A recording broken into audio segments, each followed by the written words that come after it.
Welcome to Unleash Your English. What if you could learn English while you sleep?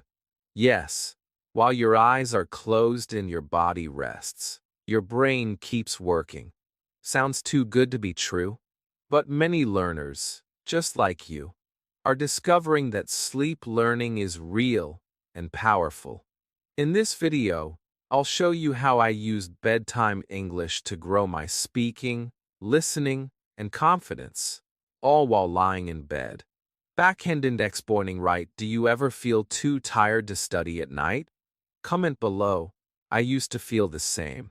Chapter 1. I was tired but wanted to learn. At the end of the day, I was always tired. My body wanted rest. My eyes wanted to close. My brain said, no more learning today. But my heart still wanted to learn English. I still had that small hope inside me. Maybe you know that feeling too. You finish work, or school, or house chores. The day is over. You lie in bed.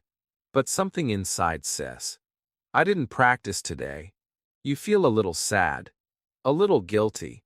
You want to improve, but your energy is gone. That's exactly how I felt many nights. I used to say, I'll learn tomorrow. I'm too tired today. But tomorrow came, and I was tired again. This happened again and again. Days passed, and I didn't make progress. I started to think, maybe I'm just lazy.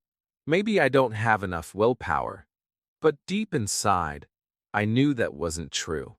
I wasn't lazy. I was just tired. And tired people also want to grow. They just need a different way. That's when I asked myself a question. What if I could learn English without using energy?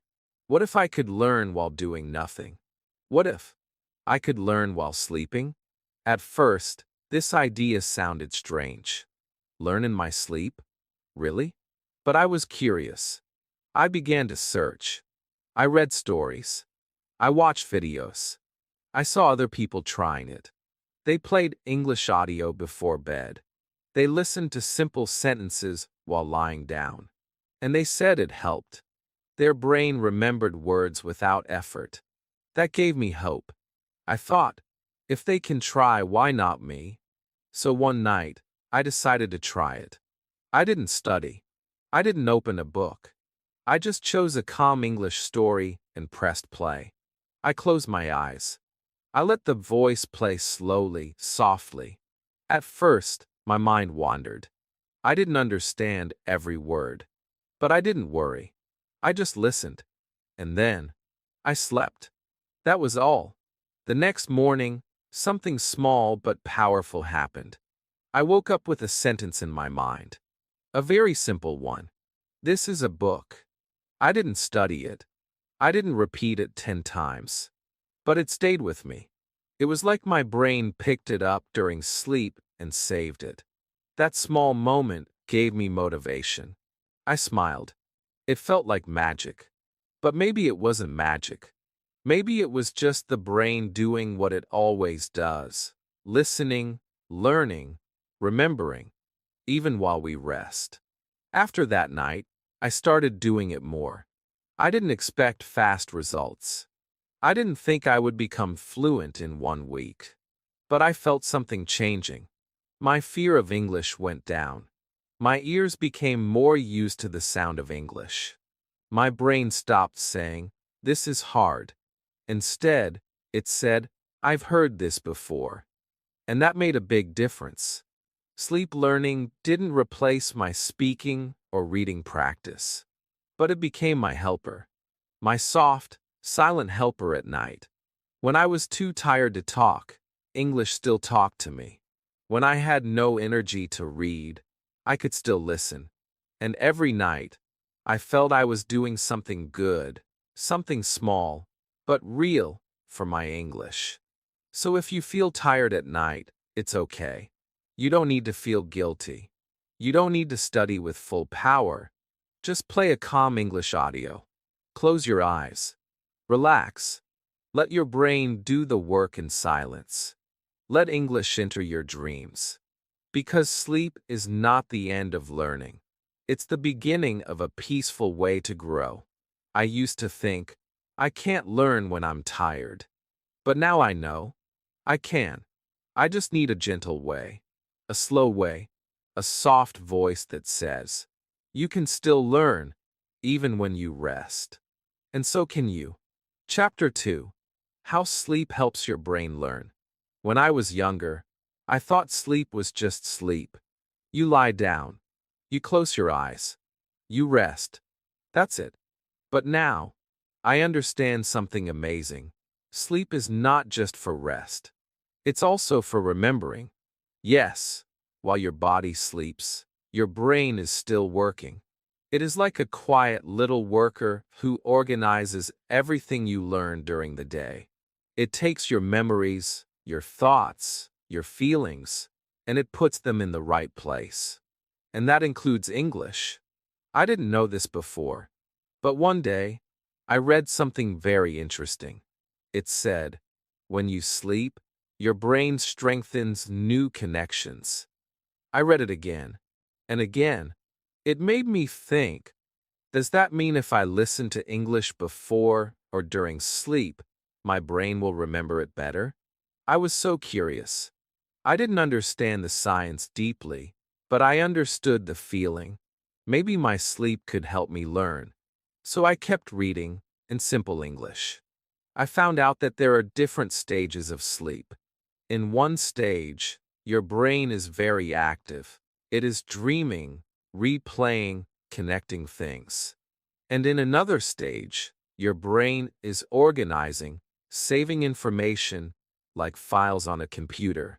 These moments are very powerful for learning, especially if your brain heard the same thing again and again, like simple English sentences. I remembered my own experience. After I listened to English at night, even when I didn't try to remember anything, some words stayed with me. Not because I forced them, but because my brain accepted them in a calm, natural way. It felt different from reading a long list of words in the day. It was softer. It felt like planting seeds in the night, seeds that grow while you sleep.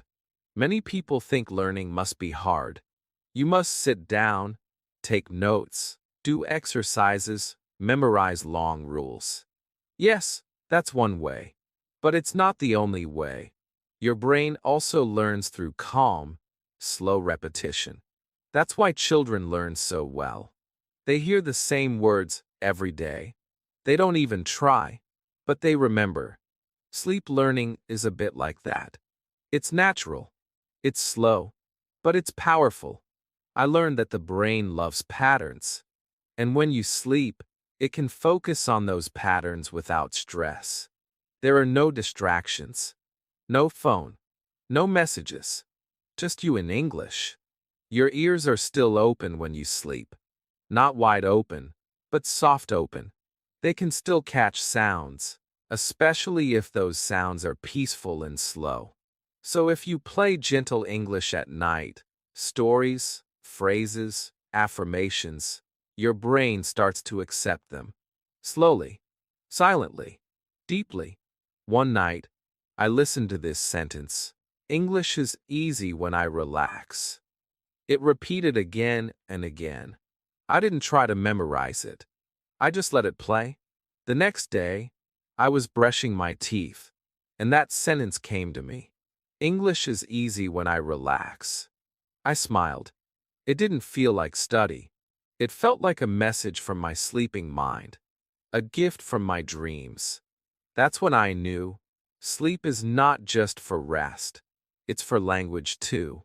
It's the secret place where your brain can become a better listener, a better learner, a better speaker. Not because you are working harder, but because you are learning smarter. And the best part? You don't need to understand every word. You just need to listen with your heart. Let the words wash over you like soft rain. Even if you only understand a little, that little goes deep. Your brain is like a sponge, a peaceful sponge. And when you sleep, it soaks up language without fear, without pressure. So now, Every night, I don't worry about being perfect. I don't worry if I'm tired. I just play a slow English story. I let it repeat. I let my brain do what it knows how to do. And little by little, I grow. If you ever feel like you're not learning fast, try this. Sleep and learn. Give your brain the space it needs to remember with love, not force. You will be surprised how much you can absorb with your eyes closed. Chapter 3. My first night listening to English in bed. I still remember that night. The day had been long. My body was tired. My eyes were heavy. I had no energy left to read or write or speak. But my heart still whispered, "Don't give up today." I looked at the clock. It was late. Too late for study. But I wanted to do something. Just one small thing for my English. I didn't want the day to end with nothing. So I picked up my phone. I searched for something simple. A slow English voice, a soft story, anything that felt calm. I found a short sleep English video.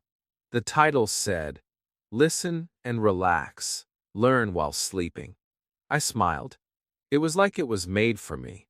I put on my earphones. I pressed play. I lay down, pulled the blanket over my shoulders, and closed my eyes. At first, I didn't know what to expect. Would I feel silly? Would it disturb my sleep? Would my brain even care about these words? But I didn't let those questions stop me.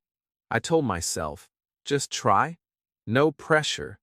The voice in the audio was kind and slow. It said things like, "You are calm now. You are learning. English is your friend. You can speak English with peace." The words were so soft, so warm, like someone was sitting next to me, speaking gently into the quiet night. I didn't have to repeat. I didn't have to answer. I just had to listen. And listen I did. As the voice continued, something strange happened. My body relaxed more. My breath slowed down. I wasn't thinking about grammar or vocabulary or mistakes. I was just listening. Not with stress, not with fear, but with comfort. The sentences came again and again. You are learning. You are growing. English lives inside you. These were not hard lessons. These were gifts. Gentle gifts I received as I fell into sleep. I didn't feel like a student. I felt like a child hearing a bedtime story. Not to remember, not to study, just to feel safe and loved. I don't remember when I fell asleep. The voice kept playing. I slept with the words. And in the morning, something surprised me. I woke up, and the room was bright. I stretched. I smiled. And in my mind, without effort, a sentence came. English is your friend. I didn't plan it. I didn't force it. It was just there, like a message from the night. I sat up. I said it out loud. English is my friend. It felt good. It felt natural. That was the moment I knew. Something small had changed inside me. After that first night, I started doing it more. Not because I had to, but because I wanted to. Each night became a moment of peace, a moment of learning, a moment for me. Even on days when I was busy, even when I was tired, even when I didn't understand everything, I still listened. And each time, I felt a little stronger, a little braver, a little closer to fluency, even if I was asleep. Some people asked me, "Do you really believe it works?" And I said, I don't believe. I feel it working. Because learning is not always loud. It's not always fast. Sometimes it's slow and quiet. Like water dropping on stone, not breaking it, but shaping it. That's how sleep learning felt for me. Not a big change in one night, but a soft change over many nights. And that change became part of me. Now, when I lie in bed, I don't feel guilty. I don't feel like I'm wasting time. I feel proud. I press play. I close my eyes, And I know my brain is listening. My brain is helping me. Even when I rest, I rise. If this is your first night trying sleep English, don't worry if it feels strange. Don't worry if you don't understand every word. Just relax. Just listen. Just let the words be music. Let them float around you like a soft wind. Let your brain hear them. Let your heart accept them. And let your sleep become part of your English journey. This was my first night, and it was the first step into a new way of learning, a peaceful, powerful way. A way you can start tonight. Chapter 4. What to listen to while you sleep. After my first night of listening to English while sleeping, I felt excited. I wanted to do it again. But this time, I had a question. A simple question. What should I listen to? There are so many English videos. Long lessons. Fast conversations. Grammar explanations. News stories. Songs. Podcasts. But at night, I didn't want anything fast. I didn't want anything loud. I didn't want to feel stress. I wanted something that felt like a soft hand holding mine. Something that didn't scare me.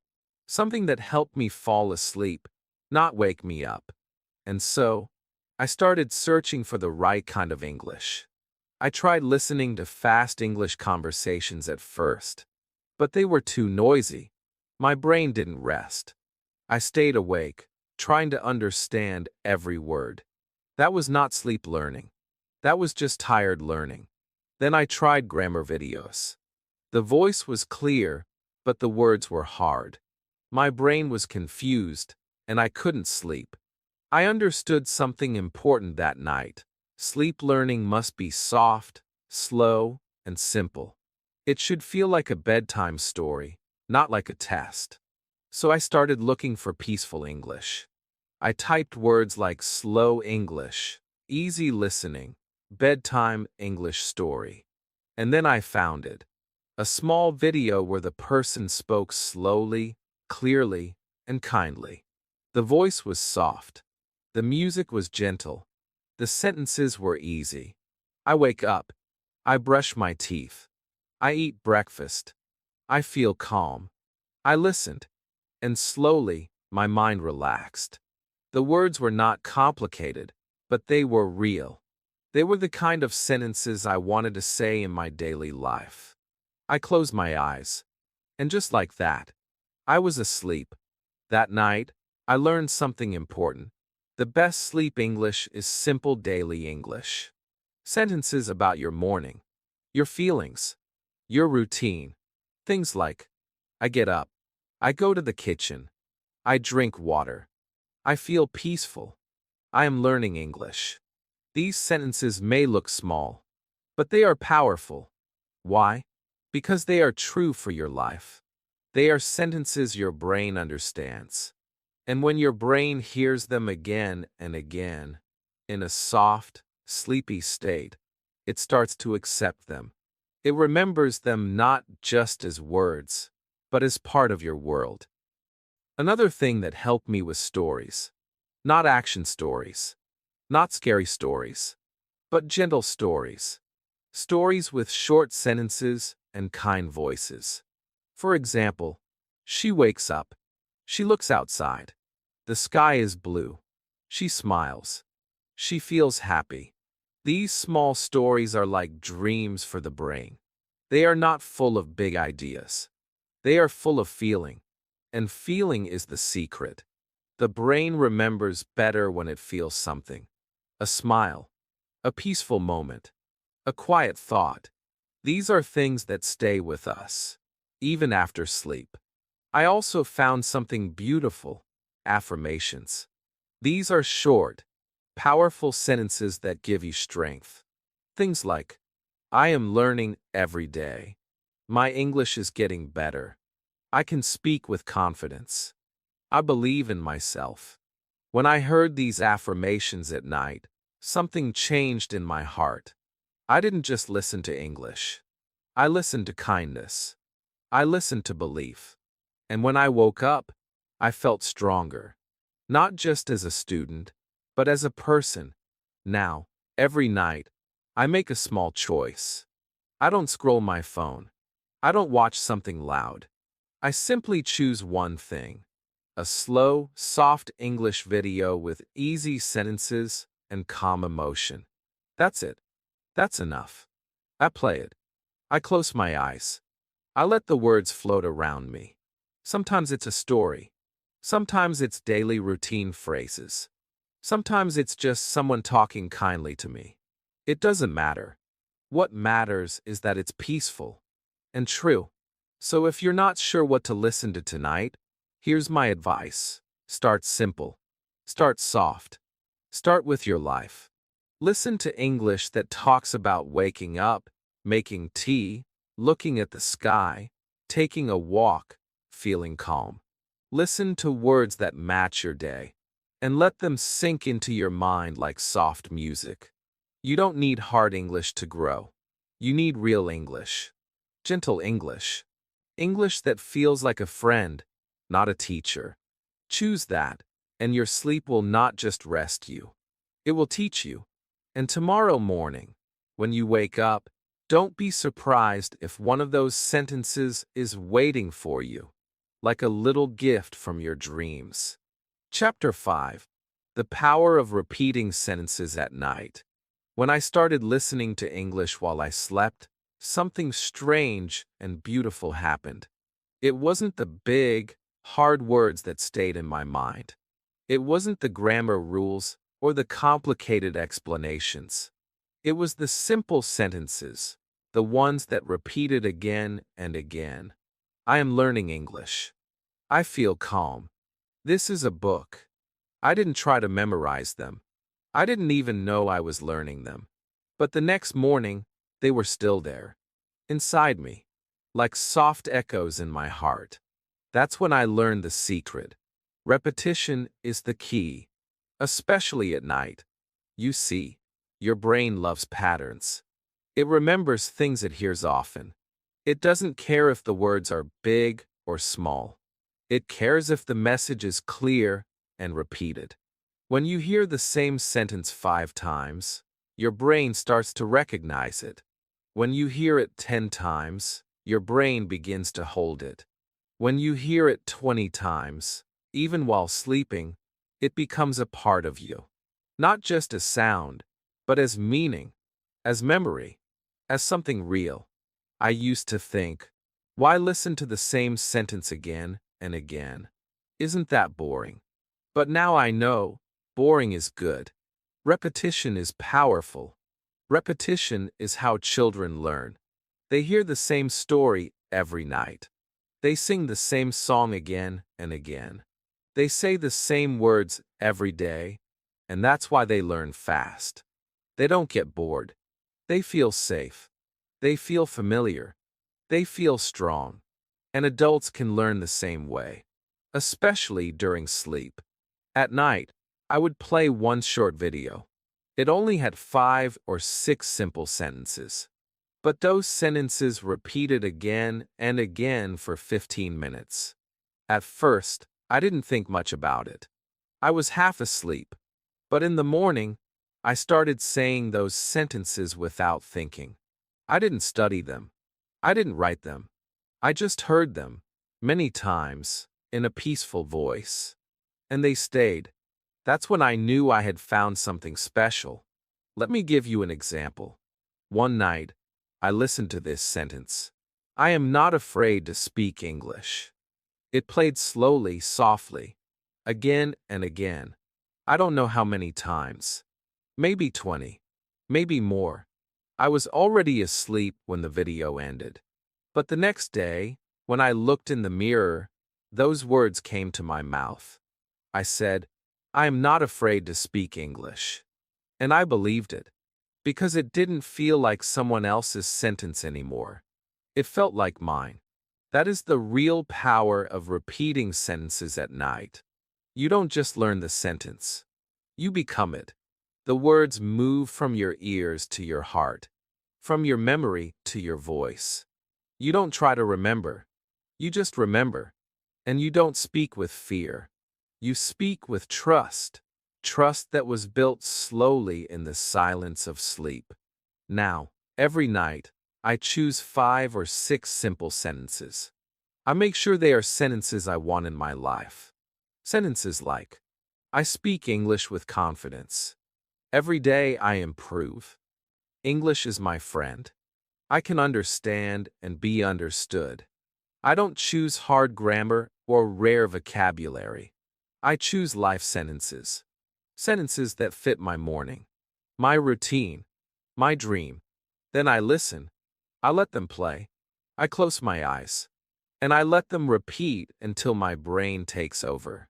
If you're not sure what to repeat, start with your own story. What do you want to say every day? What sentence gives you courage? What words make you feel strong? Use those. Write them down. Record them. Or find videos that say them clearly and slowly. Then press play. Let them enter your dreams. Let your brain hold them for you. You don't need 100 new words every night. You need 5 real sentences, repeated again and again, until they feel like a part of you.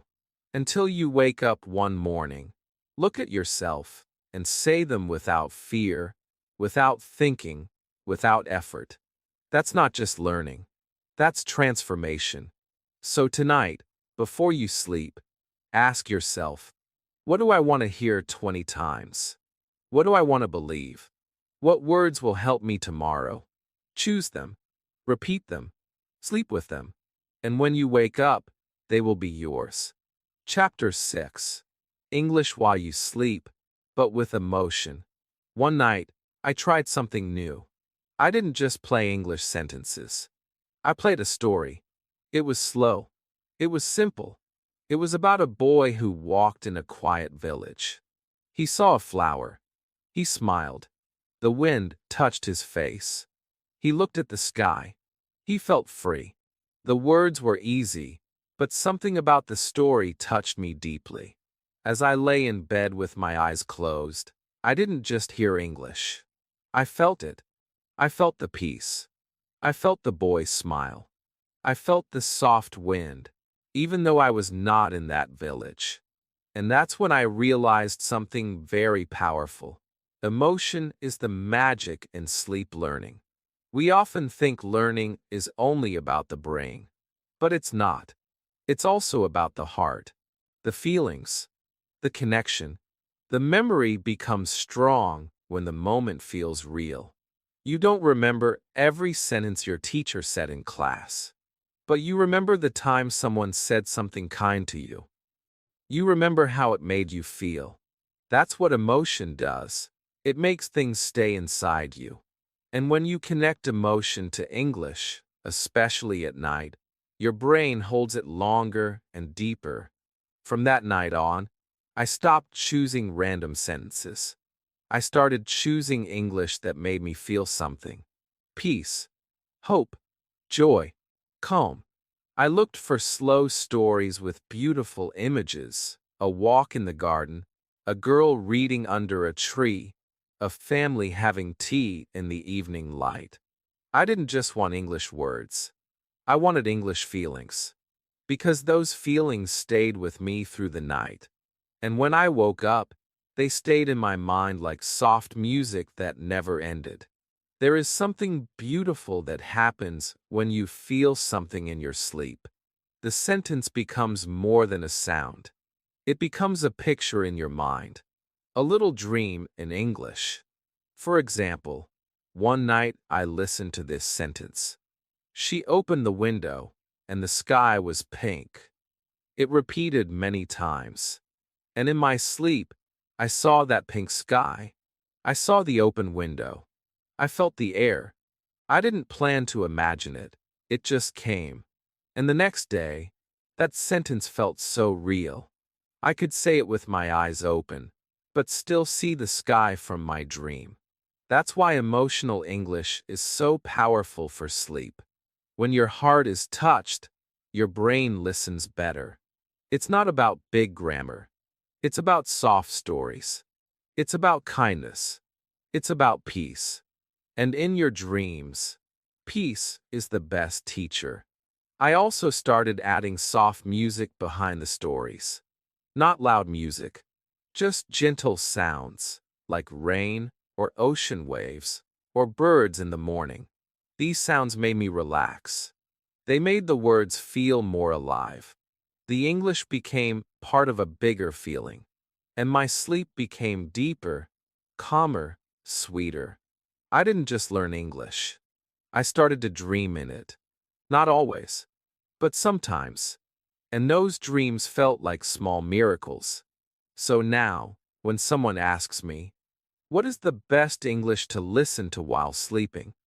I say this: listen to English that makes you feel something. A soft story, a peaceful voice, a kind message, something that feels like home in another language. Because your brain remembers what your heart feels. Maybe tonight, you can try this.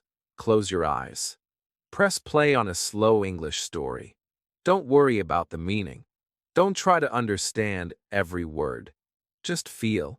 Let the story enter your heart. Let the words paint a picture in your dreams. Let your emotions be your teacher. Because emotion is not the opposite of learning. It is the heart of learning.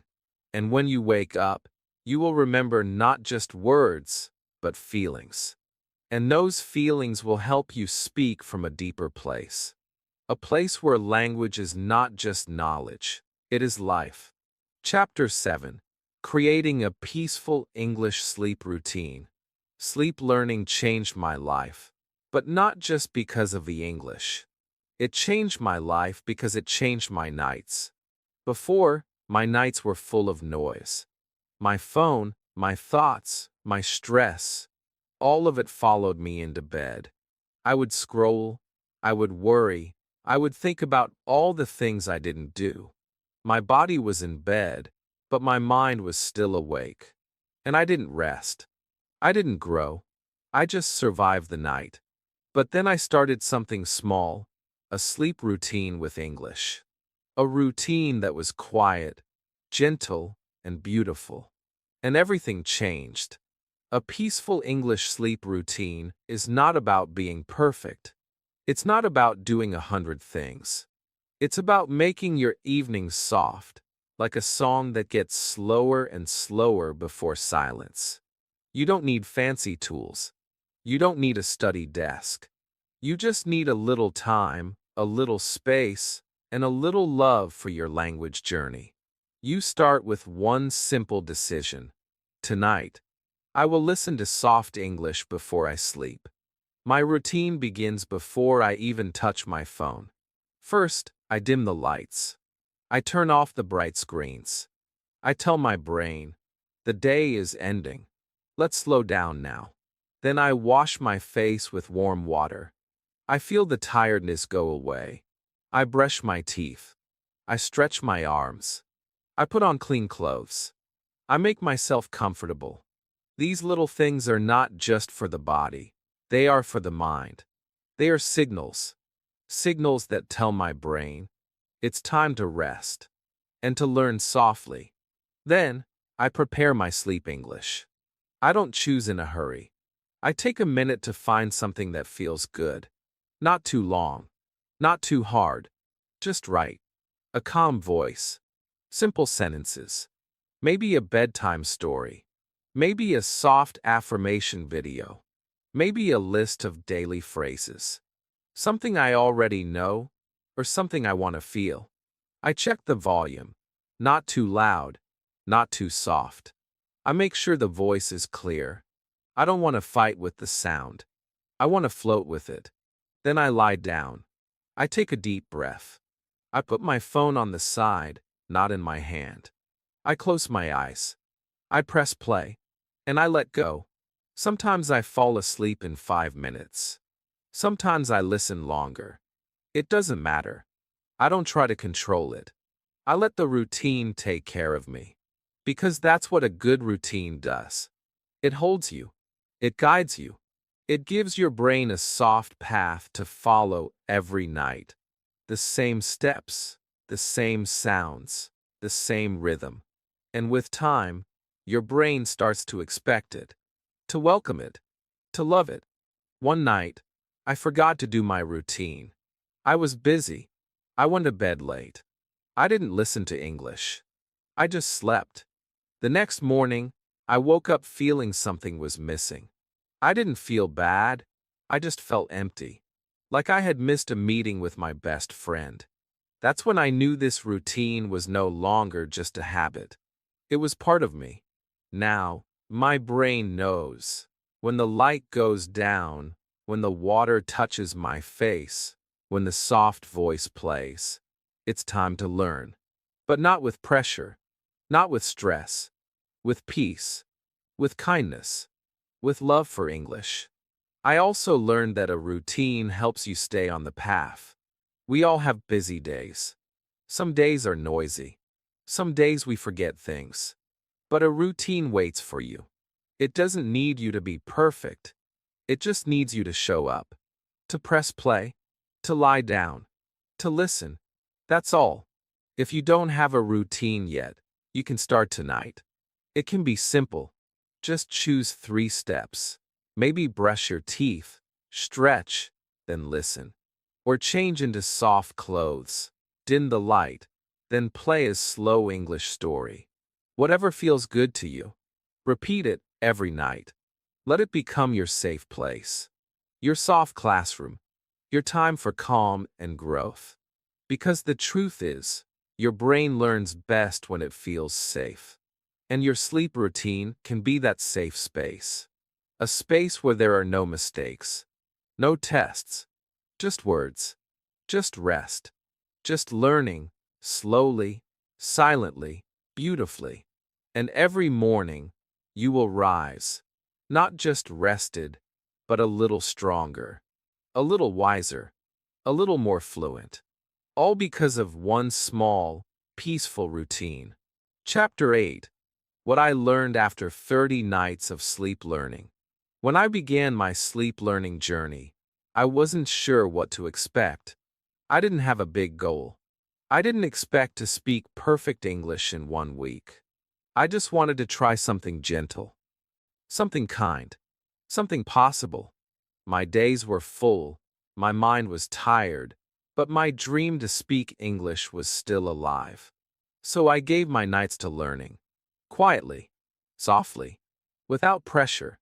And I told myself, let's just do this for 30 days. 1 short month, 1 new habit, 1 small experiment. And what happened surprised me. The first few nights felt quiet and strange. I listened to slow sentences, simple phrases, peaceful voices. Some nights I fell asleep quickly. Other nights I stayed awake longer. But I didn't stop. I didn't ask for big results. I just listened. I trusted the process. And then, something began to change. Not loudly, not fast, but clearly. I started remembering more. Not everything, but enough to feel the shift. After about 1 week, I noticed something small. When I woke up, a few English words stayed in my head. Sometimes it was, I feel good today. Sometimes it was, I will speak English with joy. They were not complex, but they were real. They came to me without effort. I didn't study them. I didn't repeat them in the morning. But they were there, waiting for me like a soft good morning. And that gave me hope. By the 2nd week, I noticed I was more comfortable with English sounds. Before sleep learning, English sometimes felt heavy in my ears. Fast, unclear, too big for my mind. But now, the words started to feel familiar. The sounds became smoother. Even if I didn't understand every sentence, I didn't feel fear. I felt peace. It was like my brain had made a quiet friendship with the language. And this friendship was growing, every night, little by little. In the 3rd week, I tried something new. I started talking to myself in the morning using the same sentences I heard at night. It was amazing. The words came out more naturally. This is my room. I like to learn English. Today I will listen more. These were not textbook lines. These were living sentences, born in my dreams and spoken in my day. My speaking became softer. My hesitation became smaller. My fear became quieter. Not gone, but softer. And I felt brave. By the fourth week, I knew something had changed inside me. Not just in my brain, but in my emotions. I no longer said, I don't have time to learn. I said, I have all night to learn peacefully. I didn't fight with English. I danced with it. I slept with it. I lived with it. It became a part of my world, not just in books, but in my bed, in my breath, in my dreams. And the best part? I started to believe in myself. Before, I always felt behind. Other people spoke better. Other students learned faster. But after 30 nights of quiet practice, I stopped comparing. I saw my own path, my own way, my own rhythm. I realized that sleep learning wasn't about speed. It was about connection, trust, love for the language, and love for myself as a learner. Now, when people ask me, did sleep learning really work for you? I smile. I say yes, but not in the way you think. It didn't make me fluent in 1 month, but it made me consistent, calm, confident. It gave me a routine, a voice, a feeling of progress. It made English feel like a warm light in the dark, and that is more than enough. So if you're thinking of trying this, do it. Don't worry if you don't understand everything. Don't worry if you fall asleep too fast. Just press play. Close your eyes. Trust your brain. Give it time. Give it 30 nights. And then look at yourself again. You might see a quiet miracle, a peaceful change, a deeper connection to English than ever before. You don't need to rush. You just need to rest with English by your side. Chapter 9. Mistakes I made with sleep learning. When I talk about sleep learning, it often sounds easy. Peaceful nights, soft sentences, quiet progress. And yes, it is gentle. But it's not perfect. Nothing is perfect. I want to tell you the truth. I made mistakes. Small ones. Repeated ones. But important ones. At first, I didn't notice them. I thought, I'm listening to English while I sleep. That's enough. But after some time, I saw something was not working. I was doing the right thing in the wrong way. And that taught me so much. Not about quitting, but about adjusting, growing, being honest with myself. So in this chapter, I will share those mistakes with you. Not to scare you, but to help you feel strong when things don't go perfectly. Because they won't. And that's okay. One mistake I made was using the wrong kind of content. In the beginning, I thought, any English is good. So I played fast podcasts, long grammar lessons, even English news. I thought more words meant more progress. But I was wrong. Those videos didn't help me sleep. They kept me awake. The voices were too fast. The information was too much. My brain was busy trying to understand. I didn't relax. I didn't rest. And in the morning, I felt tired, not better. That's when I learned. Sleep learning must feel soft, not strong. Slow, not smart. Kind, not complex. Your brain needs rest and rhythm, not noise. Another mistake I made was using too many different videos. Each night, I picked something new. I thought variety would help me learn faster. But it didn't. My brain had no pattern to follow. It didn't have time to remember anything deeply. It heard one sentence one night and never again. So nothing stayed. I realized the secret was not new content. It was repeated content. The same slow story. The same 5 sentences. Again and again. That's how children learn. That's how dreams remember. That's how English grows quietly. I also made a mistake with sound volume. Sometimes it was too loud. Sometimes it was too soft. If it was loud, I couldn't sleep well. I kept waking up. I felt annoyed instead of calm. If it was too quiet, I couldn't hear anything at all. My brain didn't catch the sentences. I had to find the sweet spot. Not loud, not low, just soft and clear, like someone whispering kindly in the next room. It took time, but I learned how to find the right sound for my space, my ears, my comfort. Another thing I struggled with was trying to be perfect. I told myself, you must listen every night without missing. I became strict, and when I missed a night, I felt guilty. I thought, maybe I broke the habit. Maybe I failed. But now I know, that was a mistake too. You don't need to be perfect. You just need to return. Even if you miss one night, or 2 nights, or 10 nights, it's okay. The journey is still yours. The progress is still alive. Come back. Press play. Begin again. That is success. There were times when I tried to do too much. I played 3 or 4 videos in one night. I tried to fill my sleep with English from start to finish. But that was not helpful. It made me feel overwhelmed. I didn't rest. My dreams were full of noise. I felt tired in the morning. I realized that more is not always better.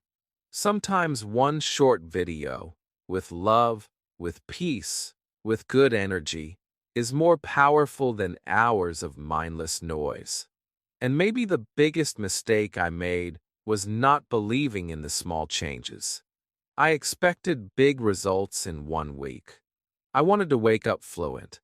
But that didn't happen, and I started to doubt. I thought, maybe this doesn't work. But I was wrong. It did work. Just not fast. Not loud. But slowly. Quietly. Night after night. The words sank in. The fear went down. The confidence went up. I just had to believe in the small wins. Now, I accept my mistakes. I smile at them. Because they were not failures. They were teachers. They showed me how to sleep better, listen better, and grow better. They taught me patience, kindness, trust in my process. So if you make mistakes, good. You're learning. You're living. You're growing. Don't stop. Adjust. Breathe. Begin again. English is not a race. It's a relationship. And sleep learning is your peaceful path. Even with mistakes, you are still moving forward. Chapter 10. Combine sleep learning with daytime practice. Sleep learning is beautiful. It is soft. It is quiet. It feels like growing a flower in the dark.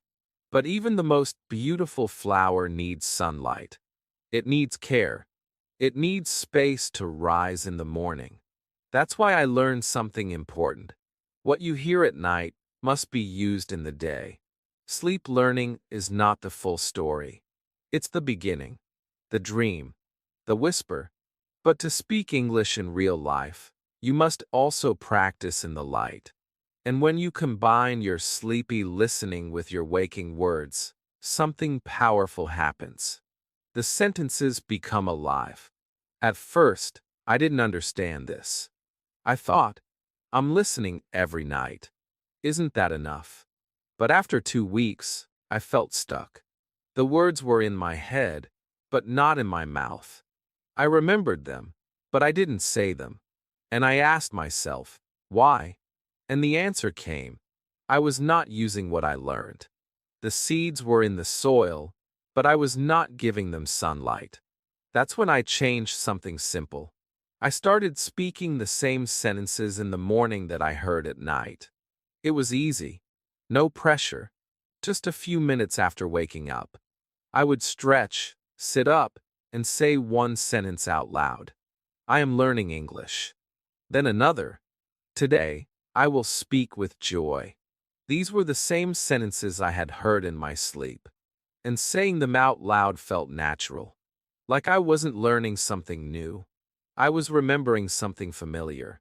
My voice was soft. My confidence was low. But my heart was open. And that was enough.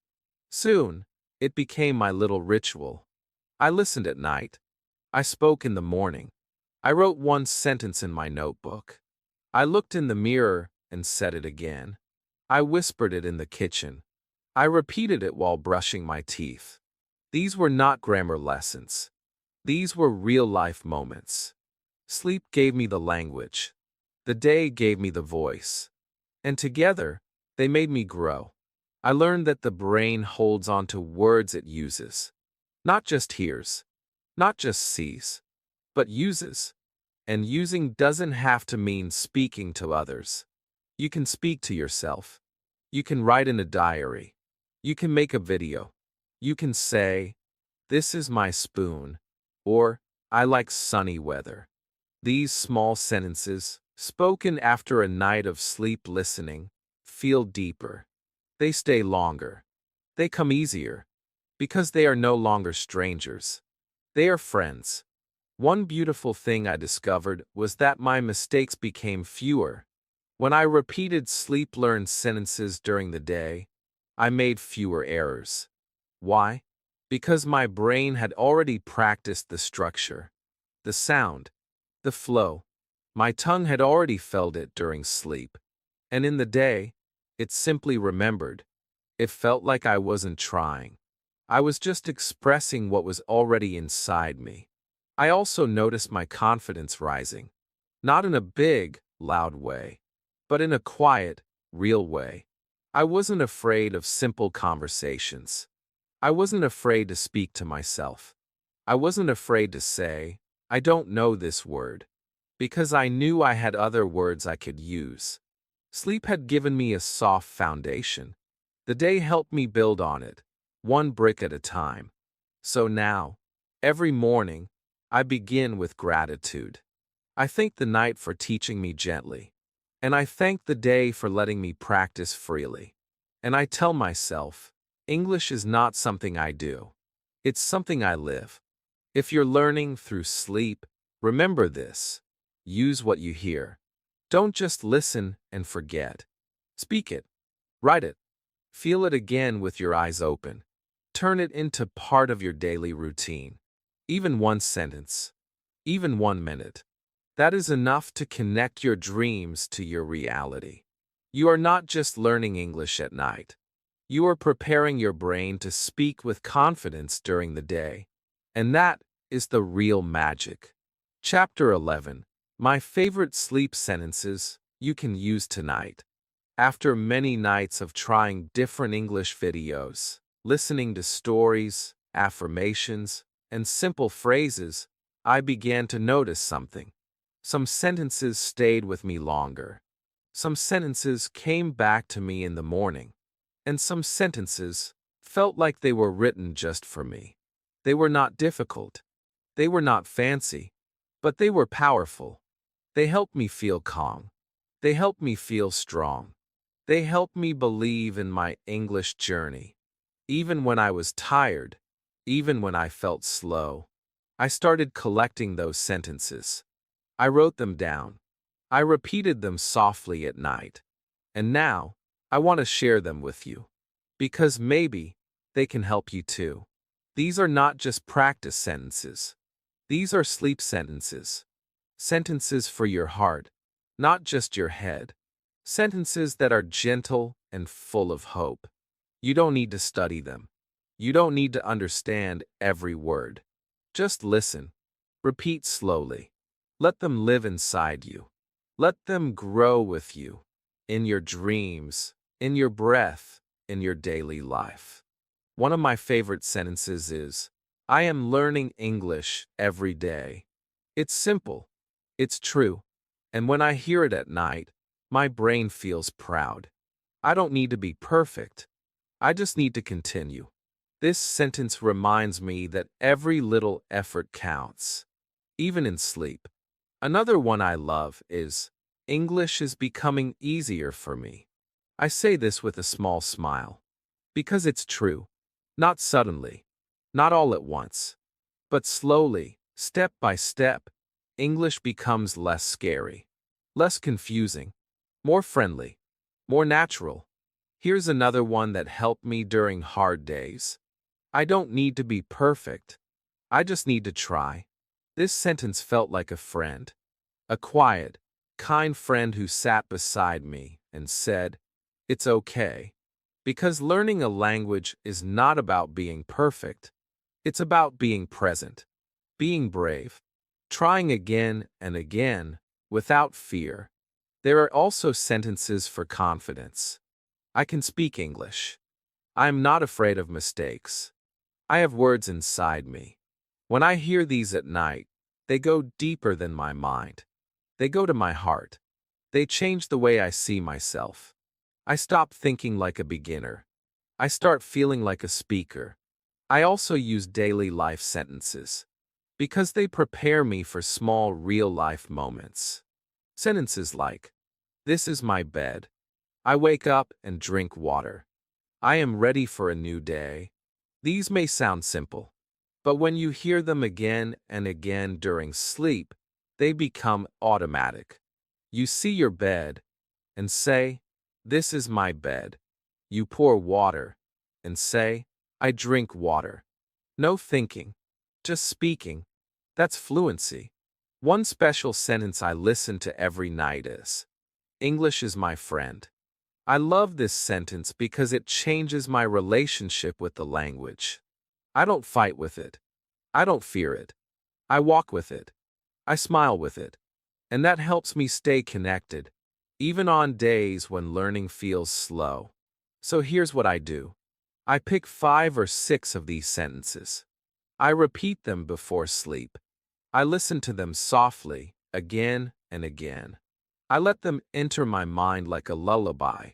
Some nights I whisper them. Some nights I just hear them. But always, I trust that they are working inside me. Tonight, you can try this too. Choose a few of the sentences below, or use your own. Say them out loud, or listen to them in a slow voice. Here are some you can start with. I am learning English every day.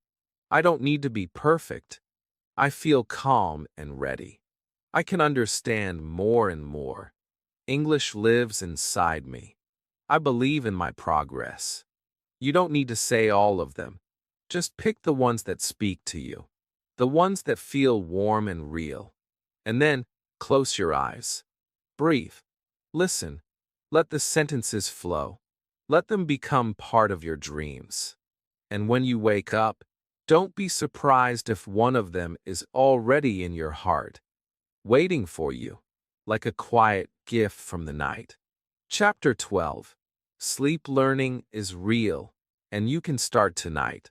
After many nights, many sentences, and many quiet moments, I can say this with love and truth. Sleep learning is real. It's not a trick. It's not a shortcut. It's a gentle path. A beautiful, slow road that helps English become a part of your heart, without pain, without stress, and without needing hours of hard study. You don't need to do everything perfectly. You don't need to learn 100 words each day. You don't need to speak like a native speaker tomorrow. What you need is peace, trust, repetition, and a few quiet minutes before you sleep. Sleep learning is not about speed. It's about connection. It's about giving your brain the chance to hear English without fear.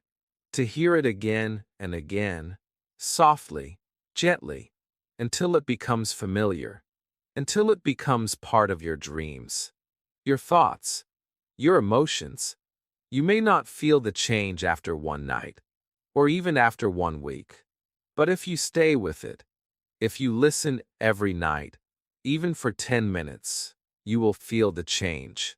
Not in your test scores, but in your confidence, in your rhythm, in the way you wake up and think in English, just a little bit more each time.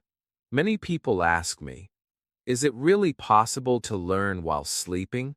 And I say, yes, but not like magic. Like music. You don't listen to music once and become a musician. You hear it again and again. It becomes part of your body, your breath, your energy. And language is the same.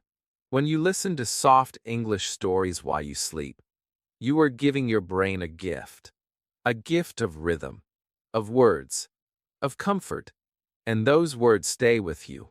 They are there when you brush your teeth, when you walk to work, when you look in the mirror. You start to say things like, "Today is a good day. I am learning. I can do this." And you mean it. I remember my first night. I was unsure. I didn't know if it would work. I didn't understand every word. But I pressed play. I listened. I rested. And something inside me changed. Slowly, quietly, but truly. And night after night, I kept going. I didn't force myself. I just made it a habit. Like brushing my teeth. Like closing my eyes. I gave English a place in my sleep. And it gave me something back. Strength, belief, and the calm power to speak without fear. You can do the same. You don't need special tools. You don't need perfect grammar. You just need one decision. Tonight, before bed, don't scroll your phone. Don't fill your mind with noise. Choose one soft English story. One simple video. One gentle voice. Press play. Lie down. Close your eyes. And let your brain do what it was made to do. Listen. Feel. Remember. You may not notice the change at first. But trust me, your brain notices. And one day, you will wake up and say something in English, and you will smile. Because you didn't memorize it. You became it. Through sleep. Through rest. Through kindness. So let this be your new bedtime story. A story of courage. Of quiet learning. Of gentle growth. Tonight is not the end of your learning. It's the beginning of a new way. A way that fits your life. A way that respects your tiredness. A way that brings English into your heart, with your eyes closed and your dreams open. Start tonight. Just one small step. Just one short video. Just one calm moment. And tomorrow, you will wake up a little different. A little stronger. A little brighter. And a little more fluent. Welcome to my channel, my friend. Let me ask you something. Do you ever feel like your life is just repeating? Like every day feels the same? You wake up, eat, work, sleep, but nothing changes. You want to grow, but something holds you back. Maybe it's fear. Maybe it's tiredness. Maybe you don't know where to start. But what if today is the first small step? In this video, I will walk with you, one step at a time. Together, we will change your habits, your thoughts, your time, your life. Are you ready? Comment below. Do you feel stuck in the same life too? Chapter 1. The moment I knew something had to change. I remember the morning very clearly. The sun came through the window, but I didn't feel happy. I looked at the clock. It was 7 a.m. Time to get up. Time to do the same things again. Wake up. Eat breakfast. Go to work. Come back home. Sleep. Repeat. My body moved like a robot. But inside my heart, something felt heavy. It felt like my life was on repeat. Like a movie that plays again and again. I sat on the edge of my bed and asked myself, is this really how I want to live? My heart said no, but I didn't know what to do. That moment was small, but inside me, something big was waking up. I walked to the mirror. I looked at my face. I looked tired. Not just tired from sleep, tired from life. My eyes looked empty. I asked myself again, what happened to my dreams? I used to want more. I wanted to learn. To grow, to speak English well, to feel proud of myself. But I forgot all those dreams. I was just surviving, not living. That was the moment I knew I had to change something. Not everything at once, but something. I didn't want to feel like this forever. I wanted to feel alive again. That same day, I went outside. I took a slow walk. I saw people laughing. I saw children playing. I saw an old man reading a book. And I thought, how did they feel joy? Why don't I feel it anymore? I realized something. I wasn't doing anything for myself. I worked. I did my duties. I was busy all the time. But I never stopped to breathe. I never stopped to ask, what do I really want? And when I asked that question, the answer was clear. I wanted change. I wanted to speak English confidently. I wanted to feel strong. I wanted to be better. Not perfect, just better. That night, I couldn't sleep. My mind was full. I kept thinking about my life. So I sat down and took a piece of paper. I wrote one sentence. I want to change my life. It felt strange to write that, but also powerful. That was the first time I said it clearly. I didn't know how to change. I didn't have a big plan, but I had that sentence. And that was enough to begin. I put the paper near my bed. I told myself, every morning I will read this. And every day I will take one step. The next morning, I woke up and read that sentence again. I want to change my life. It felt real, like a promise. I didn't try to change everything. I just did one small thing. I made my bed. I drank a glass of water. I said 3 sentences in English. Today is a new day. I am strong. I will try. That's it. 3 sentences. But they changed how I felt. I was not the same as yesterday. I had hope. And sometimes, hope is the first change you need. I started to notice things. I noticed how I spent my time. I noticed what I said to myself. I noticed my habits. Some of them were helping me, but many were not. I spent hours on my phone. I said things like, I can't, and I'm not good enough. These things were like walls in my mind. I had built them slowly over time, but now I was ready to break them, one wall at a time. I didn't need to be fast. I just needed to be honest with myself. That week, I made a small plan. I would wake up a little earlier. I would use 5 minutes to learn one new English word. I would speak it out loud. I would smile at myself in the mirror. I would walk for 10 minutes without my phone. And I would say this. I am not the same as before. I am growing. These were tiny things. But they felt big. Because they were mine. My choices. My actions. My new path. Some days, I felt tired. Some days, I forgot my new habits. But I didn't give up. I told myself, if I fall 7 times, I will stand up 8. That was my new rule. Fall, but don't stop. Try again. Speak again. Believe again. This was not just about learning English. It was about becoming the person I wanted to be. A person who tries. A person who learns. A person who changes. Looking back now, I see how that one morning changed my story. It was not loud. It was not dramatic. But it was real. That moment gave me my life back. I did not wait for a perfect time. I started with what I had. I made a choice. And you can make that choice too. Right now. In this moment. It's your life. And yes, you can change it. Chapter 2. The fear that keeps you stuck. I wanted to change my life. I really did. But something inside me said, no, wait. Not now. What if you fail? That voice was quiet, but strong. It stopped me again and again. It told me I was not ready. It said I was too weak, too late, too old, too slow. And for many days, I listened to that voice. I believed it. I thought, maybe change is not for me. Maybe I will always be like this. And that fear, that small, quiet fear, kept me stuck. Not because I was lazy, not because I didn't care, but because I was scared. Fear is not always loud.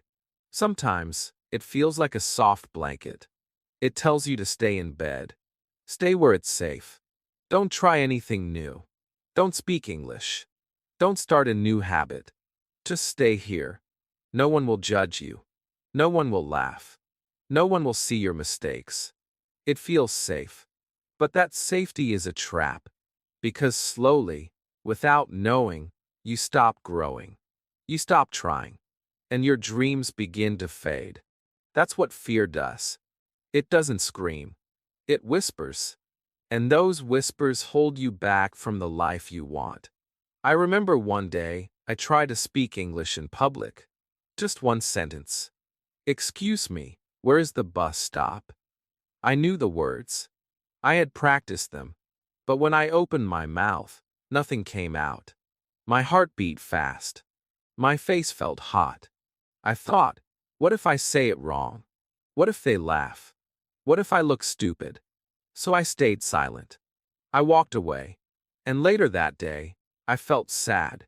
Not because someone laughed at me, but because I didn't even try. Fear won that time. And it hurt. But something inside me began to change. I asked myself, what is the worst thing that can happen? Maybe I say the word wrong.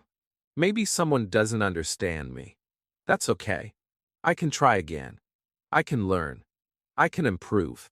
I realized something important. Fear doesn't go away on its own. You have to face it. Not fight it. Just face it. Look at it. Talk to it. And take one small step forward anyway. Fear is strong, but your courage is stronger. I started saying this to myself every morning. I am afraid, but I will try. That became my new rule. I didn't wait to feel brave. I didn't wait for fear to leave. I took the step with fear standing right next to me. And every time I did that, the fear got a little smaller. It didn't disappear, but it didn't control me anymore. One step at a time, I broke free from fear's grip. Slowly, I began to feel proud of myself again. I also learned this. Everyone is afraid. The people you admire, the ones who speak English well, the ones who seem confident, they were afraid too. Maybe they still are. But they acted anyway. That's the difference. Not fear, but action. Every brave person is just a scared person who didn't stop. And if they can do it, you can too. You don't have to be perfect. You just have to keep moving. I made a list of my fears. Speaking in English. Making mistakes. Being judged. Looking stupid. Then I wrote one small thing I could do for each fear. Speak one sentence to a friend. Watch one English video and repeat it out loud. Write one short paragraph in English. These actions were small, but they made me feel strong. I was not hiding anymore. I was facing it. That feeling was powerful. Some days were still hard. Sometimes I cried. Sometimes I wanted to quit. But each time I took a step, the fear lost its power. I told myself, if I do one brave thing today, I win. And that helped. It helped me speak when my voice was shaking. It helped me write when I didn't know all the right words. It helped me keep going. That is how real change begins. Not with strength, but with honesty and heart. Now, when I look back, I see that fear was my teacher. It showed me where I needed to grow. It showed me what mattered most. I wanted to learn English because I wanted to connect. I wanted to feel free. I wanted to be myself in another language. And that dream was bigger than the fear. So I followed the dream. I followed it with small steps, shaking hands, and a hopeful heart. And slowly, the fear got quiet. You may feel fear too. That's okay. You're human. We all feel it. But don't let it stop you. Talk to your fear. Say, yes, I hear you. But I'm doing this anyway. And then take one small step. That step is your power. That step is your new life starting. And you are not alone. I'm walking with you. Let's keep going. Chapter 3. Start small, but start today.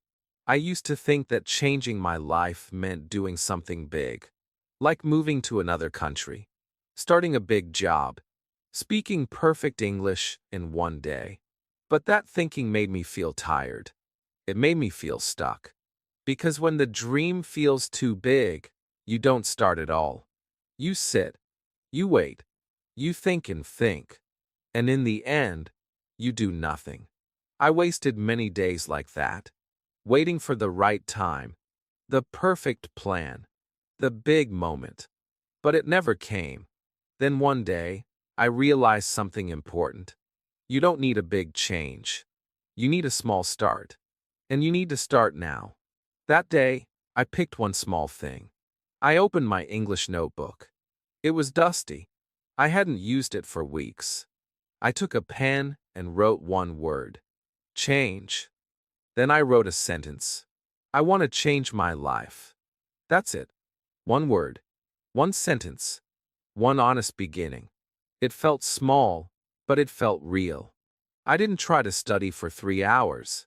I didn't try to learn 100 words. I just started small. And that small step gave me a new kind of energy. The next day, I did something else small. I listened to one English sentence and repeated it.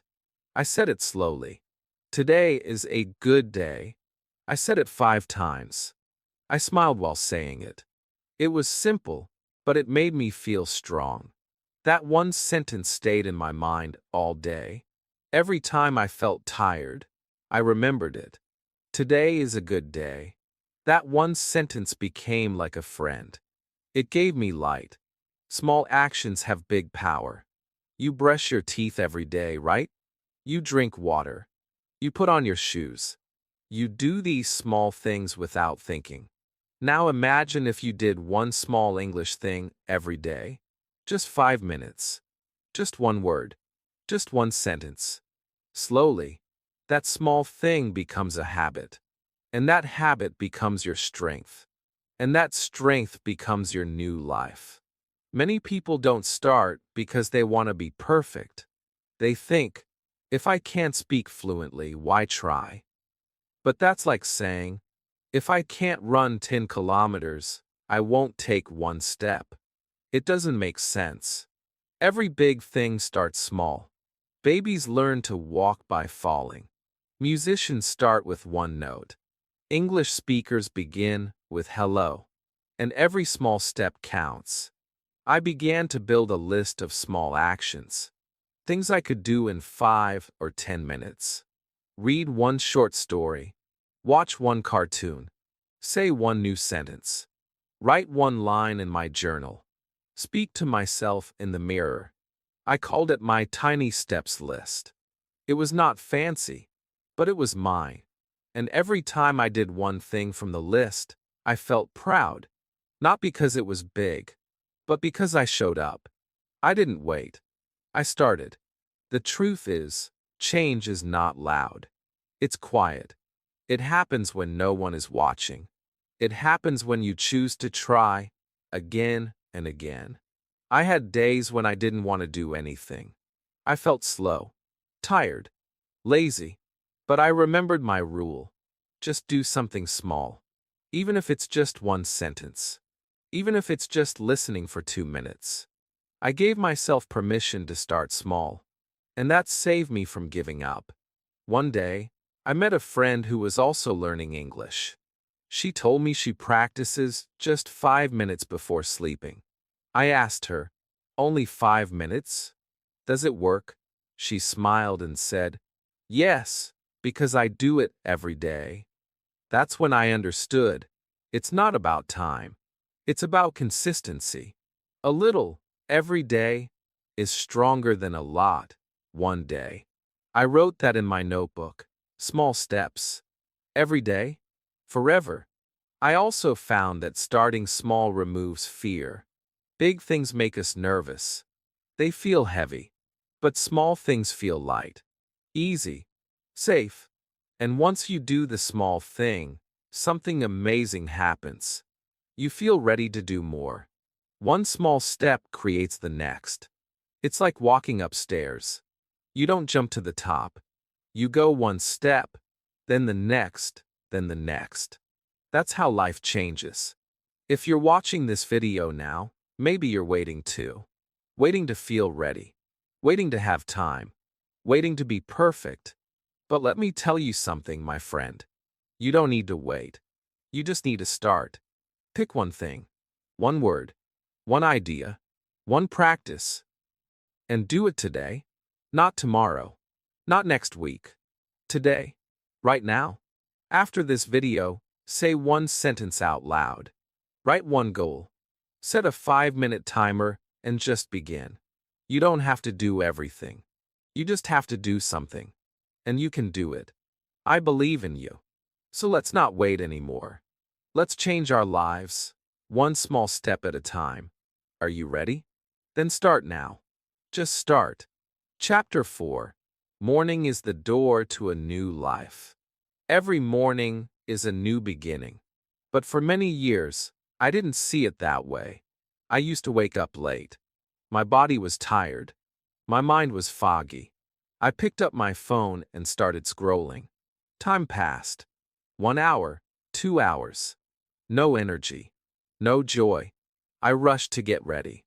I didn't eat well. I didn't speak a single English word. My day started with noise, stress, and distraction. And because my morning was weak, my whole day felt weak too. I didn't feel in control. I felt lost. But one small change turned everything around. I decided to take back my mornings. It didn't happen all at once. I didn't suddenly become a morning person.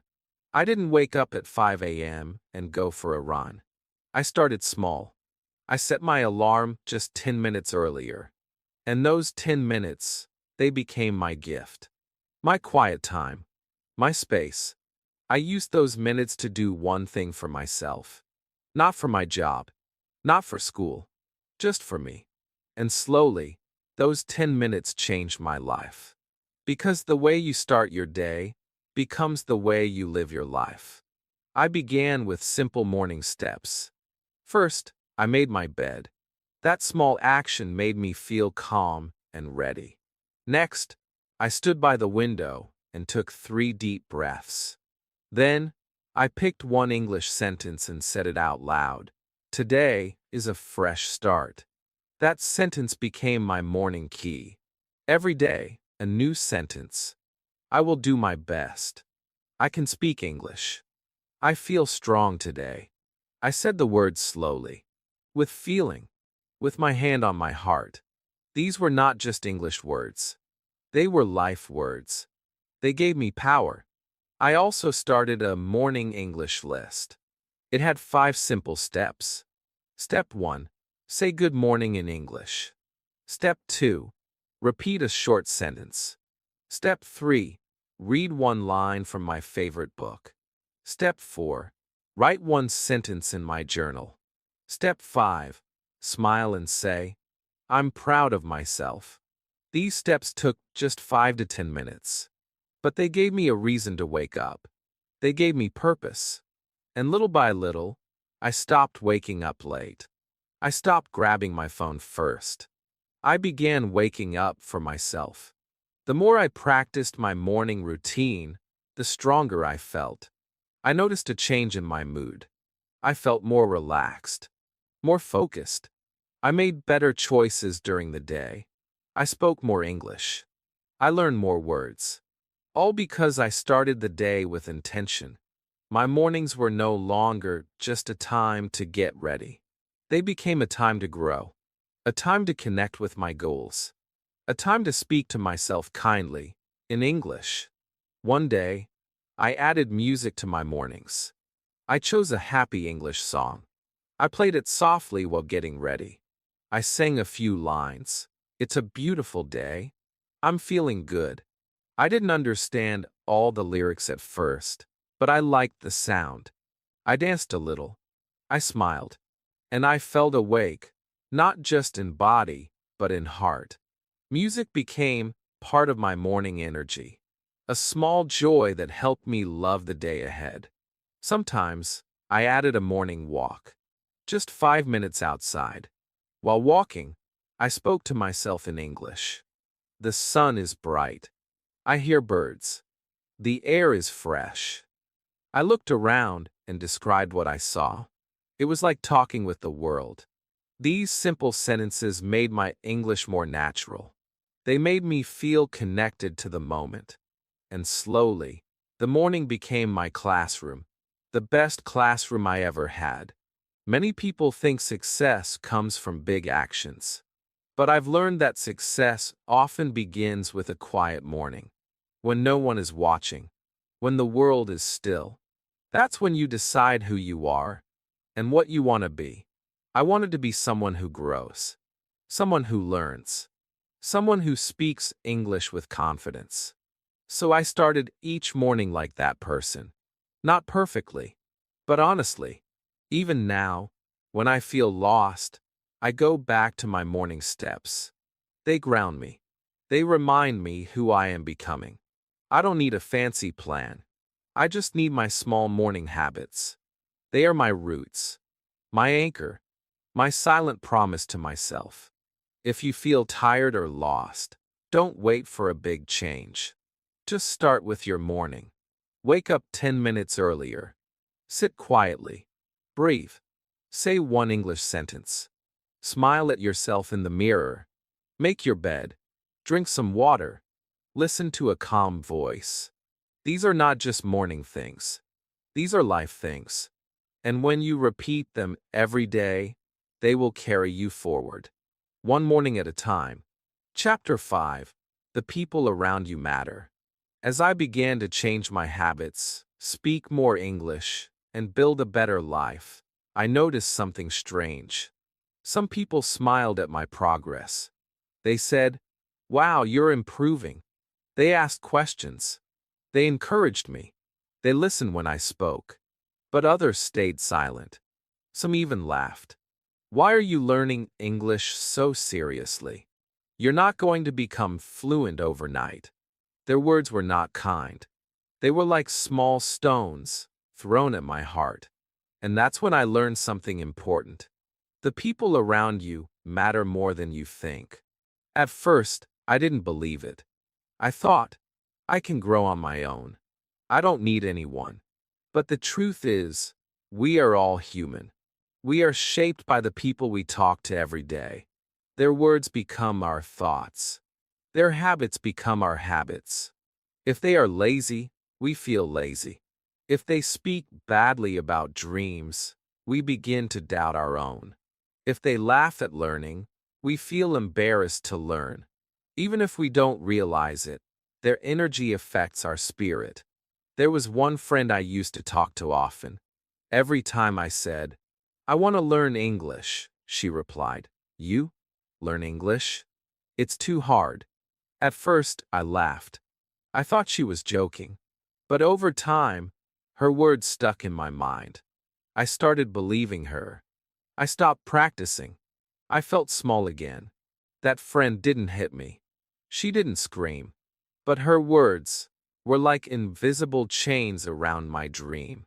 And I knew if I wanted to grow, I had to let go. It wasn't easy. I cared about that friend. But I cared about my future more. I didn't say anything rude. I just started spending less time around her. I used that time to talk to people who lifted me up. People who said, "You can do it. I'm proud of you. Let's practice together." And that small change made a big difference. I felt lighter. I felt braver. I felt like I could fly again. I began to look for people who made me feel alive. Some of them were not in my town. I found them online, in English groups, in YouTube comments, in language apps. Some were learning like me. Others were teaching, but they all had one thing in common. They believed in growth. They didn't laugh at mistakes. They helped. They smiled. They gave support. And slowly, these people became my circle, my new team. I also learned something powerful. I could be that kind of person too. I didn't have to wait for good people. I could become one. I started saying kind words to others. I said, "Good job," When someone shared their first English sentence, I said, "Don't give up," when someone felt stuck. And every time I gave that love, I felt stronger too. Because when you help others grow, you grow too. I remember one day, I posted a short video in English. I was nervous. My grammar was not perfect. My accent was strong. But I shared it. And something beautiful happened. People commented, "You're doing great. Thank you for sharing. Keep going." That day I cried. Not because I was sad, but because I felt seen, accepted, encouraged. Those kind words were like sunlight to my soul. Now, when I think about my journey, I always think of this truth. Your people are your path. If your circle is full of noise, drama, and negativity, it will pull you down.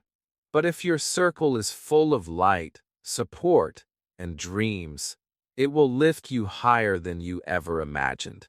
So choose carefully. Protect your mind. Protect your energy. You become like the people you spend time with. If you feel alone, don't worry. I was alone too, at first. But there are kind people out there. People who understand. People who are learning. People who want to grow. You can find them. And if you don't find them yet, become one yourself. Be the person who says, "You are doing great." Be the person who listens. Be the person who believes. That energy will come back to you one day. Let me ask you something, my friend. Who are the 5 people you talk to the most? Are they lifting you up or holding you down? Do they speak life into your dreams or fear? It's time to think deeply. You don't need to cut everyone out, but you can choose where to put your heart. Spend more time with people who give you hope, and spend less time with those who take it away. You are not alone. We are here together, and we are building a new kind of life. A life of learning, a life of growth, a life of English and strength and love. So choose your people wisely, because they are not just your company. They are your future. Chapter 6. Learn something new every day. One of the most powerful lessons I ever learned was this. If you learn one small thing every day, your life will never stay the same. It doesn't have to be big. It doesn't have to be hard. It just has to be something new. A word, a sentence, a story, a lesson. I used to think I had to sit for hours and study like a robot. But that idea made me tired. So I stopped learning. Then one day, someone told me, "Just learn one thing. One new thing today." And I did. I learned a new word. Hope. That one word lit a small light in me. It changed everything. After that day, I made a promise to myself. I will learn one new thing every day. And I will learn it with love, not pressure. That's how I started my one thing habit. In the morning, I opened a notebook. I wrote one English word. I said it. I used it in a sentence. I repeated it. I smiled. That was my learning. And it felt good. It didn't take hours. Just a few minutes. But those minutes made me feel alive. The next day, I learned a phrase. "How are you?" I said it 10 times. I practiced the answer too. "I'm fine, thank you." I looked in the mirror and said it to myself. At first, it felt silly. But slowly, it felt natural. I started speaking to myself more. I would say things like, "This is my room. I like coffee. I am learning." These simple sentences were my little lessons. They were small, but powerful. Some days, I learned by watching a cartoon in English. Just 5 or 10 minutes. I listened carefully. I wrote down one new word. Then I repeated the sentence. Peppa Pig goes to school. I practiced saying it with the same voice. I smiled when I got it right. That was my learning for the day. And it felt fun. I didn't feel pressure. I felt joy. Other days, I listened to English music. I found a short song with easy lyrics. I sang along. I paused. I listened again. I repeated the words. One line stayed in my heart. Don't give up. That line was not just English. It was a message, a life lesson. I learned English, but I also learned how to live better. That's the beauty of learning something new every day. It grows your mind, and it heals your heart. Sometimes, my learning came from people. I listened to a friend who spoke better English. I watched how they used words. I copied them. What's your name? Nice to meet you. I practiced these phrases when I met new people. It felt strange at first, but then it felt exciting. I was learning from life itself, not just from books, but from real moments. I also used apps on my phone, just for 5 minutes a day. The app showed me flashcards. Dog, cat, apple. I matched the word to the picture. I said it out loud. I played a short game. I learned one word, maybe two. That's it. And it felt like a small win. Small wins make big confidence. And confidence makes learning easier. At night, before sleep, I wrote down what I learned. Just one sentence. Today I learned the word happy. Or, today I listened to a song about love. I didn't write a lot. Just one line. But reading those lines again later showed me how far I had come. 1 day, 2 days, 30 days, and I had learned so much without even noticing. Learning something new every day is not just about English. It's about becoming a better version of yourself. When you learn, you grow. You feel strong. You feel curious. You feel excited about life again. You realize that you don't have to stay the same. You can change, and you can do it one day at a time. Maybe you're thinking, but I'm too busy, or I don't have time. My friend, you don't need hours. You just need 5 minutes, 10 minutes. While brushing your teeth, repeat one word. While waiting for the bus, read one sentence. While drinking tea, watch one short video. Learning is everywhere. You just have to see it. And don't worry about forgetting. It's okay. You can learn the same thing again. That's how we grow. Repetition is part of learning. If you forget, just smile and learn it again. Each time, it becomes a little easier, a little stronger, a little more yours. Now, I look back at my journey and feel proud. I didn't become fluent in 1 week, but I became better every single day. And that's all that matters. I still learn one new thing every day, and I always will. Because that one thing is not small. It is the seed of a new life. So here is my question for you. What will you learn today? One word, one phrase, one thought that gives you hope. Pick something, anything. Learn it. Say it. Feel it. And write it down. Your mind will thank you. Your heart will smile.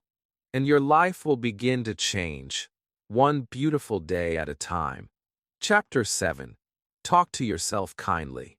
For a long time, I spoke to myself like an enemy. I made one small mistake, and I said, "You're so stupid." I forgot one English word, and I said, "You'll never learn." I looked in the mirror, and I didn't like what I saw. I said things I would never say to a friend. I was hard on myself. I was cold. I was angry. But I didn't realize how much those words were hurting me. Not just my heart, but my progress. Because when you speak badly to yourself, you stop believing in yourself. One day, I read a sentence in a book. It said, "The words you say to yourself become the world you live in." That hit me hard. I closed the book and stayed quiet. I thought about all the things I had said to myself.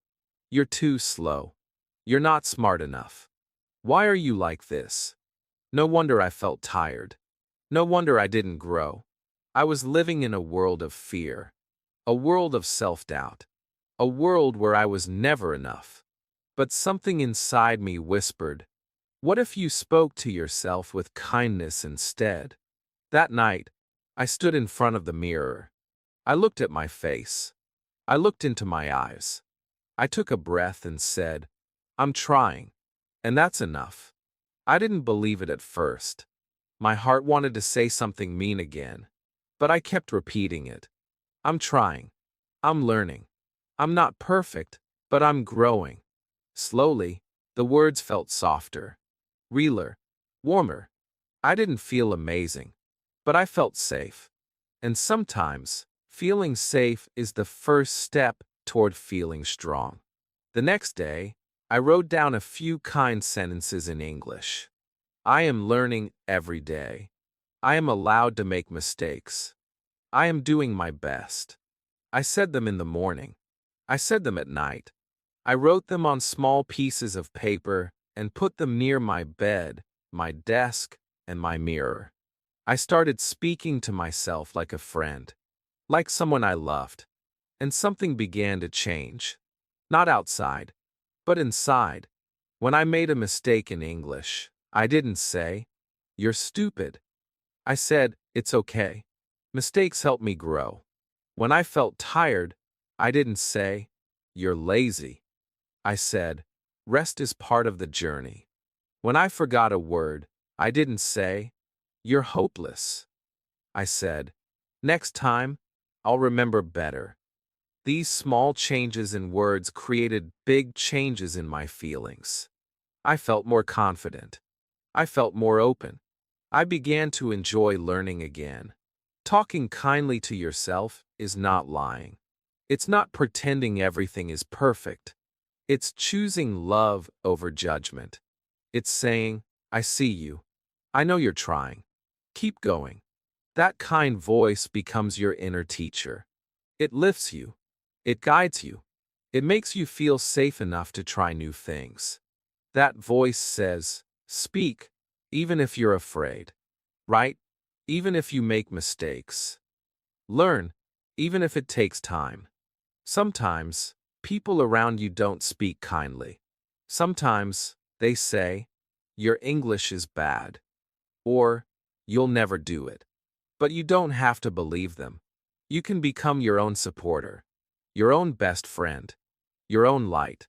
The way you speak to yourself matters more than any other voice. Because your voice is always with you, day and night, in your heart, in your thoughts. I made a new rule. If I wouldn't say it to a child, I won't say it to myself. A child makes mistakes. A child falls. A child learns slowly. But we never say, you're bad. We say, try again. Good job. I'm proud of you. So now, I say those things to myself. Good job trying. I'm proud of you for speaking today. I know it's hard, but you're doing great. These words are simple, but they are strong. They build trust. They build courage. Now, every time I feel afraid, I ask myself, what would a kind friend say right now? And I say it to myself. I become my own friend, my own helper. And the more I do this, the more I grow. I smile more. I learn faster. I feel more free. Kindness opens doors that fear keeps shut. So if you're watching this, my friend, I have something to tell you. Be kind to yourself. You're doing better than you think. You are not too late. You are not too slow. You are human. You are learning. And that is something to celebrate. Every day, speak to yourself with love. Use simple, kind English. Say it slowly. Say it often. Let your heart hear it. And your life will begin to bloom. Chapter 8. The Power of Saying No. There was a time in my life when I said yes to everything. Yes to people. Yes to plans. Yes to things I didn't even like. Someone would ask me, can you help me with this? And even when I was tired, I said yes. Someone would say, let's go out. And even when I needed to study English, I said yes. I said yes to phone calls, Messages, events, noise, everything. I didn't want to disappoint anyone. I wanted to be liked. I thought being kind meant saying yes all the time. But slowly, I felt tired. Not just in my body, in my heart. I had no time for myself. No time for learning. No space to grow. My life was full of other people's plans, but empty of my own dreams. One night, I sat on my bed and asked myself, why do I feel so far from the person I want to become? And the answer was clear. Because I kept giving my time, my energy, and my heart to everything, except myself. I was afraid to say one small word. No, that word felt dangerous. It felt rude. But deep down, I knew it was the word I needed the most. No is not always negative. No is not mean. Sometimes, no is self-love. Sometimes, no is your way of saying yes to yourself. The next day, I tried something new. Someone asked me to do something, but I paused. I took a breath. I thought about my goals. I remembered that I wanted to study English that evening. So I smiled and said, I'm sorry, not today. It was scary. My voice shook a little, but I said it. And after that moment, something amazing happened. I felt light. I felt free. I had protected my time.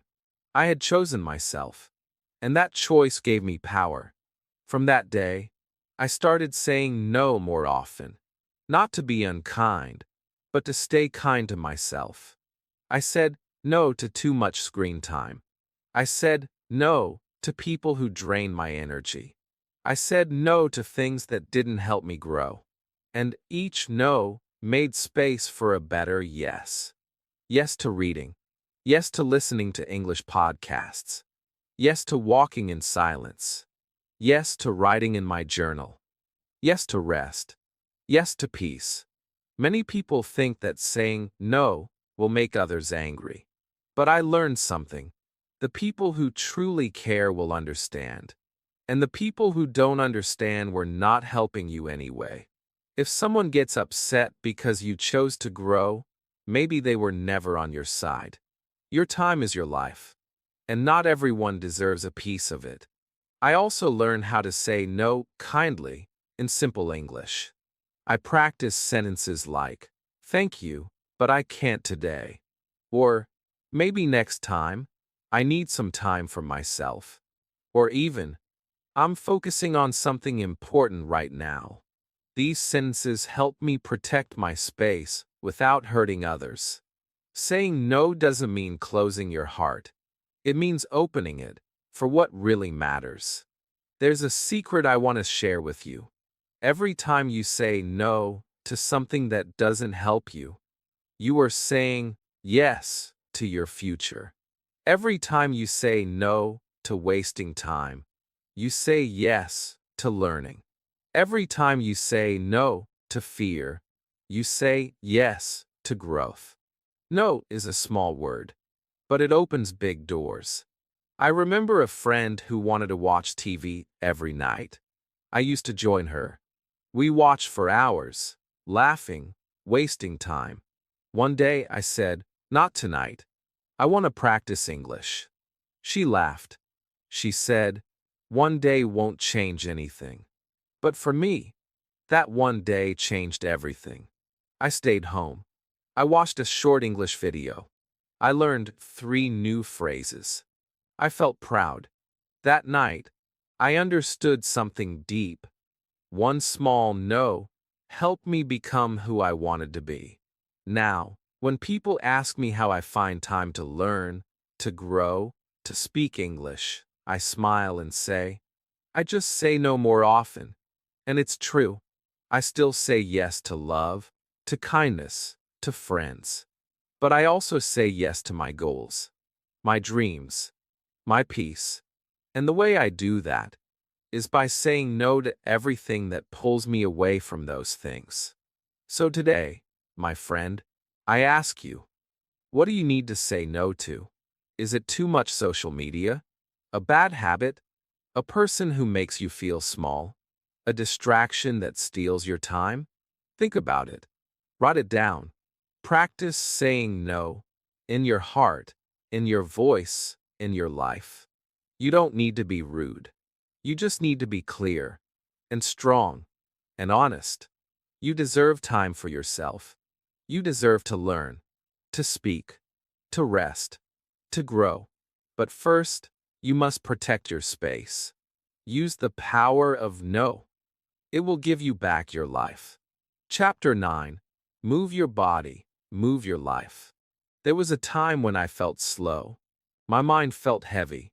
My heart felt tired. I wanted to learn English. I wanted to change my life. But I didn't have energy. I sat all day, on the bed, on the chair, on my phone. I thought, maybe I'm just lazy.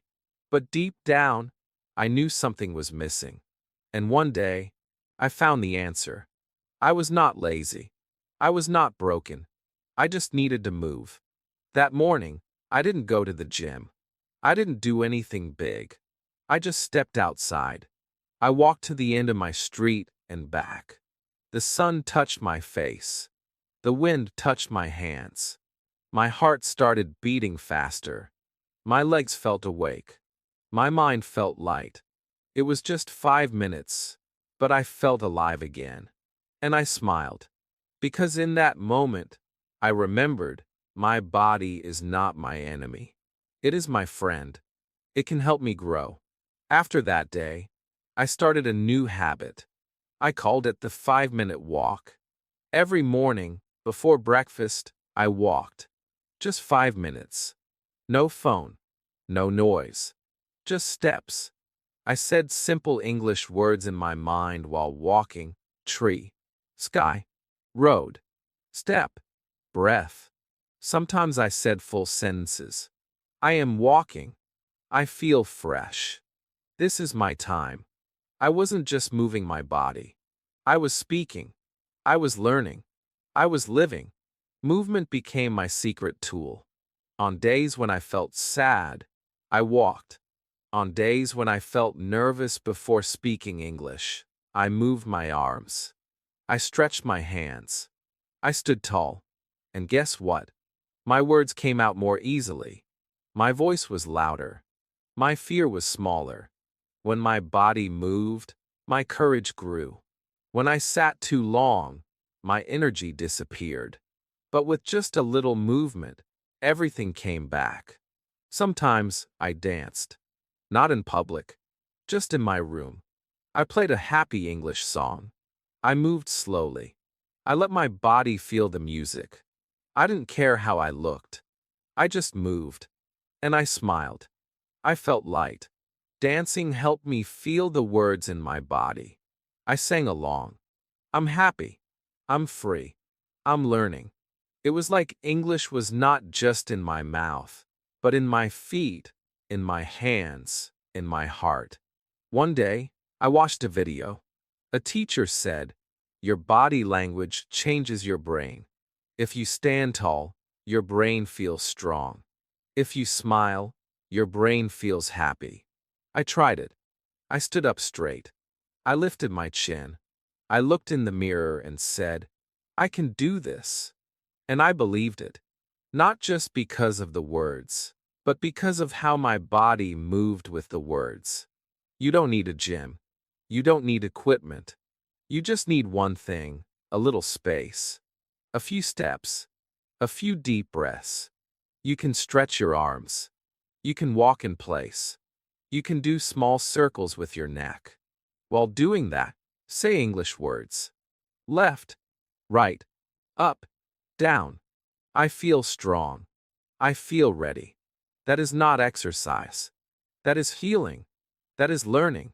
Movement also helped me focus. When I studied English for too long, my brain got tired. So I took breaks. I stood up.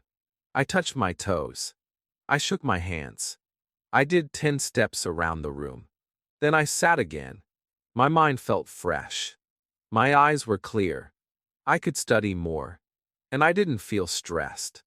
I felt peaceful. Because movement is not just for the body, it's also for the brain. Now, I don't say, I must exercise. I say, I will move with love. My body is not a machine. It's a part of my learning, a part of my growth. Even when I feel lazy, I do something small. I stretch my arms. I roll my shoulders. I walk around the kitchen. And while I move, I speak. I say, this is my moment. I love learning. I am alive. So if you feel tired or stuck, don't wait for motivation. Just move. Stand up. Stretch your arms. Walk a little. Say a few English words while you do it. Let your body wake up your mind. Let your steps guide your thoughts. Let your breath bring you back to yourself. Because when you move your body, you move your life. Slowly, gently, powerfully. And every small movement brings you one step closer to the life you dream of. A life full of strength, language, and light. Chapter 10.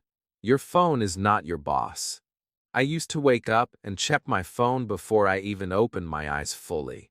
My hand reached for it like it was water, and I was thirsty. I didn't even think. I just opened my favorite app. I started scrolling. One video, then another. A funny post, a message, a picture. And suddenly, 1 hour was gone. I didn't brush my teeth. I didn't drink water. I didn't say one English word. I just gave my morning and my mind to the phone. And this didn't happen once. It happened every day, until one day, I looked in the mirror and asked myself, who's in control here? Me or my phone? That question changed everything. I realized something powerful. My phone was not just a tool anymore. It had become my boss. It told me when to look, what to feel, what to click, what to think, even what to believe. It took my time, my peace, my attention. It even took my energy to learn. I sat down to practice English, but after 5 minutes, I picked up my phone just for a second. That second became 20 minutes. And when I came back to learning, my mind was gone. My motivation gone. I didn't feel focused. I felt foggy. My phone was eating my time. Slowly, quietly, completely. So I made a small promise to myself. I said, from now on, my phone will not control me. I will control it. The first step was simple, but hard. I moved my phone away from my bed. I didn't sleep with it next to my pillow anymore. I put it across the room. I bought a small alarm clock. That small change gave me back my mornings. I woke up, took a breath, stretched, and said one English sentence before I touched my phone. Today is a new chance. Just one sentence, before the noise came in. That small moment became my new beginning. I also started giving my phone breaks. Yes, breaks. I called it silent time. For 30 minutes, I turned off notifications. I put it face down. I opened my notebook. I read an English paragraph. I wrote one page.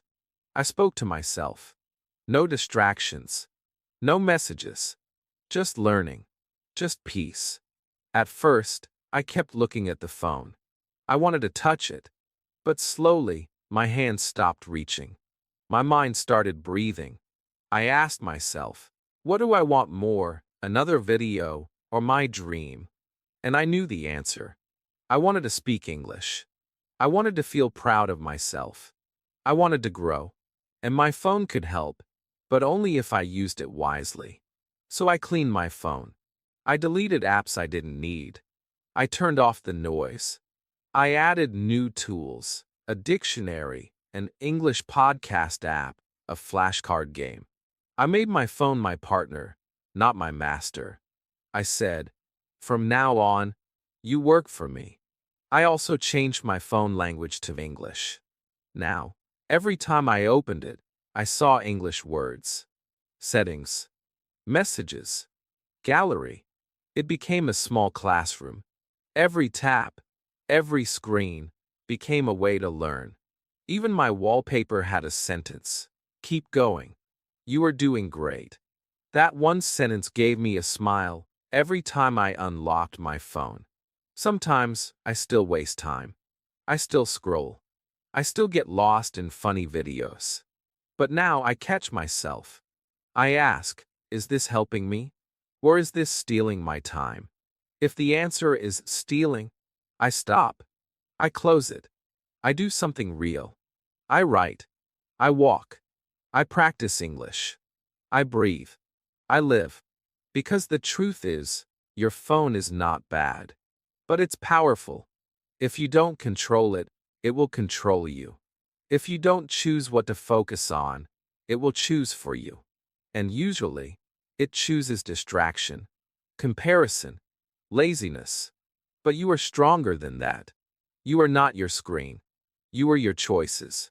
So my friend, take one small step today. Move your phone away while you sleep. Set 1 hour of no phone time. Use it to read, listen, speak, or rest. Choose your time. On your mind. Take back your mornings. Take back your life. Because your phone is not your boss. You are. Chapter 11. Time is your life. Use it smartly. Time is strange. It feels slow when we wait. It feels fast when we're busy. Sometimes we say, I don't have time. But the truth is, we all have the same 24 hours. Me, you, everyone. The question is not, do I have time? The real question is, how do I use my time? And one day, I asked myself that question. The answer changed my life. I was always saying, I want to learn English, but I don't have time. But was that true? I checked my day. I woke up late. I spent 20 minutes on my phone. I took long breaks. I said yes to everything. I scrolled through videos. I watched things I didn't care about. I talked about things that didn't help me. And at the end of the day, I felt tired, but I had done nothing for myself. Nothing for my dream. That day, I took a notebook and wrote down everything I did. Hour by hour. I was shocked. I had time. I just didn't use it smartly. I wasted it. I gave it away, and no one gave it back. Then, I remembered something an old teacher once said. Your time is your life. If you waste your time, you waste your life. I didn't want to waste my life. So I decided to do something simple. I called it 15 minutes for me. Just 15 minutes a day, only for my English. No phone. No noise. No excuses. I set a timer. I read. I listened. I repeated. I practiced. I stayed present. And after those 15 minutes, I felt proud. The next day, I did it again. And again. Soon, those small minutes became my favorite part of the day. It was quiet. Focused. Mine. I began to protect that time like a treasure. And something beautiful happened. I started improving. Slowly. Gently. But clearly. I remembered more words. I spoke with more confidence. I felt more in control. I started to look for other pockets of time too. 5 minutes while waiting in line. I listened to English. 10 minutes before bed. I wrote one short paragraph. Walking to the shop, I spoke to myself in English. Time was everywhere, hidden like gold. And when I looked for it, I found it. I stopped saying, I don't have time. I started saying, I'll find time. That small change in my words changed my brain. I felt strong again. I stopped blaming my schedule. I started building my life. One small block of time at a time. I also made a simple plan. Not a long, difficult schedule. Just 3 daily questions. 1. What is one small thing I will learn today? 2. When will I do it? 3. How will I feel after I finish it? This helped me focus. I didn't wait for motivation. I used intention. I chose my actions. I knew what I was doing and why, and it gave my day meaning. Some people ask me, "Do you study for hours every day?" I smiled and said, "No, I just use my time wisely." That's the truth. You don't need long hours. You need smart minutes. Minutes that belong to you. Minutes that build your future. Even on busy days, I found ways. I listened while doing laundry. I read one short sentence during lunch. I practiced speaking in my head while walking. I didn't wait for a perfect time. I used what I had. And that made all the difference. Now, I think of time like water. You can let it run away, or you can collect it in a small cup. And even that small cup, if filled every day, becomes a full river. So let me ask you, where does your time go? What do you give it to? Do you use it, or do you lose it? Start today. Take just 10 or 15 minutes. Use them for you. Read, listen, speak, reflect, learn. Do something small and kind for your future self. Write one sentence. Say one phrase. Watch one lesson. And do it with your full heart. Because that small time is your real power. Your life is not made of years. It is made of minutes. Use them smartly. Use them with love. And you will see your life begin to change, not in one big moment, but in many small, beautiful ones. Chapter 12. Rest is not laziness. There was a time when I felt guilty for resting. When I sat down to breathe, I thought I should be doing something. When I didn't study English for one day, I said, I'm falling behind. When I was tired, I pushed myself harder. I thought that was strong. I thought working nonstop was the only way to grow. But slowly, I became more tired, more stressed, more confused. My brain didn't work well. My heart felt heavy. I lost the joy of learning. And one night, I asked myself, is this the right way? And deep inside, the answer was no. That night, I closed my books. I turned off my phone. I lay down. I let myself rest, without guilt. I didn't study. I didn't read. I didn't even think. I just breathed. And do you know what happened? The next morning, I felt fresh. My mind was clear. I remembered things more easily. I felt more excited to learn again. That was the day I learned a powerful truth. Rest is not laziness. Rest is healing. Rest is part of success. In school, no one taught me how to rest. They taught me to study, to try harder, to never stop. But no one said pause, breathe, listen to your body. I had to learn that myself. And it changed everything. When I gave myself permission to rest, I became stronger, not weaker. I didn't fall behind. I moved forward with more power. Now, I plan my rest like I plan my lessons. I ask myself, when will I study today? And also, when will I rest today? I take small breaks during the day. 5 minutes to stretch. 10 minutes to close my eyes. A short walk. A cup of tea. Soft music. Silence. These are not wasted moments. These are moments that help me learn better. When I feel tired, I don't say, I'm lazy. I say, I need care. That care can be sleep. It can be a slow walk. It can be doing nothing, just sitting in the sun. I speak to myself with kindness. You are allowed to pause. You are still growing, even when you rest. Rest is part of the process. I also changed how I rested. Before, I rested with my phone, watching videos, scrolling for hours. But that made my mind tired, not better. Now, I choose deep rest. I close my eyes. I listen to soft sounds. I breathe slowly. I let my body relax. I let my thoughts slow down. I rest with awareness. And after that, I feel real peace. Sometimes, I rest by listening to English stories. Not to study, just to enjoy. I close my eyes and let the words wash over me. I feel the rhythm. I feel the emotion.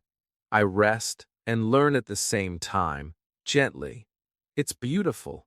It reminds me that rest can also be soft learning. I learn from nature too. Even the strongest trees rest in winter. Even the sun sets every night. Even the ocean has quiet waves. Everything in nature moves and rests. So why should I be different? I am part of that same nature. And my body, my mind, my heart, they all need rest to grow. Some people will say, resting is wasting time. But I say, resting gives time back to you. Because when you rest, you return stronger. You focus better. You speak more clearly. You feel more alive. Rest doesn't take away from your learning. It gives you the strength to keep going. So if you feel tired, don't fight it. Don't feel bad. Don't call yourself lazy. Listen to your body. Trust your heart. Say this out loud. I deserve rest. I am still growing. I am not behind. And let yourself pause. Breathe. Heal. You are not a robot. You are not a machine. You are a beautiful human being, learning, growing, changing. And you don't have to be perfect every day. You just have to be kind to yourself. And that kindness includes rest. So tonight, before bed, say this: I did my best today. Now, I will rest. And tomorrow, I will rise again. That sentence is not weakness. It is power. It is love. It is wisdom.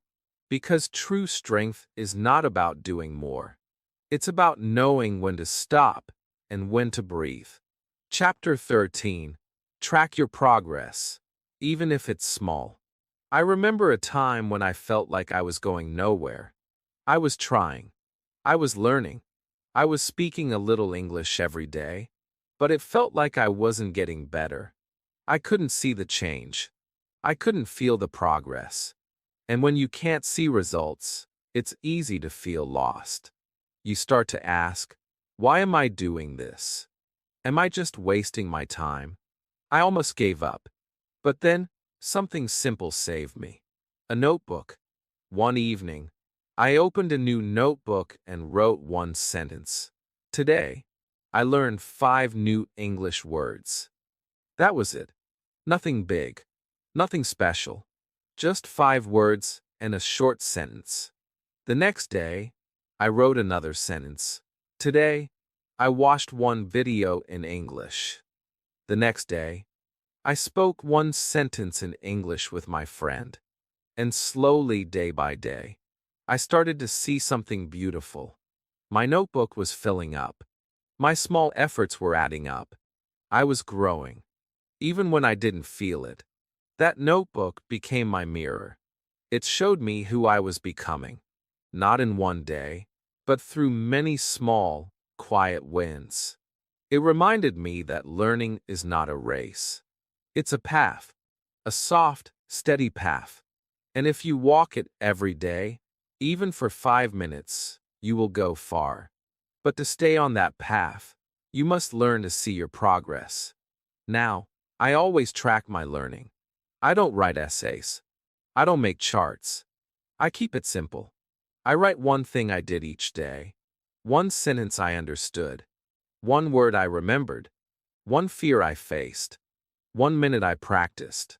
Sometimes, I even write how I felt.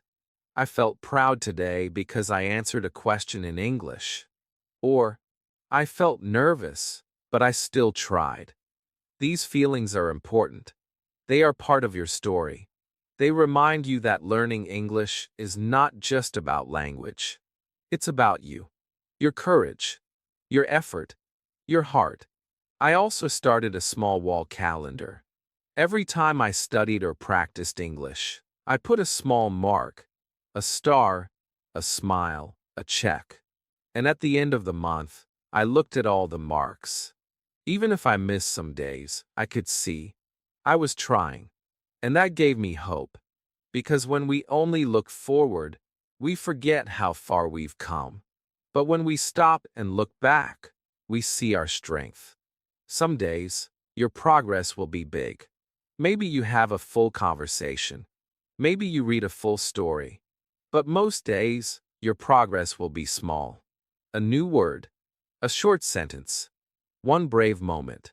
And that's okay. That's beautiful. Because small steps build big dreams. When you track your progress, you train your brain to notice effort, not just results. You teach yourself, what I do matters. Even if no one sees it. Even if no one claps. You see it. You clap for yourself. And that builds your confidence from the inside. You can track your progress in many ways. Write in a journal. Record a short voice note every day. Keep a list of new words. Mark your calendar. Take a picture of something you learned. Speak one line to the mirror and smile. Whatever you choose, make it yours. Make it simple. Make it kind. This is not about perfection. It's about remembering that you are moving forward, even if the road feels slow. There will be days when you feel tired. Days when you think, I'm not getting better. On those days, open your notebook. Read your old notes. Listen to your old voice recordings. Look at your old check marks. And you will see how far you've come. You will see your own journey. And you will say, yes, I am doing it. I will keep going. So my friend, if you haven't started tracking yet, today is the perfect day. Start with just one line. Today, I watched this video. And I feel ready. That's your first step. Tomorrow, add another line. And the next day, another. Soon, you will have pages of progress. A book of your journey. A proof that you are growing every single day. Because no step is too small.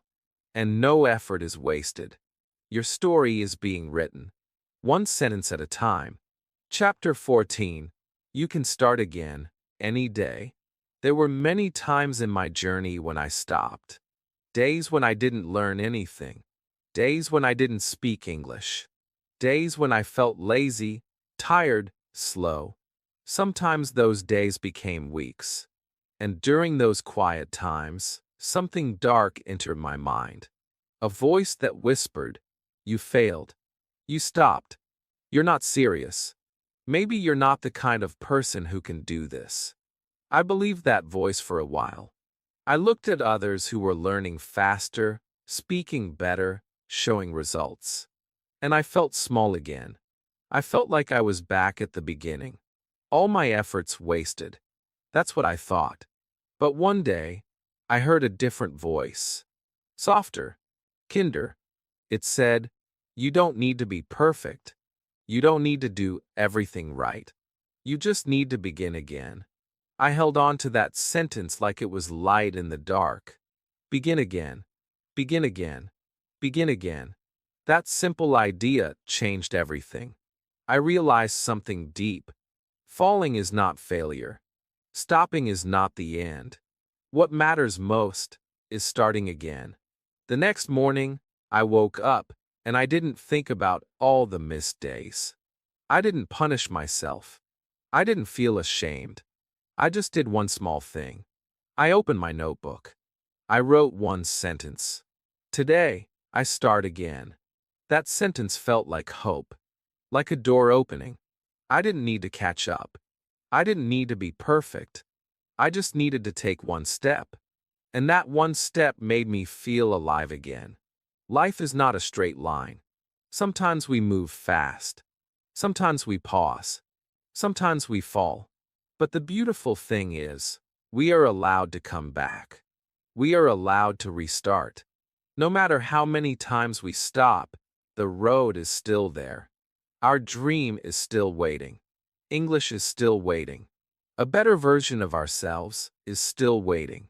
And the door never closes. It opens again every single day. Some people think they can only start again on January 1st, or on Monday, or at the beginning of the month.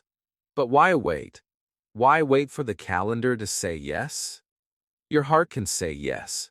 Right now, you can start again on a Thursday, in the middle of the afternoon, after dinner, right after this video. You don't need permission. You don't need the perfect time. You just need a little courage and a little love for yourself. I learned that restarting is actually a sign of strength. It means you haven't given up. It means your dream still lives inside you. And even if you feel slow, even if you feel weak, even if you feel lost, the decision to begin again brings you back to the path. One foot, one word, one sentence at a time. When I returned after a long break, I started with easy things. I didn't try to do everything at once. I didn't open 5 books or study for hours. I just listened to one English podcast. I wrote 5 words. I repeated one phrase. I'm learning again. I said it softly. I said it proudly. And slowly, the light returned. The rhythm returned.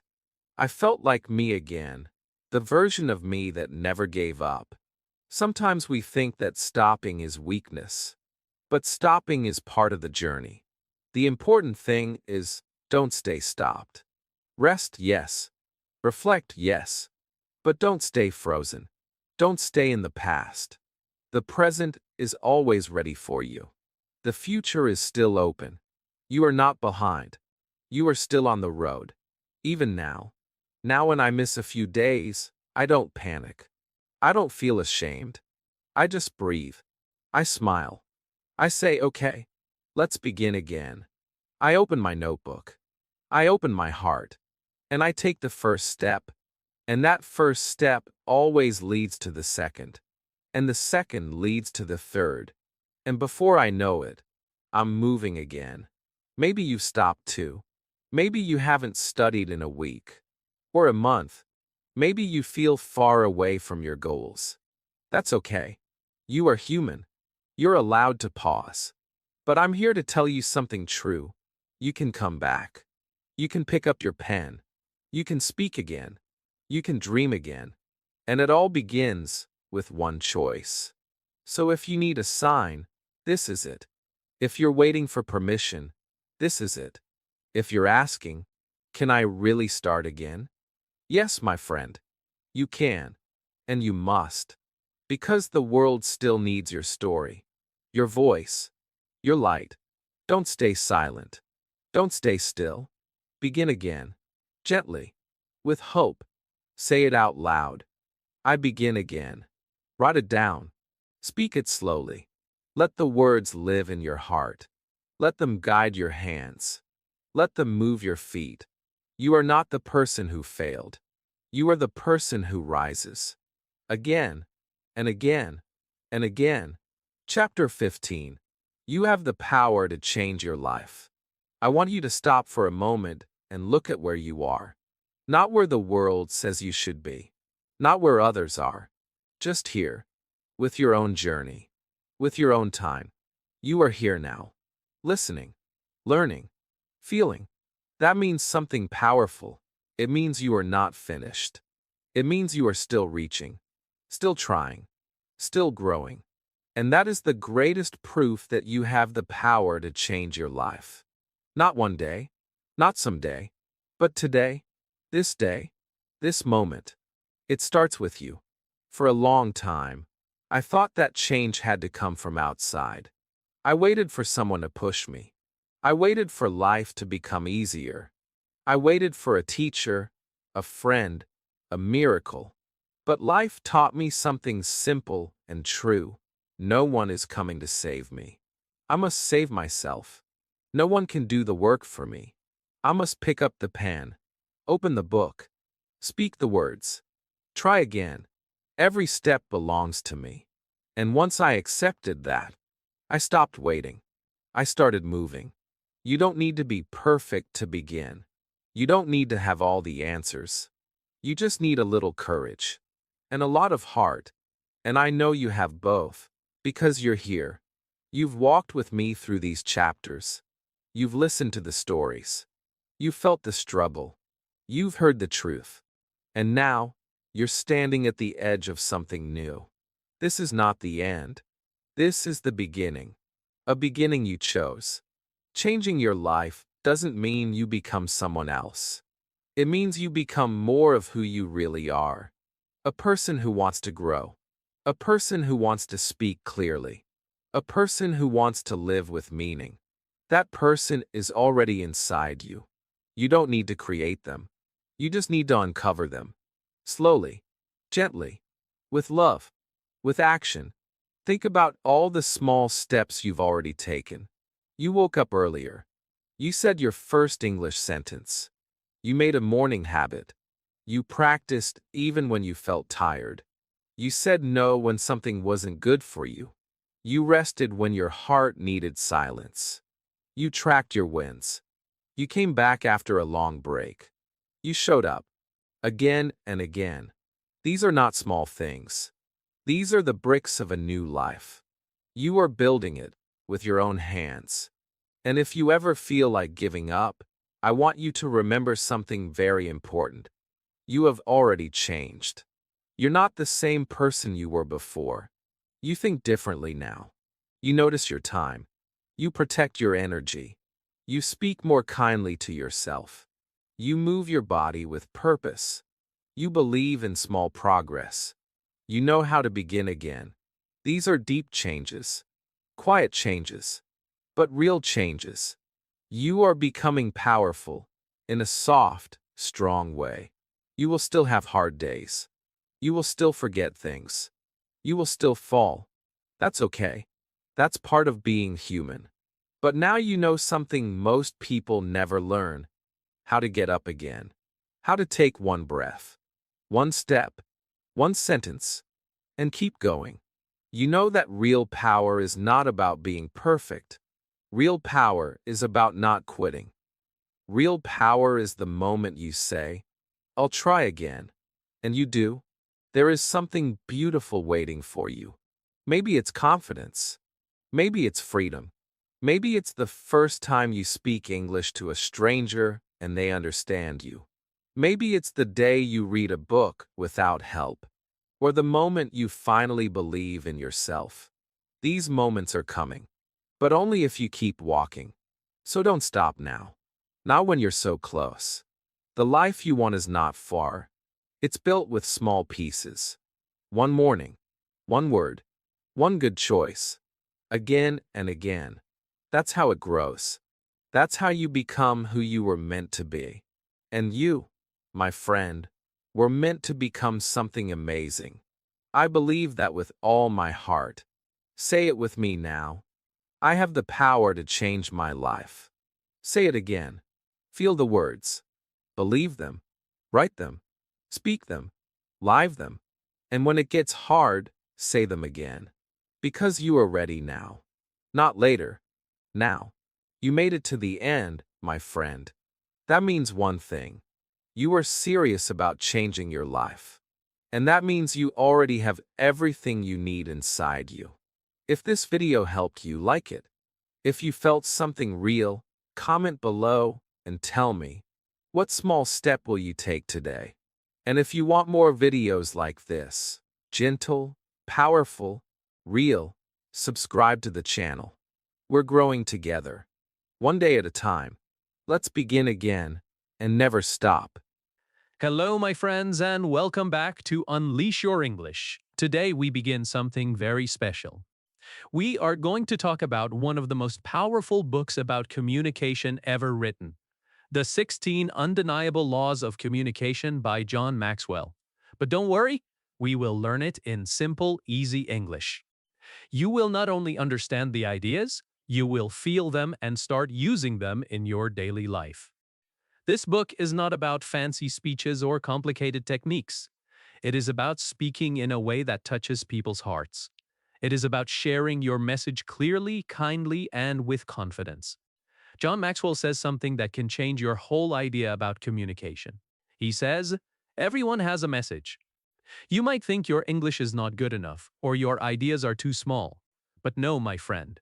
You already have something important inside you, a story, an experience, a thought, a dream, or even a lesson from your life that someone else needs to hear. Communication is not about being perfect, it is about being real. It is about making people understand what you truly feel. Every person you meet today is trying to say something. Some say it with confidence, some struggle to find words, but everyone wants to be understood. And that's where true communication begins. When you speak, you are not just using words, you are using energy. You are sending emotion. Your words can make people smile, give them hope, or inspire them to take action. But if people do not understand you, your message loses its power. It dies before it reaches their hearts. So, the first step in learning these laws is to accept that your message matters. Maybe your message is small, maybe it is personal, but it can still touch someone's life. The moment you believe that your voice is valuable, that is the moment your communication journey begins. Let me tell you a short story. A young girl once told John Maxwell that she wanted to speak like him. She said, "I want to inspire people like you do, but I have no story." John smiled and said, "You don't need my story. You already have yours." That sentence changed her life. She began sharing small experiences from her own world, how she learned to study, how she helped her friend, how she overcame fear. People started listening not because her English was perfect, but because her heart was honest. That is what happens when you share your message sincerely. People don't need you to be perfect, they just need you to be real. Maxwell reminds us that communication is not magic, it is a skill. That means anyone can learn it, even you, even me. It doesn't matter where you come from, how strong your accent is, or how nervous you feel when speaking. Every great speaker you admire today once stood exactly where you are. They were unsure, shy, and sometimes afraid. But they learned step by step, word by word, and they got better every day. Communication is like exercise for your voice and your confidence. The more you practice, the stronger you become. Now let's talk about what communication really means. It comes from the word commune, which means to share something deeply. Communication is not about showing how smart you are. It is about creating understanding between two hearts. When you talk to someone, don't think only about what you want to say. Think about how they will feel. That is what makes a message powerful. The goal is not just to be heard, but to be understood. Think about your favorite teachers, YouTubers, or storytellers. Why do you listen to them? It's not only because of their knowledge, it's because they connect. They make you feel seen, understood, and inspired. That is communication in its highest form, when your words reach not only the mind, but also the heart. So today, I want you to remember one big truth from Chapter 1. You have a message. No matter how simple or small it feels, your story can help someone. Maybe you will encourage a friend who wants to give up. Maybe you will teach a lesson that saves someone from repeating your mistake. Maybe your words will light up a day that feels dark for someone else. That is the real power of communication. It is not just about speaking English correctly, it is about sharing your truth with courage and kindness. In the next chapter, we will learn the law of credibility, which will teach you how to make people trust your words and believe your message. But before that, take a small challenge. Think of one message from your own life, something you truly believe in. Maybe it's about learning, kindness, or never giving up. Write it in English, say it aloud. Because your voice, my friend, is the first step to changing the world. Stay with me till the end of this series, and together we will learn all 16 laws that will make your communication powerful, simple, and unforgettable. Chapter 2: The Law of Credibility. In the last chapter, we talked about how everyone has a message. You have a story, a lesson, or an experience that can help someone. But here is the truth. People will not listen to your message unless they trust you, and that is exactly what the second law teaches us. It is called the law of credibility. Now, what does credibility mean? Credibility means that people believe in you. They trust your words because your life matches what you say. In simple words, credibility means being real, being honest, and living your message. When people trust you, your words have power. When they do not, your words lose meaning. John Maxwell says, "If people do not believe the messenger, they will not believe the message." That is why this law is so important. Let's take an example. Imagine someone says, "You should always be on time," but that same person is late every single day. Would you believe them? Probably not. Or imagine a teacher who says, "Be kind to everyone," but shouts at students all the time. You would listen, but you would not feel the message. This is what happens when words and actions do not match. People stop believing. Your communication becomes weak, no matter how good your grammar or vocabulary is. One of the most powerful examples of credibility is Mahatma Gandhi. A mother once brought her little son to Gandhi and said, "Please tell my child to stop eating sugar." Gandhi looked at the boy and said, "Come back after 2 weeks." The mother was confused but agreed. 2 weeks later, they returned. Gandhi looked at the boy again and said gently, "Now stop eating sugar." The mother asked, "Why didn't you say this 2 weeks ago?" Gandhi smiled and said, "Because 2 weeks ago, I was still eating sugar myself." That short story tells us everything about credibility. Gandhi wanted to live his message before sharing it. He knew that advice is only powerful when it comes from experience, not just from knowledge. People follow examples, not words. When you speak from your own truth, others feel it. That is credibility in action. So, what does this mean for you as an English learner and communicator? It means you must live what you say. If you tell others to practice speaking daily, then practice daily yourself. If you say confidence is important, then show it, even when you make mistakes. If you say kindness matters, then speak with kindness. Every time your actions match your words, your credibility grows. People begin to see you as someone they can trust, and trust is the foundation of powerful communication. Many English learners worry that people will not listen to them because their English is not perfect. But let me tell you a secret. People forgive small grammar mistakes. They forgive simple vocabulary, but they never forget how you make them feel. When they see your honesty, your passion, your real effort, they listen, they connect, they remember you. Let's take another example. Think of your favorite English YouTuber or teacher. Why do you follow them? Maybe their English is perfect, but that is not the only reason. You follow them because they sound honest. You can feel that they truly want to help you. That is credibility. It is invisible but powerful. It comes from being genuine, consistent, and true. Now here is a small exercise you can try today. Think of one message you often share with others. Maybe you tell your friends, "Don't give up." Ask yourself, "Do I live that message?" If the answer is yes, great, keep doing it. If not, start today. Let your life speak before your words do. When you live your message, people start to believe it without you even trying. Communication is not just about what you say, it is about who you are when you say it. When your words come from a place of truth, your accent, grammar, or fear does not matter anymore. People will listen because they feel your honesty. They will see that you are not pretending, you are sharing something real. So remember, the law of credibility is simple. Be believable yourself. If you want people to believe in your message, live it first. Let your actions prove your words. Speak less about what others should do and more from what you have done.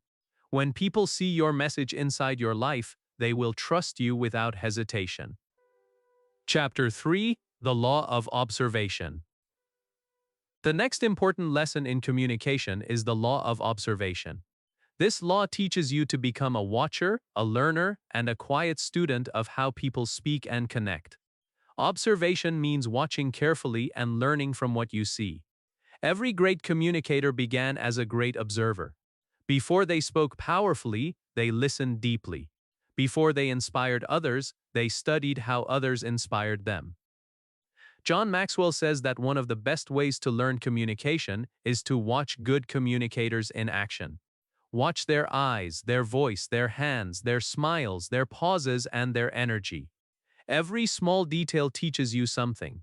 When you observe, you are not just seeing what they say, but how they say it. You are learning how words can travel from one heart to another. You can learn from teachers, actors, leaders, YouTubers, storytellers, or even from your friends who tell stories naturally. When you watch them, ask yourself questions. What makes me want to listen to this person? Why do their words feel strong? Do they speak slowly and clearly? Do they smile while talking? Do they use examples from real life? Do they make eye contact?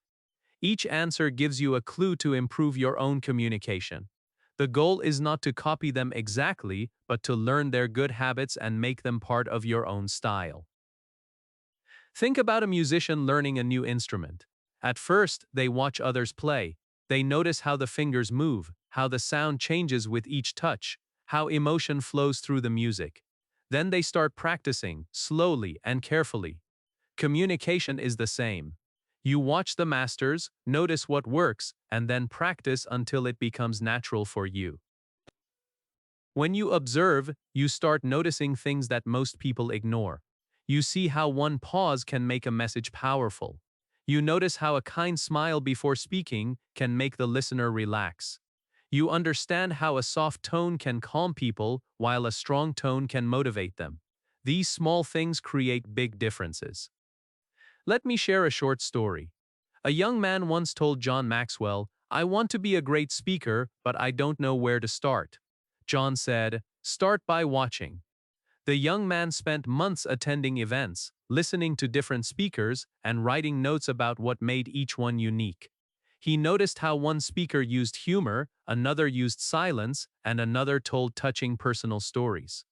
When he finally gave his own talk, people said it felt natural and real. The reason was simple: he had learned by observing. Even when you watch English-speaking movies or YouTube videos, you can practice observation. Don't just listen to the words. Look at how people express emotions with their faces and bodies. Notice how they use hand gestures to explain ideas. Observe how their voice changes when they are excited or serious. This helps you feel the rhythm of real English, not just the rules. Another good trick is to watch yourself. Record your short talks in English, then watch them carefully. Observe how you move, how your voice sounds, where you hesitate, and how your face looks. You will discover many things you can improve. Maybe you speak too fast, or maybe you don't smile enough. When you see yourself clearly, you can change easily. That is self-observation, and it is one of the most powerful forms of learning. Observation builds awareness, and awareness creates growth. When you become aware of how people communicate, you slowly begin to shape your own unique style. You learn to use silence where it matters, to move your hands when explaining something, and to express your feelings naturally instead of hiding them. So remember, the law of observation says this: watch great communicators and learn from them. Do not copy their personality, copy their discipline. Do not steal their voice, build your own through their lessons. Every time you listen to someone speak, tell yourself, "This is my classroom." Every conversation, every video, every teacher, every moment becomes your opportunity to learn. In the next chapter, we will explore the law of connection, where you will discover how to touch people's hearts with your words and make your message unforgettable. But for now, keep your eyes open, your mind curious, and your heart ready to learn from everyone around you. Chapter 4: The Law of Connection. The law of connection teaches one of the most beautiful truths in communication. People don't care how much you know until they know how much you care. Connection means creating a bond, a feeling of closeness between you and the listener. It means making people feel understood, respected, and valued. When you connect, your message no longer travels only through words, it travels through emotion. And that is what makes people truly listen. Think about a time when you listened to someone who really understood you. Maybe they didn't have perfect English, maybe they spoke slowly, but you still felt connected. You felt that they were speaking not just to you, but for you. That is the secret of connection. It is not about showing your knowledge or skills, it is about showing your heart. When you speak to someone, stop thinking, "What should I say?" and start asking, "What does this person need to hear?" That small change makes a huge difference. If you talk to students, speak about dreams, learning, and the fear of mistakes. If you talk to parents, speak about love, patience, and hope. If you talk to your friends, speak about honesty, care, and encouragement. The moment people feel that you understand their world, they open their hearts to you. John Maxwell says that communication becomes powerful only when you care about the listener more than your own performance. Great communicators don't speak at people, they speak with people. They don't try to impress, they try to express. They make people feel safe, not judged. That is what creates connection. Let's take an example. A teacher can teach the same lesson in two ways. The first teacher says, "Pay attention, this topic is very important." The second teacher says, "I know this part is difficult, but I will explain it slowly until everyone understands." The second one connects, because the students feel that the teacher cares.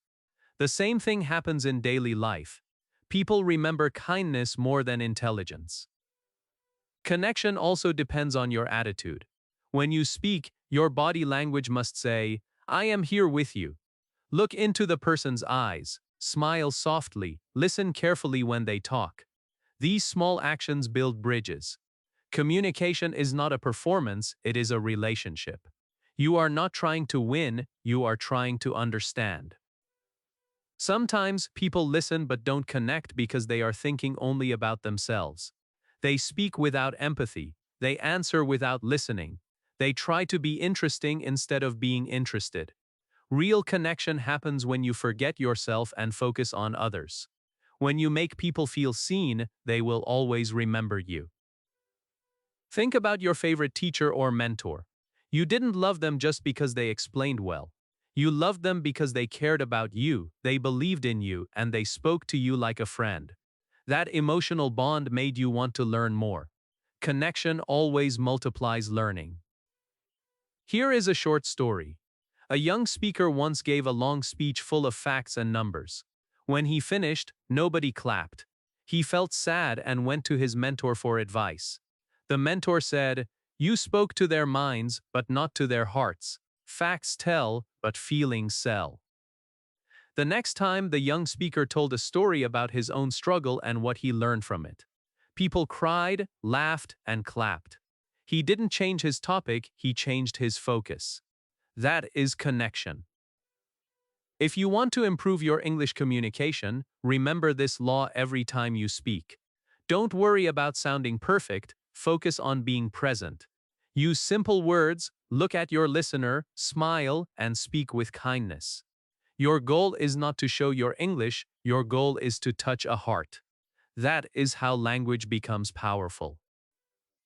The law of connection reminds us that behind every listener, there is a person with hopes, fears, dreams, and stories.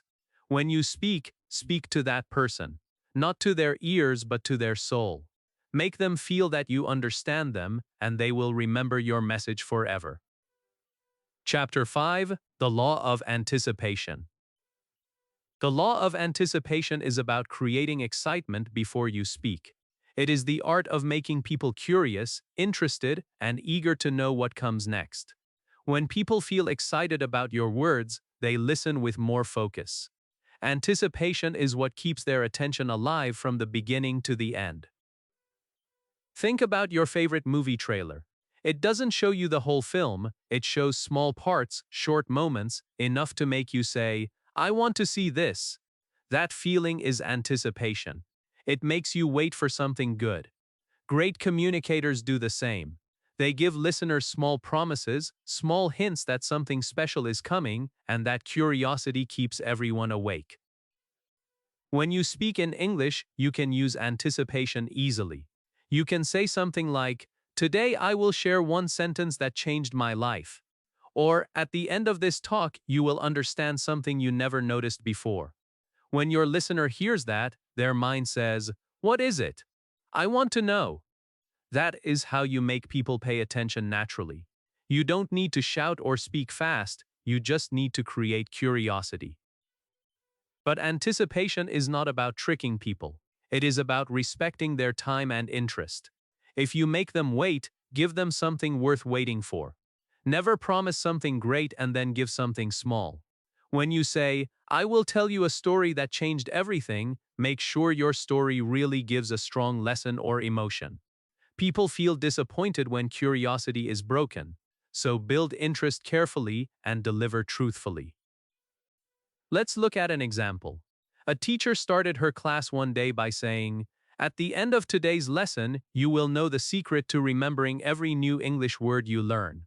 All the students sat up straight. They wanted to know the secret. The teacher then slowly taught them about visualization, repetition, and emotion in learning.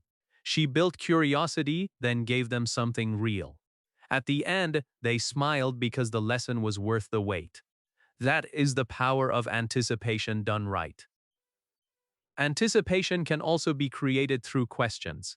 You can ask your audience, "Have you ever felt nervous before speaking English?" Or, "Do you know what one habit makes fluent speakers different?"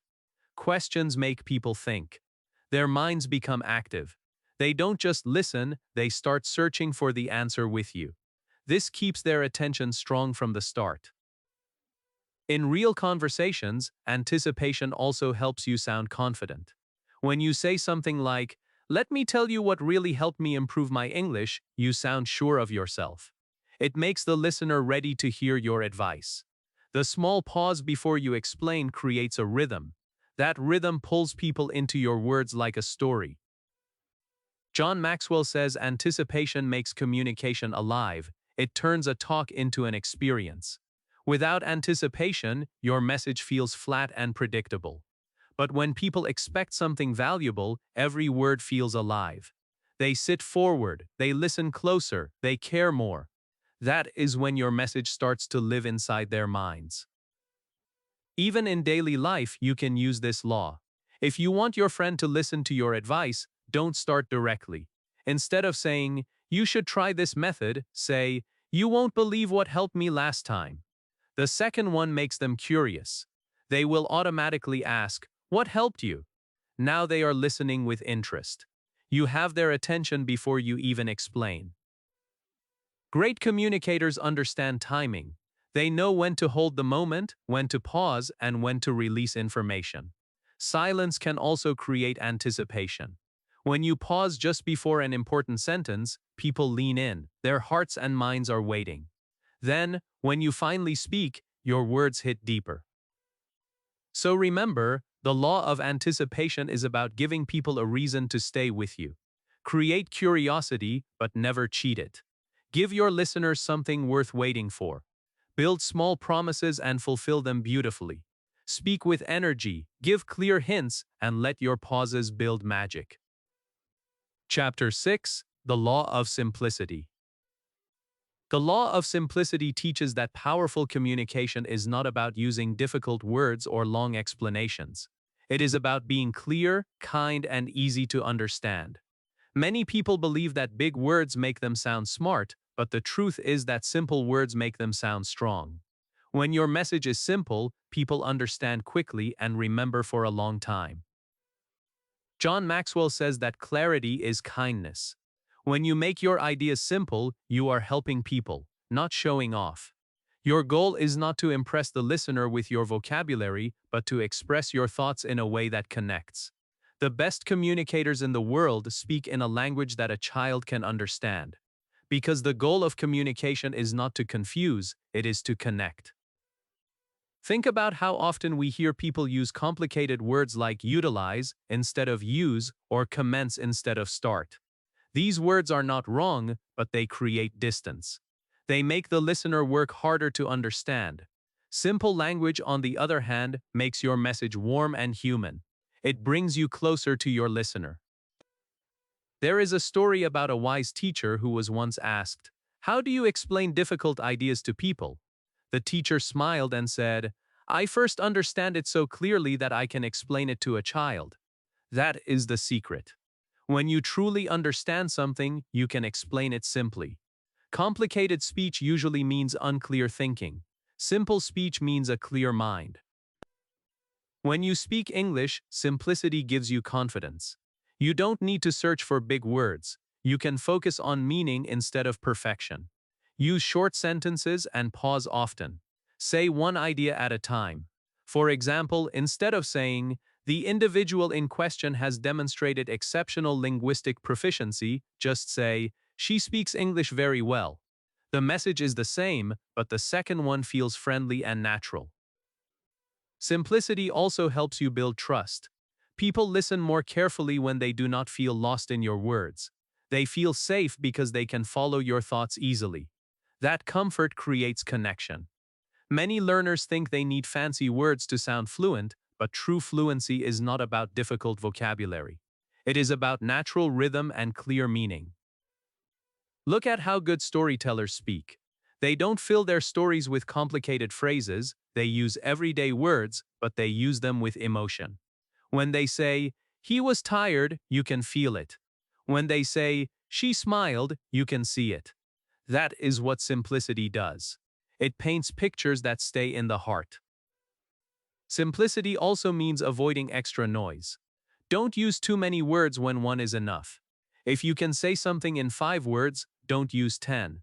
Your message becomes stronger when it is clean and focused.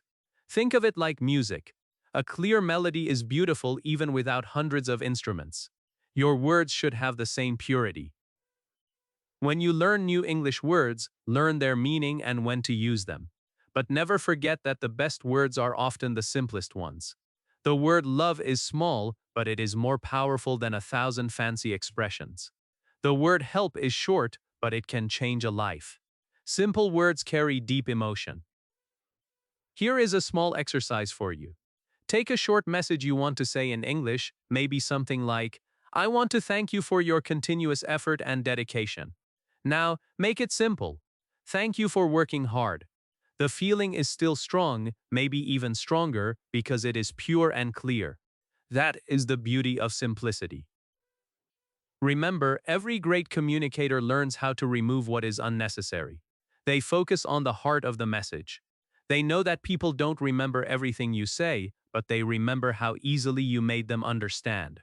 That ease comes from simple language, slow rhythm, and clear thoughts. So the law of simplicity tells us this. Keep your message clean, keep your heart honest, and speak like you truly want to be understood. People will respect your clarity far more than your complexity. Chapter 7: The Law of Inclusion. The law of inclusion reminds us that great communication is not about one person talking and others only listening. It is about creating a feeling of togetherness. Inclusion means bringing everyone into your message so that they feel they are part of it. When people feel included, they listen more, they care more, and they remember your words longer. John Maxwell says that real communication is not about me, it is about we. When you speak, if you only talk about yourself, your message becomes small. But when you include others, your message grows bigger. The word we has more power than the word I. For example, instead of saying, "I know how to do this," say, "Let's learn this together." That small change makes the listener feel important. It builds trust and respect. Inclusion is not only about words, it is also about attitude. It means making others feel welcome, no matter who they are or how much they know. When you speak, think about the people listening. Are you making them feel part of the conversation, or are you making them feel left out? The best communicators never make people feel small. They lift them up, they encourage them, and they remind them that every person matters. Think of your favorite teacher. Why did you like them so much? Because they didn't just teach, they involved you. They asked questions, they listened to your answers, they smiled when you tried, they made you feel like your voice was also important. That is what inclusion does. It turns communication into teamwork. Here is a small example. Imagine you are explaining something in English to your friend. You can say, "I will teach you this." Or you can say, "Let's learn this together." The second one feels softer, kinder, and more motivating. It doesn't make you sound higher or smarter, it makes you sound human. People respond better when they feel equal. Inclusion also means using examples that everyone can relate to. When you tell a story, don't choose something that only fits one type of person. Choose something universal. Talk about everyday struggles, family, dreams, or learning. These are things everyone understands. When your examples connect to people's real lives, they naturally feel part of your story. Sometimes, people make the mistake of speaking in a way that separates them from the audience. They use difficult language, big titles, or personal achievements to sound powerful. But that actually creates distance. The more you try to look perfect, the less people feel connected to you. When you admit your mistakes, share your struggles, and speak simply, people feel close. They feel you are one of them. That closeness is inclusion in its truest form. In daily English practice, inclusion helps you become a better speaker too. When you talk to someone, don't just talk at them, ask questions. Let them share their thoughts. Say things like, "What do you think?" Or, "Have you ever felt this way?" These small questions make communication interactive. They turn your talk into a conversation, not a lecture. Inclusion also shows respect. When people feel respected, they listen with open hearts. They don't just hear your words, they trust your intentions. That trust is the foundation of every strong message. If you make others feel excluded, your words may sound strong, but they will not stay in the heart. But if you make them feel included, even simple sentences can create deep impact. There is a story about a famous speaker who once asked the audience to repeat a line together. He said, "Say it with me. We can do better." The moment everyone repeated it, the whole room felt united. People smiled, clapped, and believed the message more deeply because they were part of it. That is the power of inclusion. It transforms listeners into participants. The law of inclusion tells us that words like we, our, and us can turn any speech into a shared journey. Every time you speak English, try to make your listener part of what you say. Don't speak from above or from far away. Speak beside them, as a friend, a partner, or a fellow learner. So remember, the law of inclusion is simple. Bring people in, don't leave them out. Speak to hearts, not from heights. When your message includes others, it grows bigger, warmer, and more meaningful. In the next chapter, you will explore the law of story, one of the most emotional and powerful tools in communication, where words turn into feelings and ideas come alive through stories. So remember, the law of inclusion is simple. Bring people in, don't leave them out. Speak to hearts, not from heights. When your message includes others, it becomes warmer, stronger, and unforgettable. If this lesson helped you, share this video with your friends, subscribe to Unleash Your English, and tell me in the comments which law has inspired you the most so far. Your thoughts and words matter here. In the next chapter, we'll explore the law of story, where words turn into feelings and ideas come alive through stories. Hello, my friends. Welcome to Unleash Your English. Today, we are going to talk about one of the biggest problems every English learner faces. You listen to videos, you understand everything, but when it's your turn to speak, nothing comes out. You freeze, you feel nervous, you know the words, but your mouth stays quiet. Have you ever felt that way? Comment below if that's your problem too, because today we are going to fix it step by step. Chapter 1: The Silent Struggle. I remember when I first started learning English. I used to watch English movies, listen to songs, and even read small articles. I understood many things. I could follow the story. I could laugh at jokes. But when someone asked me a question in English, I couldn't reply. My brain was full of words, but my tongue refused to move. I felt like my English was trapped inside me. That is the silent struggle many learners face. You study, you listen, you read, but you still can't speak. It feels unfair, doesn't it? You might think, I know so much. Why can't I just say it? The reason is simple. You are training your ears, but not your mouth. Listening is passive. Speaking is active. When you listen, your brain works, but your tongue stays asleep. And when the moment comes to speak, your tongue doesn't know what to do. Let's think about a baby. A baby listens to hundreds of hours of language before speaking even one word. But after that first word, it never stops. Why? Because it practices out loud every single day. You, my friend, are in the same journey. You have listened. Now it's time to speak, even if it's not perfect. When you stay silent, your confidence slowly disappears. You begin to think something is wrong with you. But nothing is wrong. You just haven't trained your mouth yet. Speaking English is like exercising a muscle. You cannot build it by watching others move. You must move too. Let me tell you a small story.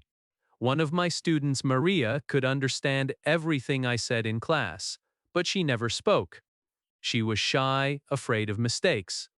I told her, Maria, from tomorrow, I want you to say one English sentence to yourself every morning.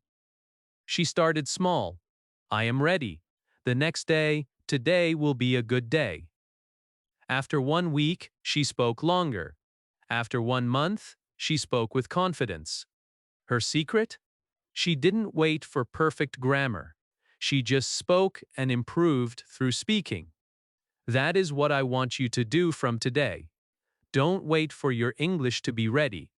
Your English becomes ready only when you start using it. Don't say, I can understand but not speak. Say, I am learning to speak. These words are powerful. They change how your mind thinks. Here's a small exercise for you. After watching this video, look in the mirror and tell yourself 3 sentences in English. For example, I am learning English. I can speak. I will get better every day. Do this for 1 week. You'll see a big difference. Your tongue will start moving.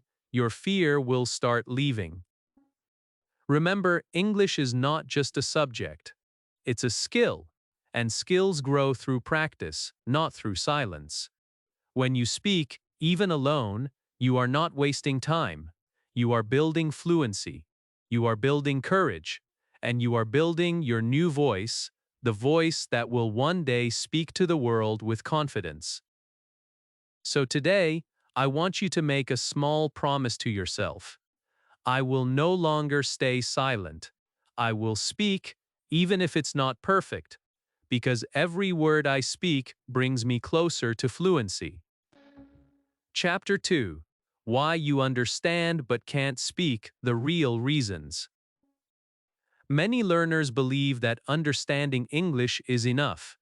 They think that if they can understand movies, podcasts, and conversations, speaking will happen naturally one day. But it doesn't. Days turn into months, and the mouth stays quiet. The truth is that understanding and speaking are 2 different skills, like watching someone swim and actually jumping into the water yourself. You can learn a lot by watching, but you won't move until you get wet. The first reason you can't speak, even though you understand, is that your brain is working in your native language, not in English. When you hear English, you translate it in your mind. When you want to speak, you translate it back. That process takes time, and by the time you find the right English words, the conversation has already passed. You feel slow, confused, and sometimes embarrassed. That is why the key is not translation, but thinking directly in English. The second reason is fear. Fear of being wrong, fear of being judged, fear of not sounding smart enough. This fear is powerful. It controls your tongue. It makes you quiet even when you know the answer. But remember this: every fluent speaker you see today once spoke broken English. Every confident person you admire once said something funny by mistake. Mistakes are not your enemy, silence is. You can correct a mistake, but you cannot correct silence. So the next time fear whispers, "Don't speak," you whisper back, "I will try." The third reason is lack of speaking habit. You may listen for hours, but if you don't open your mouth, your brain forgets the sound connection. It's like having music notes in your head, but never touching the instrument. The more you speak, the stronger your mouth muscle memory becomes. That's why even talking to yourself can change your fluency. You don't need people around you, you need your voice around you. The fourth reason is the pressure of perfection. Many learners wait to speak until their English is perfect. But there is no perfect English. Even native speakers make mistakes, forget words, and use fillers like uh-huh and you know. If you wait for perfect English, you will wait forever. You learn to walk by falling. You learn to speak by speaking. Every imperfect sentence is a step toward perfect communication. Let me tell you a small story. There was a student named Adam. He loved watching English tutorials, and he understood almost everything. But when it came time to answer a simple question like, "How was your day?" he froze. One day he decided to change his method. Instead of only listening, he started talking to himself while walking. He said things like, "I am walking to school. I see the sky. I feel tired."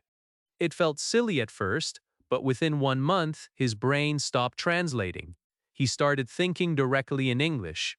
When he spoke to his teacher again, his words came naturally. That was the day he understood that fluency doesn't start in the classroom, it starts inside your mind. So if you understand English but can't speak, don't blame your brain. It already knows enough. What it needs now is action. Your tongue needs training, your mind needs courage, and your heart needs patience. Don't wait for a perfect time to start. Every small sentence you say today is one step toward freedom. Speak to your mirror, your phone, your pet, or even the air. You're not crazy, you're learning. The more you speak, the more you break the wall between understanding and expression. From today, stop saying, "I can't speak." Start saying, "I'm practicing speaking." Words have power. When you say it, your brain believes it. So say it with pride. Every day, "I can speak English." Because the truth is, you can. You just haven't given yourself permission yet. Chapter 3: Breaking the Fear of Speaking. Every English learner carries a little fear inside. It hides quietly in your chest until it's time to open your mouth. Then suddenly, your heart beats faster, your palms sweat, and your voice disappears. You know the words, but they get lost somewhere between your brain and your tongue. That fear is powerful, but it is not your enemy. It is only a sign that you care, that you want to do well, and that you are stepping outside your comfort zone. Fear is not a wall, it is a signal that says, you are growing. When you were a child, you didn't care how you sounded. You just spoke, even if your words were strange. That's how you learned your first language. But as adults, we become afraid of being judged. We start thinking, what if I make a mistake? What if people laugh? That's when the mind becomes louder than the voice. The truth is, nobody becomes fluent without mistakes. Every confident English speaker has a long list of funny, embarrassing, or wrong sentences behind them. They just kept speaking until their mistakes became lessons. Let's take an example. I once met a man named Omar. He had been learning English for 3 years. He understood a lot but never spoke in public. One day he joined a small English club. When his turn came to speak, his voice trembled. He said, My name is Omar. I am from Pakistan." Then he stopped, his face turned red, and he looked down. But the group smiled and clapped for him. That one small moment changed him. He realized that nobody laughed, nobody judged. Everyone supported him because they all knew how hard that first sentence is. From that day, he spoke more. He made mistakes, but each mistake made him stronger. That's how you break fear, by speaking through it.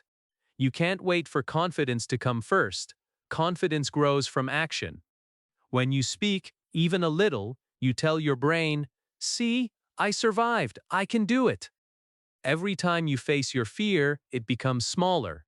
The next time, your heart will still beat fast, but your words will come easier. And soon, you'll realize you are speaking without even thinking about fear. Here's something that helps many learners. Before speaking, take a deep breath and smile. It relaxes your face and your mind. Don't think of speaking English as a test. Think of it as sharing. You're not performing, you're communicating. Even if your grammar isn't perfect, people understand your message. Communication is about connection, not perfection. Start small. Talk to yourself when no one is watching. Say good morning in English when you wake up. Describe what you see around you. Tell your thoughts out loud. These small moments train your mouth to move without pressure. Later, when you speak to real people, it will feel natural. And remember this truth: every word you speak in fear is still a victory. It means you are moving. The people who never try are the ones who stay silent forever. You don't need to be perfect, you just need to be brave for a few seconds. Those few seconds can change your whole journey. So today, don't hide behind fear.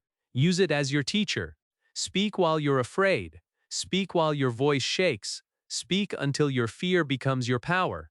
Because one day, the same words that scared you will come out easily, and you will smile, realizing that your voice has finally found its freedom. Chapter 4: How to Train Your Mouth to Speak Naturally. Your brain may know thousands of English words, but your mouth must learn how to say them. Many learners forget that speaking is not only a mental skill, it is also a physical one. Just like a dancer trains the body to move, a speaker must train the mouth to move in rhythm with the mind. That is why listening alone can never make you fluent. You must give your mouth practice every single day. When you speak English, your lips, tongue, and breath work together to create new sounds. These sounds may not exist in your native language, so your mouth feels lazy, slow, or confused at first. This is normal. Think of it like learning to play a new musical instrument. The first time you touch it, the sound is wrong. But after daily practice, the music starts to flow. English speaking works in the same way. You are training your mouth to play the music of English. Start small. Don't try to speak long sentences in the beginning. Focus on short, simple phrases. Say them slowly but clearly. For example, you can start with, "Good morning. How are you today? I am learning English."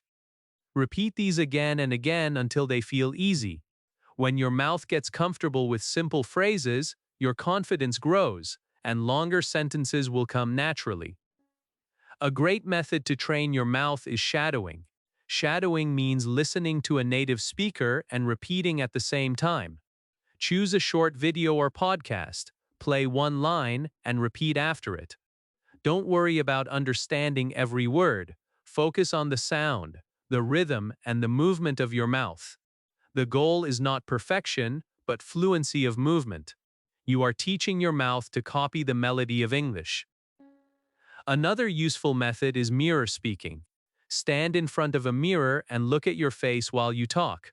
Watch how your mouth moves. Smile while speaking. It makes your pronunciation clearer and helps you sound more confident.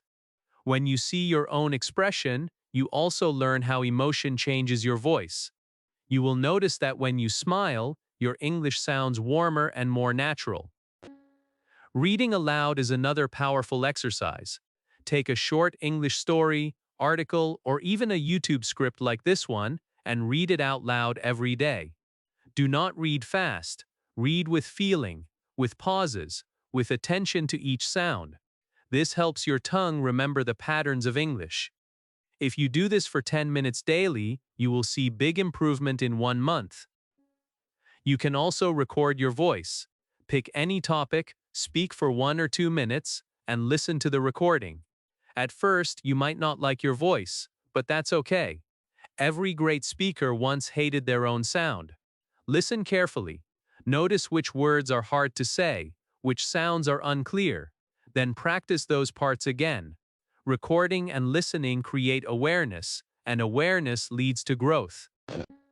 Here's a simple routine to follow. Every morning, say 5 sentences out loud. Every evening, repeat a small part of an English video. Before sleeping, record yourself saying what you did that day. This 10-minute habit can completely change your speaking ability.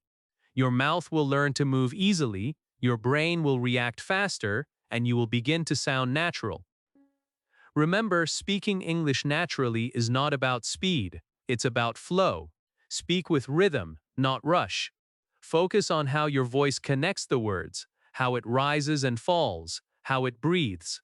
The more relaxed you are, the more beautiful your English sounds. So don't be silent. Your mouth is your tool. Your voice is your power. Train it, trust it, and let it speak for you. Every small practice session is a victory. Every repetition brings you closer to fluency. Keep speaking, keep moving, and your mouth will soon speak English as smoothly as your thoughts. Chapter 5. Turning daily life into speaking practice. The best way to speak English fluently is to make it a part of your daily life. You don't need a classroom or a teacher to practice. You already have everything you need around you. Your room, your phone, your mirror, even your morning routine can become your English classroom. Every action you do can be turned into a speaking opportunity if you decide to use English while doing it. When you wake up, start your day by talking to yourself in English. Say simple sentences like, "Good morning, it's a new day. I feel sleepy," or "I am going to brush my teeth." These small lines may sound silly, but they are powerful. They train your mind to think in English from the very first moment of your day. The more you do this, the faster English becomes natural to you. As you go through your morning, describe what you are doing. When you make breakfast, say things like, "I am making tea. The water is boiling. I am cutting the bread." When you prepare your bag, say, "I am packing my notebook. I am ready to go out." These sentences are simple but real. You are not memorizing, you are living English. And that is how your fluency grows without pressure. Throughout your day, try to talk about what you see. If you are walking, say in your mind or aloud, "The sky is blue, the children are playing, the road is busy today." You can even speak quietly if you are in public. The goal is not volume, the goal is habit. When you train your brain to speak about everything around you, your thoughts slowly start to happen in English automatically. Technology can help you too. Change your phone language to English. Read messages, news, and notifications in English. When you type a message to a friend, try writing in English. When you search on Google, use English keywords. Every small action keeps your mind inside the English world. You don't need to study 20 hours a week, you just need to make English part of your normal life. Let's talk about talking to objects. Yes, that really works. Talk to your clothes while you fold them. Say, "You are my favorite shirt," or "These shoes are new." Talk to your plants, your books, your furniture. It may feel funny at first, but it keeps your mouth active. Many learners have improved their fluency this way because they can speak freely without fear of being judged. You can also practice storytelling. When you come home in the evening, try to tell the story of your day in English. For example, "Today I went to the market. I met my friend. We had coffee together. Then I came home." This short habit improves your sentence building and gives you real practice in describing events. You can even record these stories to track your progress. Another great exercise is mirror talk at night. Look at yourself and say, "How was my day today?" Then answer it in English. Ask yourself small questions like, "What made me happy today?" Or, "What did I learn today?" You will be surprised how much English you can speak when you talk to yourself honestly. When English becomes part of your day, you no longer feel like you are studying. You start to feel like you are living in English. And that is the real secret to fluency. The language grows naturally inside you because you use it in everything you do.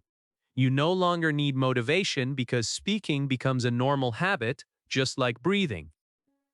So from now on, let every part of your day teach you English.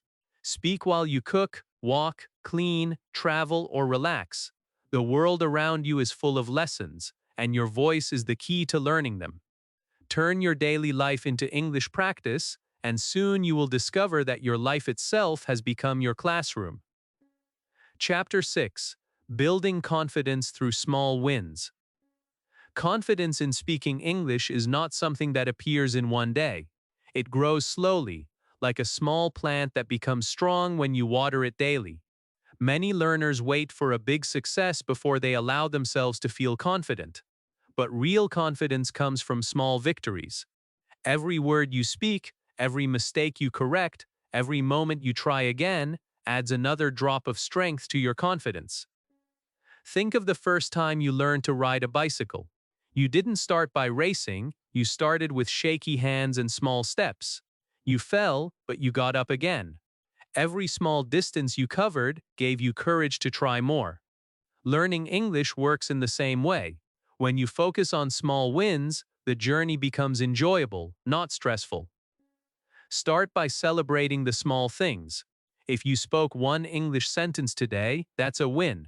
If you understood a new word, that's a win. If you listened to an English video and caught even one phrase, that's progress.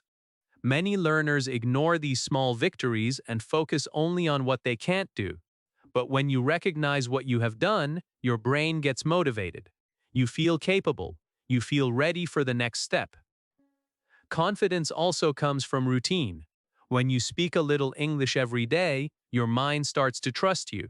It begins to say, "I can do this."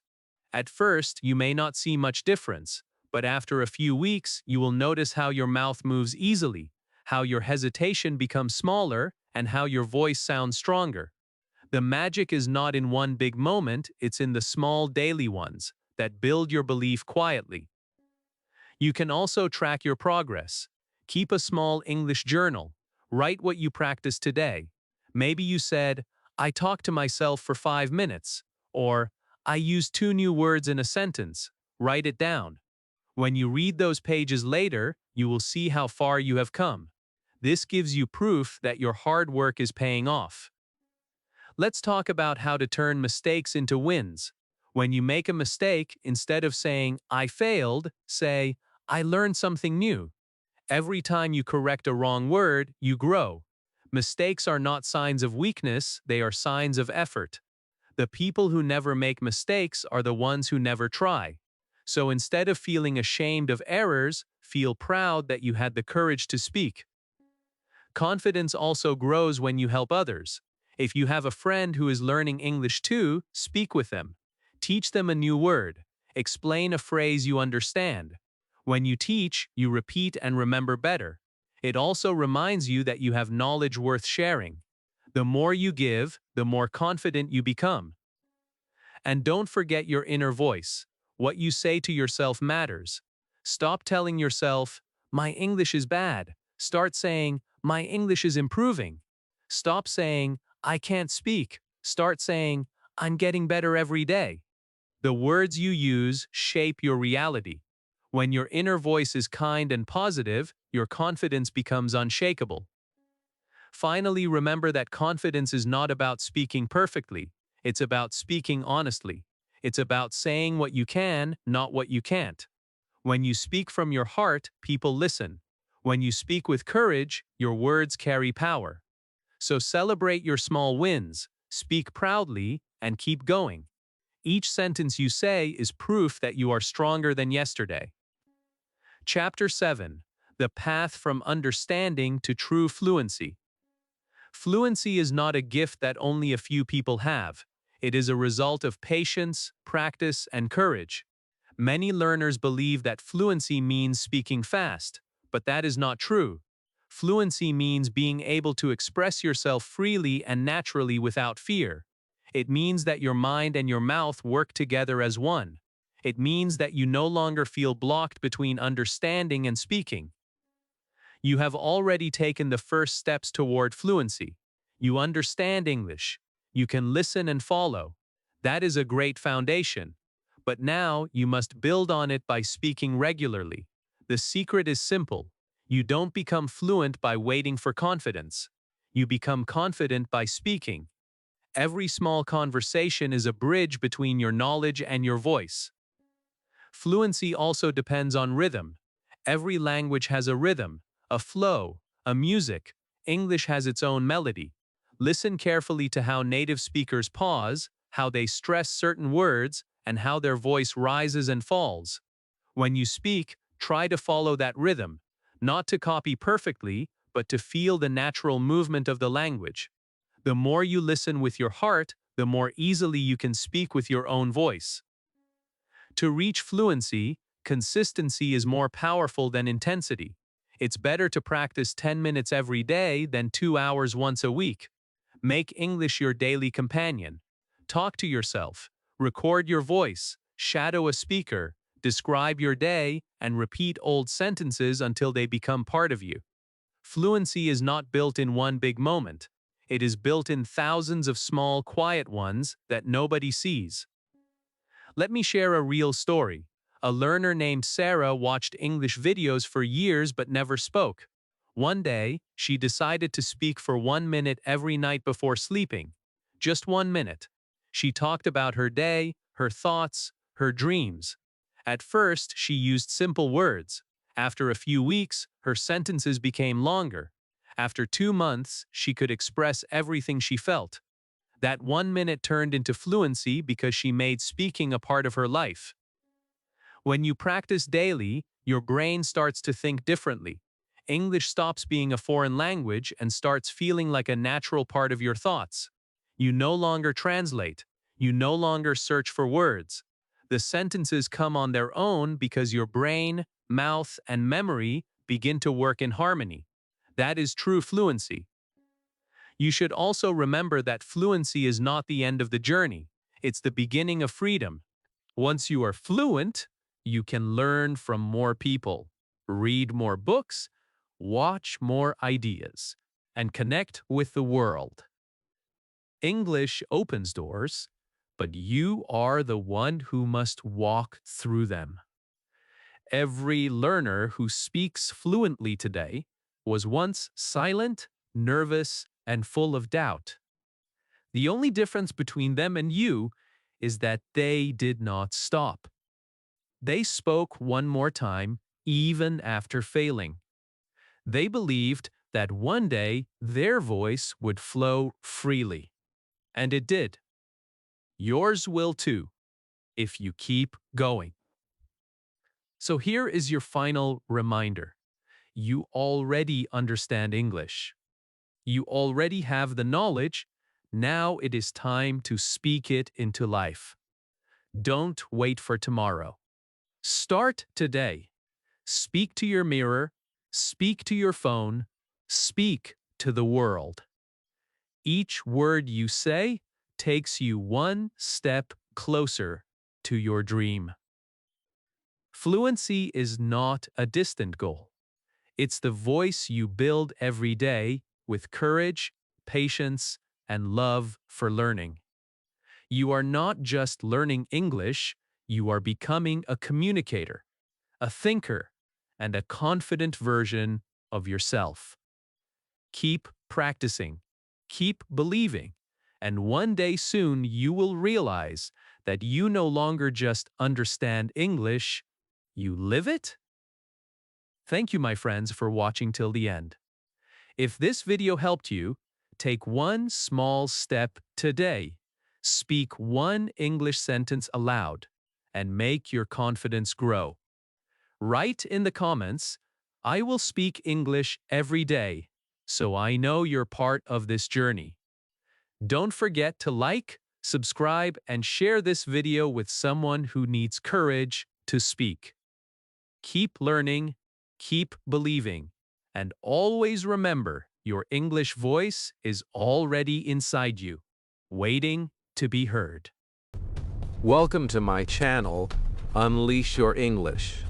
My friend, what if I told you that the secret to learning English fast is actually going slow? Most learners rush, but the real magic happens when you stop, breathe, and feel every word.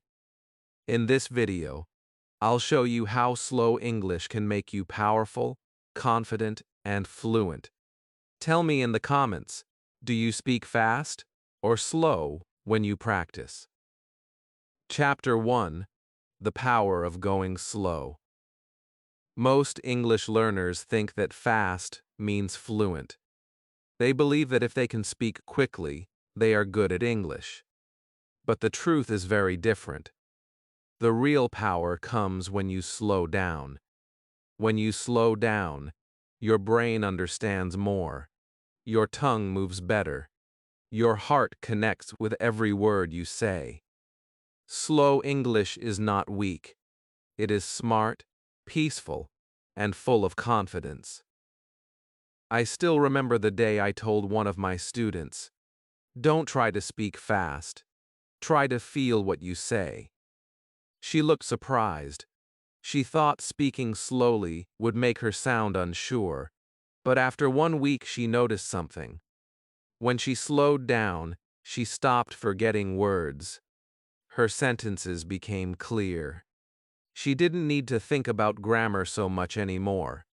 She started to feel English instead of fighting it. That was the moment she began to speak with true confidence. You see, when you go slow, your brain has time to listen. It can catch the small details of pronunciation. It can hear the music of English.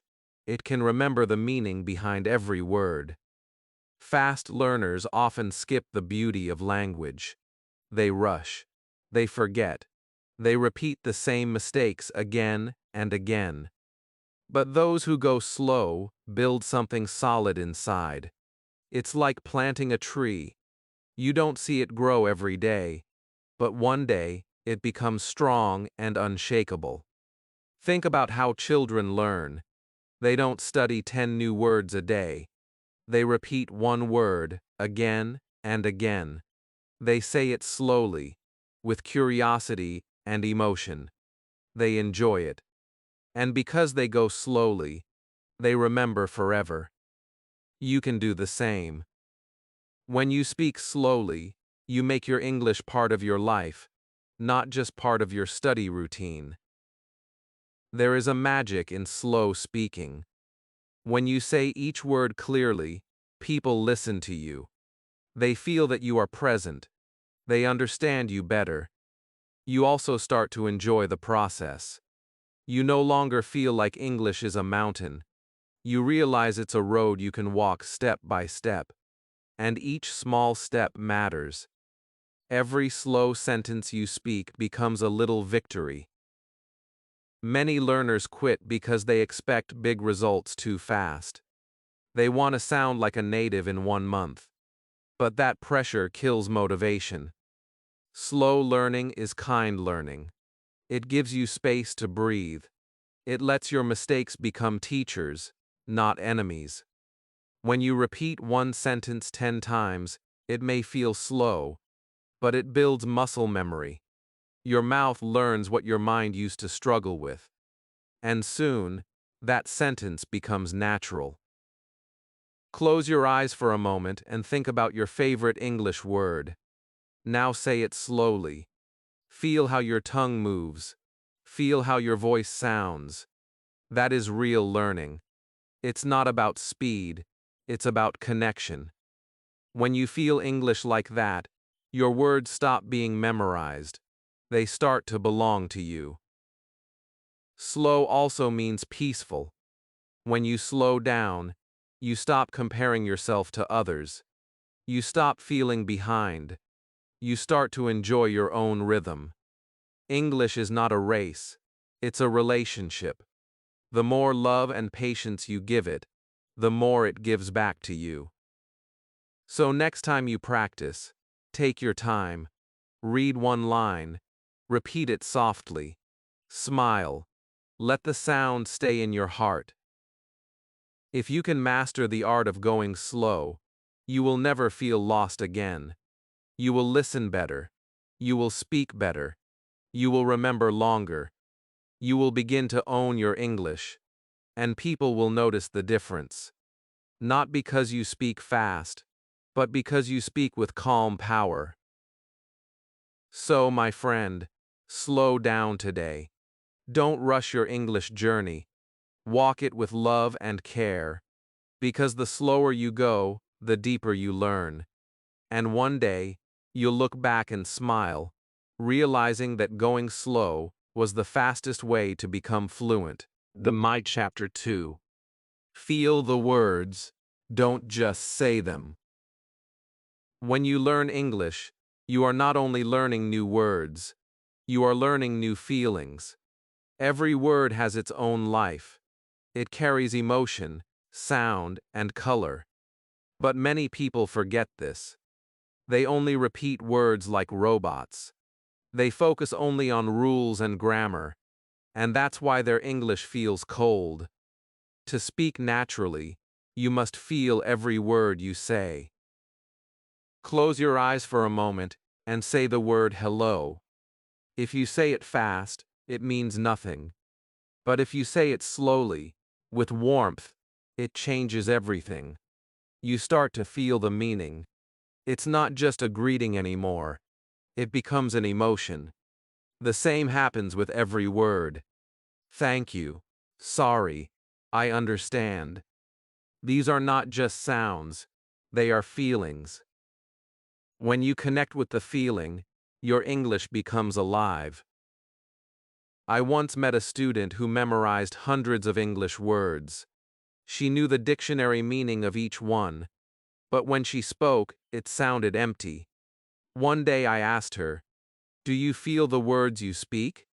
She didn't understand at first. Then I told her to say, "I'm happy." She said it quickly. I said, "Now close your eyes. Think of a moment when you were truly happy. Now say it again." She smiled, and when she said "I'm happy" the second time, her voice was full of life. That was the moment she truly learned the word. You see, your brain remembers what your heart feels. When you add emotion to words, they become part of you. It's not about studying harder, it's about feeling deeper. When you feel English, you don't forget it. It stays with you because it touches something real inside. That is the secret of slow and emotional learning. Try this the next time you practice. Don't just repeat sentences. Feel them. If you say "I'm tired," imagine that feeling. If you say "I love learning English," smile when you say it.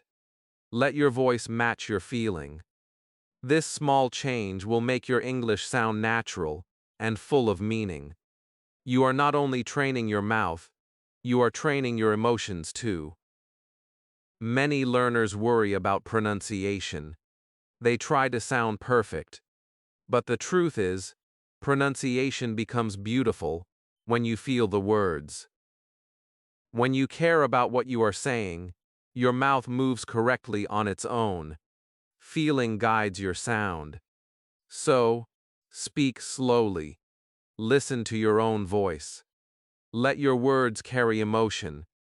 Don't be afraid to sound soft, calm, or even silly. That's how real learning begins. English is a living thing.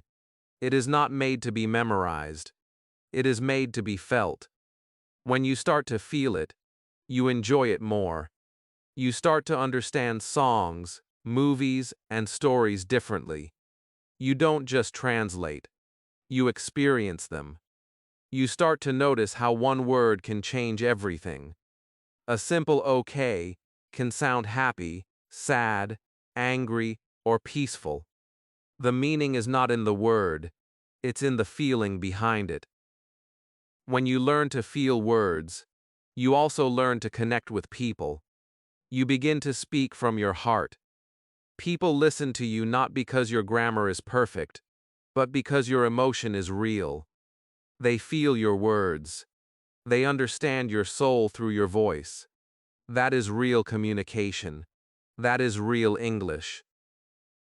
So from now on, stop rushing through lessons. Take one sentence and feel it deeply. Let it stay with you for a while. Speak it slowly. Listen to it. Smile with it. Let English enter not just your brain, but your heart too. Because when you feel every word, you don't just speak English, you live it. Chapter 3. Listening like never before. Most English learners think speaking is the most important skill.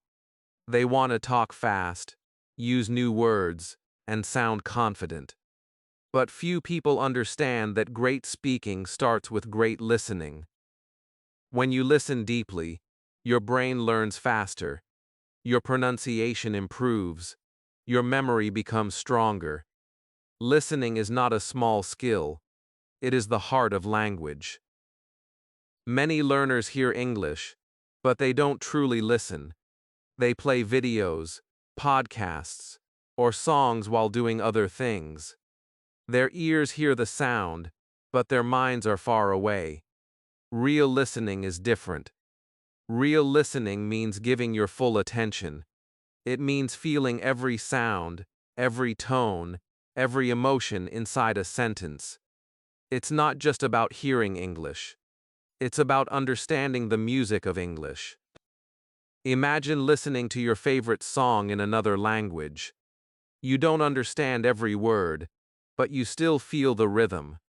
That's how English should be. When you listen with your heart, the meaning begins to rise like sunlight through the fog. You start to understand the emotion behind the words, even before knowing every translation. That is the secret that many learners miss.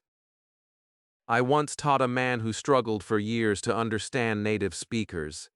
He said, "They speak too fast. I can't catch the words." I told him to try something new. Don't try to understand everything. Just listen for the feeling. At first, he didn't believe me. But after a few days of slow, mindful listening, something changed. He began to catch small sounds. He noticed how voices went up and down. He understood pauses, laughter, sadness, and energy. His brain started to connect naturally. That was the day he started learning like a child again. Children don't study grammar when they listen. They listen with curiosity. They repeat sounds they love. They pay attention to the emotion behind words. That is why they learn faster than adults. You can do the same. Start small. Listen to one short English video or podcast. Repeat one sentence slowly. Close your eyes and imagine the meaning. Let the voice enter your ears and touch your heart. Feel it, don't force it. Deep listening also helps your speaking more than any other method. When you listen carefully, your mouth learns automatically. You start to copy sounds, tone, and emotion. This is how shadowing becomes powerful. First, you listen deeply. Then you speak slowly, repeating the same rhythm. Step by step, your English becomes smoother and more natural. Many people say, "I don't have time to practice listening." But the truth is, listening can happen anywhere. You can listen while walking, cooking, or relaxing before sleep. Just choose simple English and listen with care. Don't worry if you don't understand every word. Your brain is always learning. Every sound you hear builds a new connection inside you. When you listen deeply, something magical happens. You begin to think in English. You stop translating word by word. You start feeling meaning directly. You begin to understand jokes, emotions, and small details you never noticed before. English becomes not just a language, but a living experience. So, my friend, make listening your daily habit. Slow down, breathe, and let English flow into your ears. Don't chase every word. Feel the rhythm, feel the tone, feel the message. Listening is not passive. It is the most powerful action you can take. Because when you truly listen, you don't just learn English, you start to live it. You start to hear the beauty in every word. And soon, when you open your mouth to speak, that same beauty will come out through your voice. That is how real fluency begins. Chapter 4. Speak like you breathe. When you speak English, it should feel as natural as breathing. You don't think before you breathe. You just do it. You don't worry if it's right or wrong. It happens gently, quietly, and naturally. Speaking English can be the same. You don't need to force your words. You just need to relax and let them come out. When you connect speaking with calm breathing, you begin to sound more confident, clear, and alive. Many learners hold their breath when they try to speak English. They become nervous. Their body becomes tight. Their mind feels heavy. They think too much about grammar and pronunciation. So their words stop flowing. But when you breathe deeply and slowly, your brain gets oxygen, your voice becomes strong, and your sentences begin to sound natural. You stop fighting with English. You start to flow with it. I remember one student who always spoke too fast. She thought that speaking fast made her look fluent, but the faster she spoke, the more she forgot words. I told her one simple thing: slow down, breathe before every sentence. At first, she laughed. She didn't believe breathing could change anything. But the next day she tried it. She took a deep breath, smiled, and spoke slowly. Her words came out beautifully. For the first time, she enjoyed what she was saying. That day she told me, "I never knew speaking English could feel this peaceful." You see, breathing is the rhythm of life. Every sound you make rides on your breath. When your breath is calm, your voice becomes calm. When your breath is steady, your thoughts become clear. You don't rush. You don't panic. You stay in control. That is the secret of every good speaker. It's not about knowing thousands of words. It's about knowing how to breathe and use your voice with balance. Try this now. Take a deep breath. Say something simple like, "I can do this." Don't rush. Feel the air move through your body. Let your voice follow your breath. Hear your own sound. Feel how relaxed it becomes. When you speak like this every day, your English grows naturally. Your body remembers how to stay calm, and your words begin to match your peace. Speaking English should never feel like running a race. It should feel like walking through a garden. You take your time. You enjoy the view. You enjoy the view. You feel every step. When you speak slowly, your mind and mouth work together. You stop worrying about mistakes. You focus on meaning. You focus on connection. And people will listen to you, not because you speak fast, but because you speak from your heart. Sometimes, silence between words is more powerful than words themselves. When you pause, you give your listener time to understand you. You give yourself time to think. You create space for meaning. Don't be afraid of pauses. Pauses are part of your rhythm. They show confidence. They show control. Speaking is not only about sound, it's about energy. It's about presence. When you speak calmly, People feel your confidence. They trust you.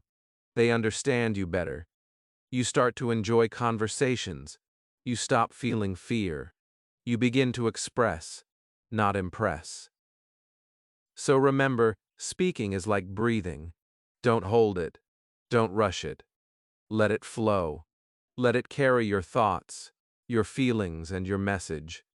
Every time you breathe in, fill yourself with confidence.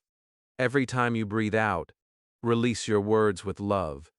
That is how your English becomes real. That is how your voice finds its power. Start today. Take one deep breath before every English sentence. Speak slowly. Feel every word. Smile as you talk. Because when you speak like you breathe, your English becomes not just correct, but beautiful. Chapter 5. Practice slowly. Remember forever. Every learner wants to remember what they study. Everyone wants to speak English without forgetting. But most people try to do everything fast. They read quickly. They repeat quickly. They move to the next lesson quickly.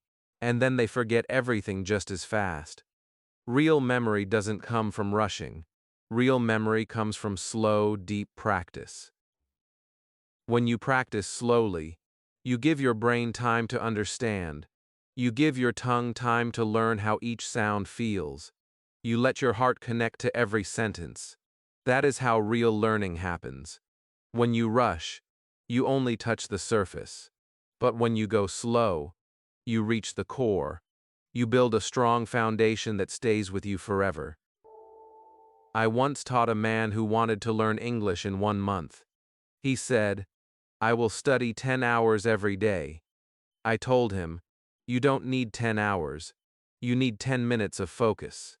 He didn't believe me. But after trying it for a week, he understood. He studied slowly, one short lesson at a time. He repeated the same sentences every day. And one day, he said to me, "Now I don't forget what I learn." That was the power of slow practice. Your brain loves repetition, but it hates pressure. When you repeat slowly, your brain feels safe. It says, "I know this. I can do this." But when you rush, your brain gets confused. It tries to protect you by forgetting. So if you want your English to stay in your mind forever, give it time. Say one sentence slowly 10 times. Read one paragraph carefully 3 times. Listen to one short audio and feel each sound. That is how you turn knowledge into memory. Think about music. When a musician learns a new song, they don't play it fast immediately. They play it slowly first. They feel each note. They listen to every mistake. Then they repeat it again and again. Only after that, they play it fast. English is the same. First, go slow. Feel it. Repeat it. Then one day your fluency will come naturally, just like music. Slow practice is also kind to your mind. You don't feel tired or lost. You feel peaceful and proud. You see progress in small steps. And those small steps create big change. One day, you realize that your slow progress has built strong habits. You start to speak naturally without thinking too much. That is when English becomes part of you. Try this today. Choose one simple sentence, like, "I am improving every day." Say it slowly. Record it. Listen to your voice. Say it again with feeling. Smile while you speak. Do it 5 times, then 10. Feel how your confidence grows with each repetition. That is not just practice. That is transformation. Don't compare your speed with others. Everyone learns differently. Some people look fast but forget later. Some go slow and remember forever. You are not in a race. You are in a journey. And the one who moves with patience always wins in the end. So, my friend, slow down your practice. Make it gentle. Make it deep. Give your words time to live in your heart. Because slow practice is not lazy. It is smart. It is powerful. It builds real fluency that never fades. Remember this always. If you learn slowly, you learn for life. Chapter 6. The Confidence of Calm English. There is a quiet kind of confidence that doesn't shout. It doesn't rush. It doesn't try to impress anyone. It simply speaks with peace. That is what calm English feels like. When you speak slowly, clearly, and calmly, people listen. They understand you better. They feel your presence. You don't need to be loud to be powerful. You just need to be calm. Many learners think confidence means speaking fast or using big words. They believe strong English means strong volume. But real confidence is silent strength. It's the smile before you speak. It's the pause before your next sentence. It's the peace in your heart when you say something simple like, I believe in myself. Calm English shows control. It shows maturity. It shows that you trust your own voice. I once knew a learner who always spoke nervously. He rushed every word, afraid of making mistakes. One day, I asked him to try something different. I said, take a deep breath, speak slowly, let every word come with ease. He did. His voice became softer. His words became clearer. His whole energy changed. And after speaking, he smiled and said, that felt like real me. That's when I told him, that is your true voice. The world understands you better when you are calm. Calmness is power. When you slow down, your words have more weight. People listen not only to your words but to your meaning. They can feel your confidence because it comes from your heart, not your speed. This is the beauty of slow and calm English. It allows you to express, not impress. It lets you connect deeply with others. When you speak calmly, you stop fighting with fear. You stop worrying about being perfect. You focus on being real. Every sentence becomes natural. Every mistake becomes small. You begin to enjoy conversations. You start to trust yourself. And that trust grows stronger every day. Think about great speakers. They don't rush. They don't shout. They speak with peace. Their power comes from their calm energy. They know that silence between words is not weakness. It's presence. It's confidence. You can have that same energy. You don't need to copy anyone. You just need to breathe, smile, and speak slowly from your heart. Calm English is not only about words, it's also about mindset. When your mind is calm, your English becomes smooth. When your heart is peaceful, your tongue moves freely. You stop translating. You stop forcing. You start trusting the flow. That is when your English becomes effortless.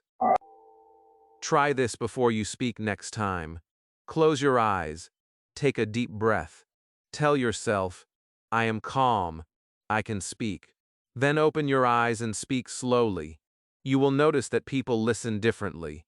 They will not only hear your English, they will feel your confidence. Remember, confidence doesn't live in fast words. It lives in calm ones. The slower you speak, the stronger you sound.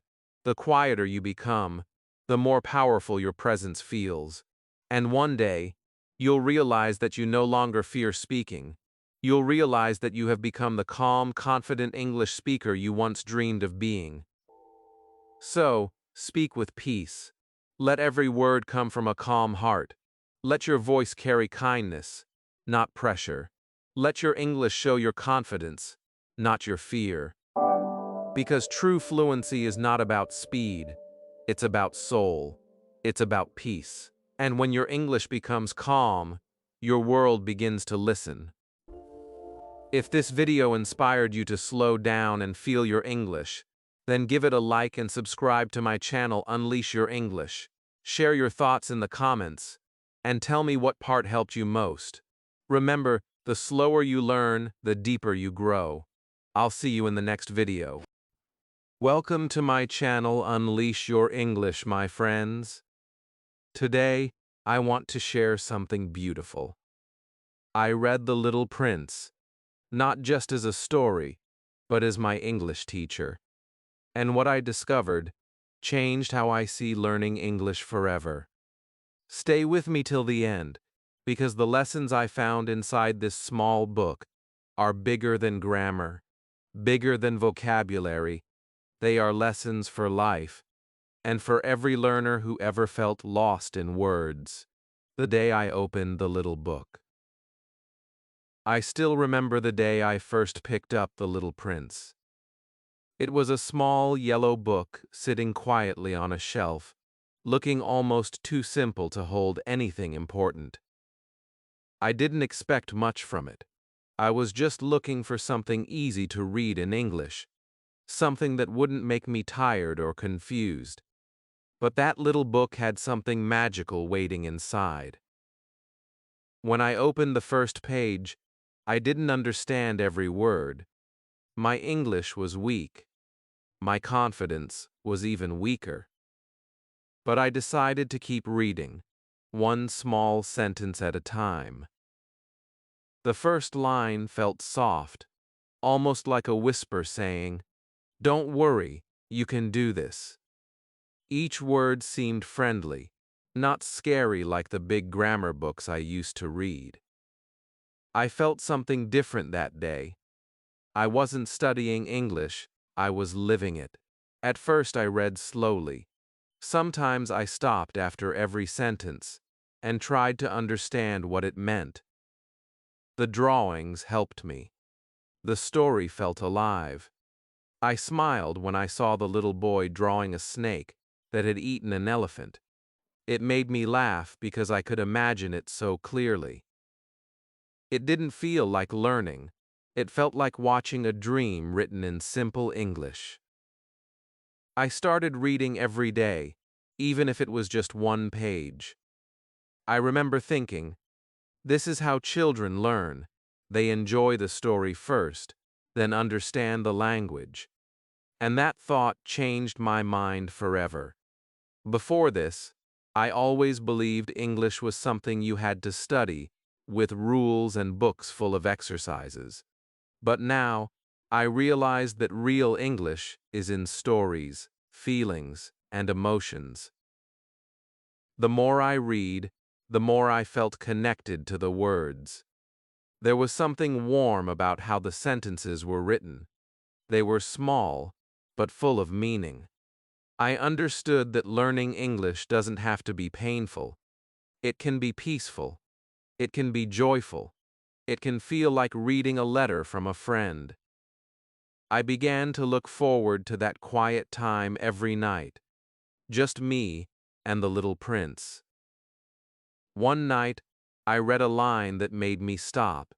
It said, "All grown-ups were once children, but only few of them remember it." I read it again and again. I didn't just understand the words, I felt them. And that was the moment I understood what learning English really means. It's not about memorizing, it's about feeling. When you feel the words, you never forget them. Reading The Little Prince slowly made me believe in myself. I was not just learning new words, I was learning patience. I was learning how to keep going, even when I didn't understand everything. I realized that English is not a mountain to climb. It's a garden to grow in.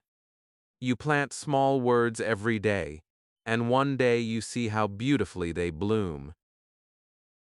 Every chapter of that book made me feel something new. I wasn't just reading about a prince traveling from planet to planet. I was traveling too, from fear to confidence, from confusion to clarity.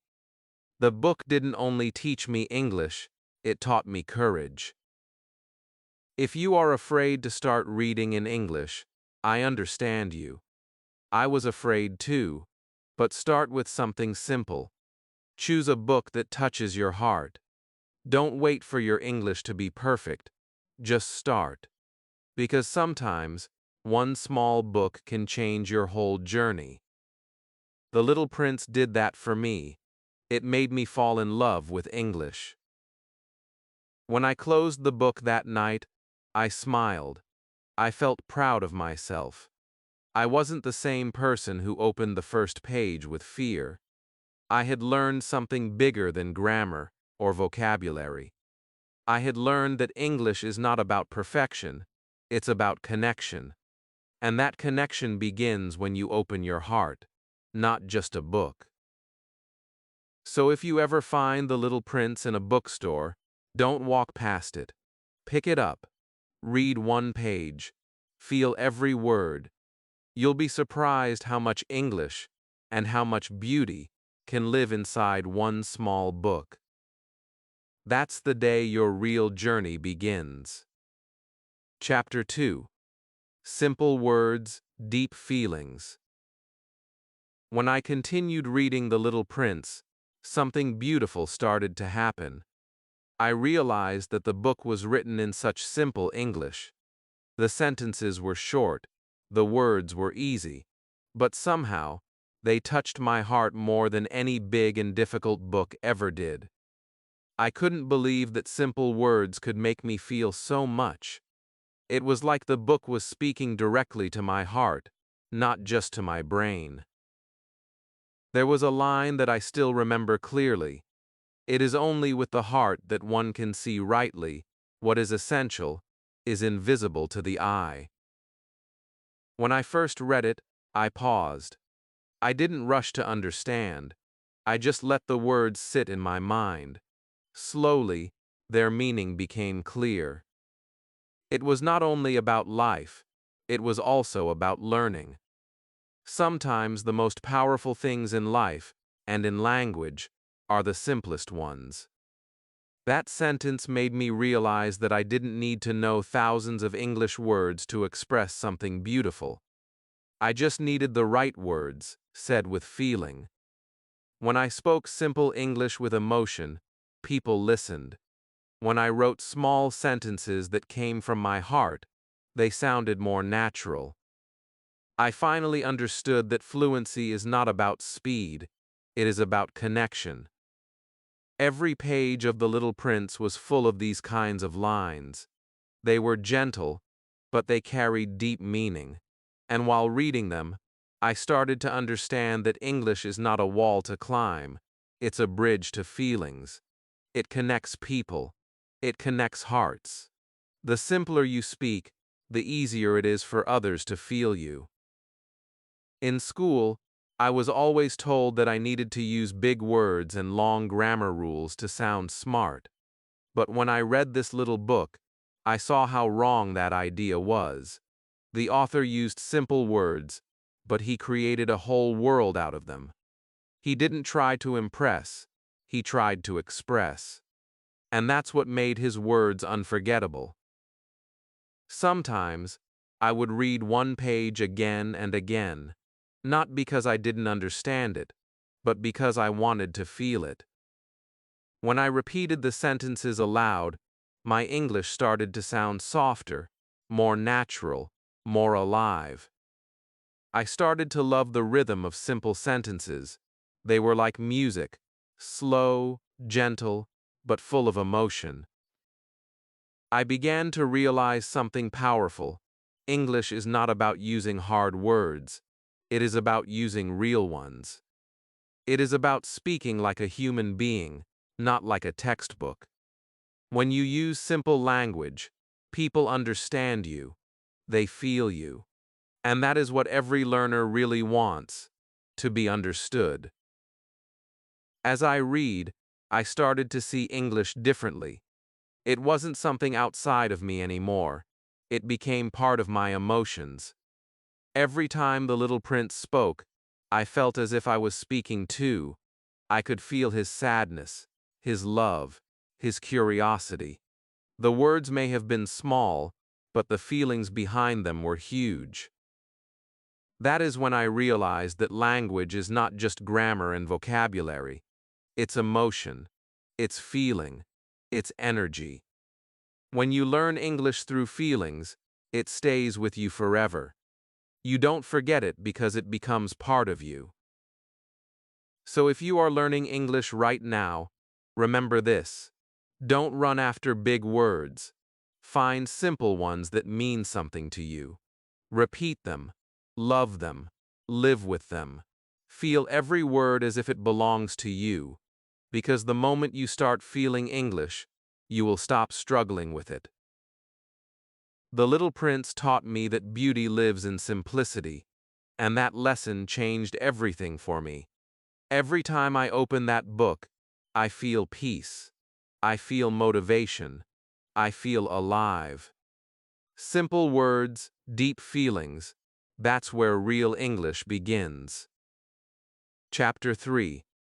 Learning English through emotion, not rules. When I first started learning English, I thought I had to follow every rule in every grammar book. I believed that speaking perfectly was the goal. I spent hours studying tenses, verbs, and sentence structures, but something was missing. I could remember the rules, but I couldn't speak from my heart. My English sounded cold and empty. Then, The Little Prince changed everything. It taught me that emotion, not rules, is what truly makes a language come alive. As I read the book, I noticed something. The sentences were not complicated. They were not full of long grammar patterns or fancy words, but each one made me feel something. I laughed. I smiled. Sometimes, I even felt tears in my eyes. And I thought, this is what I've been missing. I was trying to learn English with my head, not with my heart. The truth is, when you connect with emotion, your brain learns faster.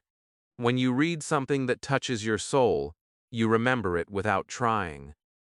I began to understand that English is not only a subject, it's a feeling, a sound, a way of expressing who you are. You can't study it like math. You have to live it. Every time the Little Prince talked to the fox, I felt something real. When the fox said, "You become responsible forever for what you have tamed," I didn't just understand the meaning. I felt it. It was deep, kind, and powerful. That emotion stayed with me, and because of that, the sentence never left my memory. I learned it naturally, without writing it 10 times. That's the magic of emotional learning. So I stopped memorizing pages of grammar rules. I started listening, reading, and feeling instead. I began to speak from emotion, not from fear. I would read a short line from the book and repeat it aloud until it felt natural. I didn't worry about making mistakes. I just wanted to feel the rhythm of real English. The more I felt, the better I spoke. When I listened to English songs or short stories, I tried to imagine what the writer or singer was feeling. Was it happiness, sadness, hope? That small change made me love English more. Suddenly, it wasn't about being correct. It was about being connected. When your heart joins your words, English becomes your friend, not your exam. Learning through emotion also made me more confident. Before, I was afraid to speak because I thought people would laugh at my mistakes. But now I realized that even if my grammar was not perfect, my emotion made my message strong. People could understand me because they could feel me, and that's what truly matters. When I talk to English learners now, I tell them this simple truth. Grammar is useful, but emotion is powerful. Grammar teaches you how to build a sentence.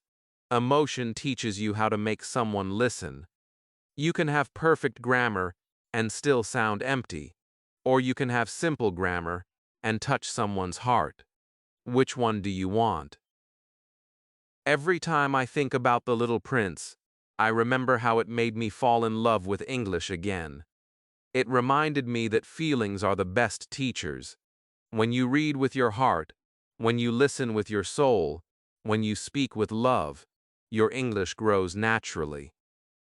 So, don't let rules control your journey. Let emotion lead it. Smile when you speak. Feel what you say. Listen to words as if they are music, because when you fill your English with emotion, it becomes beautiful, alive, and unforgettable. That's what The Little Prince taught me, and that's how you truly learn English. Chapter 4. Every character became my English teacher. As I turned more pages of The Little Prince, I began to realize something special. Every character in that book was not just part of the story, they were my teachers. Each one of them had a voice, a way of speaking, a lesson to give, and without even noticing, I was learning English through them, not from a textbook, not from rules, but from real emotions, conversations, and life itself. The first teacher was the little prince himself. His words were pure and innocent, like a child asking simple questions that made me think deeply. When he said, "Please, draw me a sheep," it sounded so simple, yet it opened a whole world. I practiced saying that line again and again. I liked the sound of it. I repeated it with curiosity, just like a child. Every time I said it aloud, I felt my English becoming more natural, more alive. Then came the fox. Oh, the fox. His words touched my heart in a way no grammar lesson ever could. You become responsible, forever, for what you have tamed. I read it slowly, feeling every word. I didn't rush to translate. I just felt it. That one sentence taught me how powerful English could be when spoken with emotion. It made me love repetition, because every time I read it, I understood something new. The fox didn't teach me grammar, he taught me connection. The rose also became my teacher. She was proud, a little dramatic, but full of love. Her sentences were short, but beautiful. When I read her words, I learned tone, feeling, and expression. I tried to read like her with softness and pride at the same time. I stood in front of my mirror and spoke like the rose. It felt funny at first, but later I realized I was training my English voice. I wasn't just learning pronunciation, I was learning personality through English. And then there was the pilot, the man who told the story. His voice was calm and full of wonder. He showed me how to describe things clearly and gently. He taught me that storytelling is the best way to practice English. When you tell a story, you use your heart, your voice, and your imagination. That's how English becomes part of you. I started to copy the way these characters spoke. I would read their dialogues aloud. I recorded my voice. Then I listened again. Sometimes I smiled because I sounded better than before. Sometimes I laughed at my mistakes. But every time, I was improving. Every character was giving me something valuable, a rhythm, a tone, a feeling. One day, while reading the scene where the prince meets the fox, I realized something. These conversations were not just for reading, they were for speaking. I started using their lines in my daily practice. I said things like, "What does that mean?" or "Please tell me more." Simple sentences, but full of life. My English was no longer just words, it was communication. That's when I understood that the best English teacher is not always a person. Sometimes it's a character who makes you feel something. Sometimes it's a voice inside a story that makes you repeat, listen, and grow. The characters in The Little Prince taught me in a way no classroom ever could. They spoke to my heart first, and my English followed naturally. So when you read, don't just read with your eyes. Read with your ears and your voice. Become the characters. Speak like them. Feel their emotions. When you do this, you don't just learn English, you live it. Every character in that book changed me a little. They gave me confidence. They gave me words that stayed in my heart. And today, when I speak in English, I can still hear their voices. The little prince's curiosity, the fox's wisdom, the rose's pride, the pilot's peace. All of them live inside my English. And that's the most beautiful thing about learning from stories. You never learn alone. You learn with characters who become your friends, your teachers, and your guides forever. Chapter 5: What the Little Prince Taught Me About Life and Learning. The more I read The Little Prince, the more I realized that it was not only teaching me English, it was teaching me how to live. It was showing me how to slow down, how to notice small things, and how to learn with love instead of pressure. Every chapter of that book felt like a soft voice whispering, "Take your time, feel the words, enjoy the journey." In life, we all want fast results. We want to speak English quickly. We want to understand everything right now. I was the same. I used to rush through lessons, thinking speed was success. But the Little Prince showed me something different. The prince never rushed. He asked simple questions. He waited for answers. He looked at things carefully. And that patience became my new teacher. I understood that English is not a race. It is a journey. And every slow, honest step makes you stronger. There was one sentence that changed how I saw learning forever. It is the time you have wasted for your rose that makes your rose so important. When I read it, I paused for a long time.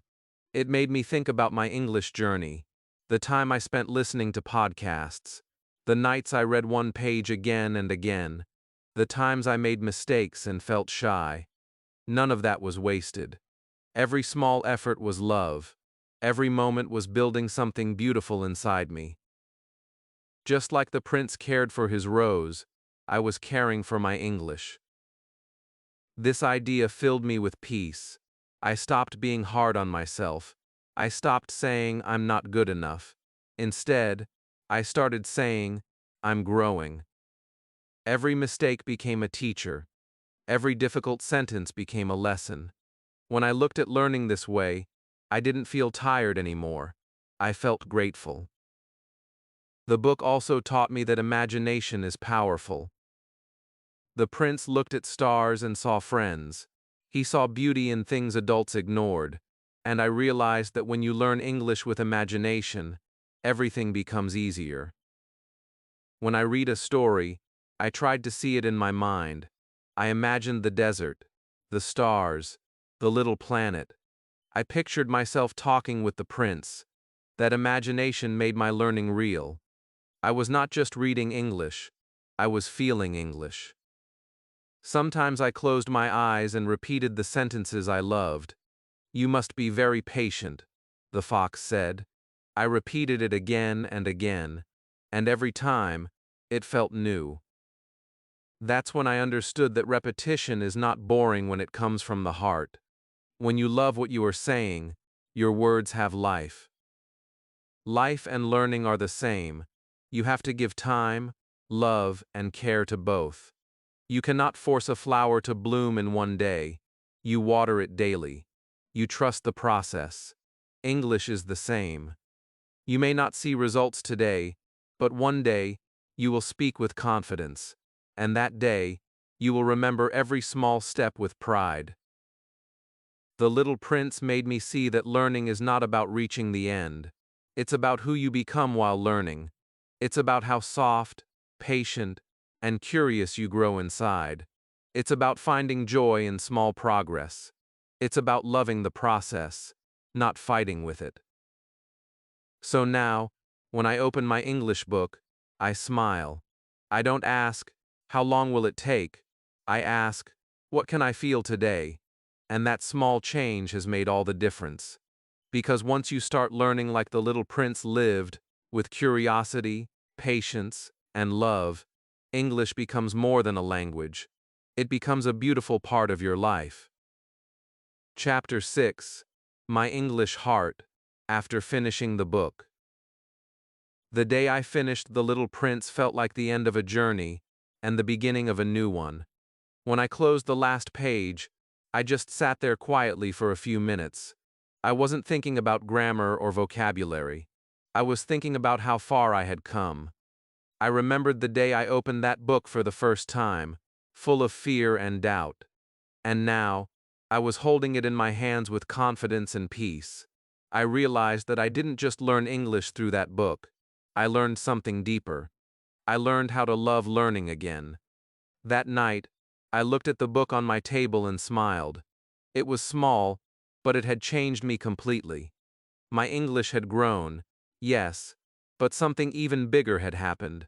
My heart had grown too. I understood now that learning English was not just about words. It was about who I was becoming in the process. It was about patience, courage, curiosity, and joy. The Little Prince didn't just teach me English sentences, it taught me life sentences, lessons I would never forget. I started noticing how different I felt while speaking English. I was not afraid to make mistakes anymore. My words came from a place of calm confidence. When I spoke, I wasn't thinking of rules. I was thinking of meaning. I was thinking of connection. I realized that when you learn with love, you speak with love too, and that makes all the difference. There was a moment in the book where the prince says goodbye to the fox. It's soft, sad, and beautiful. He says, "Goodbye," and the fox replies, "Now here is my secret." It is very simple. One sees clearly only with the heart. When I read that part, I understood something powerful. English, like life, can only be truly learned with the heart. You can study rules all day, but if you don't feel the language, it will never stay with you. But if you learn with emotion, it becomes part of you forever. After finishing the book, I started seeing English everywhere, in music, in movies, in people's words, even in silence. I began to notice that learning never ends. Every day was another page, another lesson. Sometimes I spoke to myself in English, just like the little prince spoke to his flower. I practiced small sentences with care, like watering my rose. I didn't force myself anymore. I simply enjoyed the process. I also started helping other learners. I told them my story. I said, "Don't be afraid to start small. Don't wait to be perfect. Just find one thing you love and let it teach you." I could see their eyes light up, the same way mine once did when I discovered the magic of simple words. Learning English became a part of who I am. It became my friend, not my fear. Every word I speak now feels like a gift. Every mistake feels like a lesson. Every sentence feels like a step closer to expressing my real self. That's what the little prince gave me. Not just language, but freedom. So if you ever feel lost in your English journey, remember this. You don't need to be perfect. You just need to keep your heart open. You need to love what you're learning. Because love makes everything grow. Your words, your confidence, and your dreams. And maybe, one day, you'll finish a small book too and realize something big. You were not just learning English. You were finding your English heart. That's the real victory. And that's when you'll know that your journey has just begun. If this story touched your heart, don't forget to like this video and subscribe to the channel. Every week, we share real stories that help you learn English in a simple and beautiful way. Comment below and tell me which part of The Little Prince inspired you the most. Keep reading, keep feeling, and keep speaking. Your English journey is just beginning. Welcome to my channel, Unleash Your English, my friends. Let me ask you something. How did you learn your first language? You didn't study grammar books. You didn't take tests. You just listened. You listened like a child. You repeated. You felt the meaning. And one day, words came out naturally. So why not learn English the same way? Today, I will show you how listening like a child can change your English forever. Comment below, do you listen to English every day or not yet? Let's find out how your ears can make you fluent. Chapter 1. The Secret of How Children Learn. Have you ever watched a small child learning to speak? It's magic. They don't sit with a book. They don't try to remember grammar rules. They just listen. They listen all day. They listen to voices, songs, stories, and life around them. Their little ears collect every sound, every tone, every laugh, and every word. And one day, something beautiful happens. Words start to flow. Sentences come out naturally. That is the secret of how children learn. They listen before they speak. They feel before they understand. When a child hears the same words again and again, their brain starts to connect the sound with meaning. Mama milk play. They don't think about tenses or grammar. They just copy what they hear. This is how the brain learns language. Not through fear, not through books, but through sound, rhythm, and repetition. When you were a baby, you learned your first language this way too. You didn't even know what grammar was, yet you became fluent. So why do we forget that natural way when we learn English? Most adult learners make one big mistake. They try to understand everything first. They want to speak perfectly. They want to know every rule. But the truth is, perfection kills progress. Children are not perfect. They make hundreds of mistakes. They say funny sentences, but they never stop trying. They listen, copy, and learn faster because they are not afraid to sound wrong. They trust their ears, not their books. That's why they improve so fast. If you want to improve your English, start listening like a child. Forget about understanding every single word. Focus on the sound. Focus on the emotion. Let your brain collect patterns. When you listen again and again, your brain starts recognizing these patterns automatically. You don't have to force it. Learning happens inside you, quietly, like a seed growing under the soil. You may not see the result right away, but something is happening. Every minute of listening is a step toward fluency. Think of it like music. When you listen to a song many times, you start singing parts of it without trying. You remember the rhythm, the tone, and the words. The same thing happens with English. When you listen to real English daily, your brain starts to feel the rhythm of the language. Soon, you'll be able to speak without thinking too hard. It will come out naturally because you have trained your ears first. So, make your ears your first teacher. Listen to voices that inspire you. Listen to English that makes you feel something. Watch videos, listen to podcasts. Play simple stories while you do your daily work. You don't have to study all the time. Just keep your ears open. The more you listen, the more your brain absorbs. You will start noticing the same words again and again.